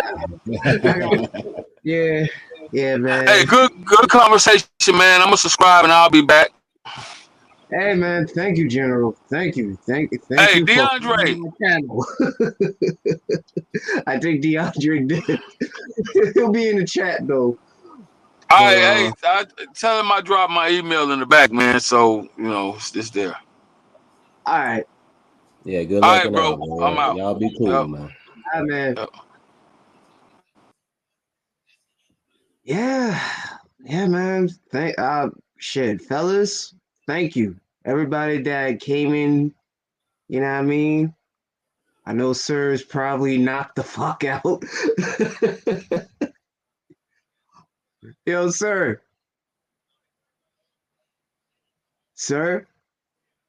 Oh yeah, he down for the count. But yeah, y'all. Thanks, man. Thank you for pulling up on me. Another classic ass stream, and yeah, your boy did 8 hours and 11 minutes. Holy shit. But this is only the Ghost signing off from Chino Haka Show from the Villain Spear, and we out. Peace.